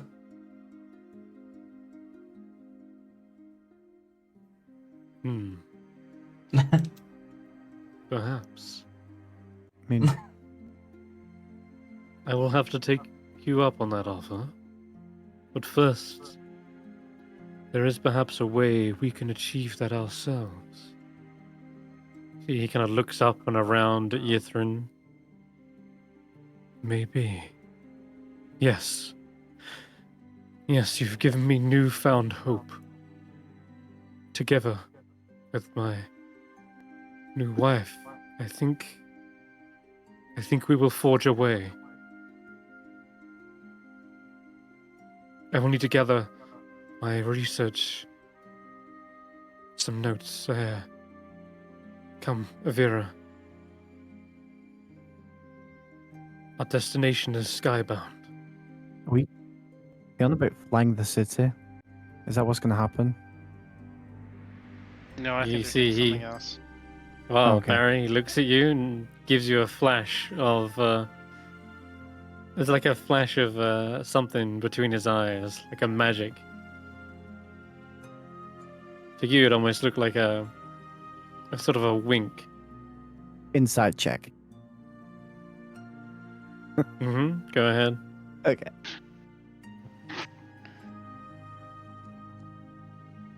Natural 20 again. Natural 20 is actually out of the wazoo here. The Guidance. flash and the kind of wink was sort of a. You get it, totally. You get the look. It's the look of, hey, don't give it away. Don't spoil it for my love. You're right in front of her. Like, I want to keep this a surprise. The honeymoon's a surprise. That's the kind of look you get. I said it low enough that only he, like I mumbled it and only he managed to hear it. Yeah. Okay. Right. Perfect. Like I was mumbling to myself, like, is that what he's gonna do? Okay. We've got an ally in all of this. Okay. You Well, see two them allies. heading for the exit and explaining that I need to return to several of the spires on the exterior of the city. If my assumptions are correct, I'll be able to gather what I need. Perhaps we didn't think meet there was you much in any outside of the them. spire. Sure. Yeah. When the time comes, we'll be there. Mm-hmm. All right. He takes Avira's hand in his, and they make for the exit. And Avira pauses for a moment and turns and says, "Wait. As a token of my appreciation for everything you've done, please, take this as a gift. It's a little bit larger than a conductor's baton, I'm sure, but perhaps you can make use of it." And she'll offer the party the Staff of Charming. Ooh. I know. Yeah. Could be useful. What's that do again? I think probably Did I- most people are. Did I space out, or did she give us her part of the octet already? Yeah, she Yes, did. She did. Fourth. She did. She Oh, did. okay. Coax a secret from another. Yeah, that's Oh, what I'm saying. okay. Like it's in contrast to another one where it's like speak a secret Hmm. for all to hear. Oh, that looks so cool. Ah. It allows you to cast many a charm spell, like Charm Person, Command, Comprehend Languages, but it also lets you reflect enchantments against you. If you succeed, you can like cast it back at the enemy. Like the Oh my God. crack cat cape that I never had to use. Oh, Yes. me out on this. If I were to use that and I was hit with an enchantment, because I'm immune to it, I automatically would pass it and would be able to reflect it. Wow. Jeez. Okay. Are you Someone's immune to being- comboing. Oh, you're immune to being charmed, aren't you? Yeah, my new ability Ah. makes me immune to being charmed. So any enchantments, which are usually charm effect, God. would Be- be an Combo. automatic reflect. You'd lose. You'd Jeez. have to get rid of an enchantment item, but I'm imagining that'll be the attunement. Wonder Web. Yeah, attunement. Yeah, I've never used it. I only have it attuned just because I have Okay. it. But Alright, that's, so for now. that's if the party's okay with that. If I'm you okay guys- with it. Yeah. I think I'm okay with that because I got the cards, the deck of cards apparently. So It also feels weirdly fitting for the Archfey Warlock. Yeah, totally. I am so excited Perfect. to have this. Nice. You know Well, what? there we go. all We've the got other stuff- stacked on magic items. We got level ups. We got beautiful performances of both music and Theatre. and acting. Yes, Yeah. theater. And yeah, everyone got a great little shining moment, I feel. So well done, everyone. That's the end of our session. And yeah, be back next week to get the final piece of the Arcane Octad. You're just Final? missing the 7th piece. We're missing the 5th as well. No? Have you? Yeah. Oh, have you missed the 5th? We haven't done The this. penultimate. The penultimate piece of the Arcane Yeah, Arcana. I think. Yeah. So we'll wrap up there. Join us tomorrow for the Jumping Junipers, Tuesday for the Mistaken, Wednesday for the other Icewind group, Friday for the Temporal Tower, the main role for story lot, and we'll be back next Sunday. Bye for now. Bye.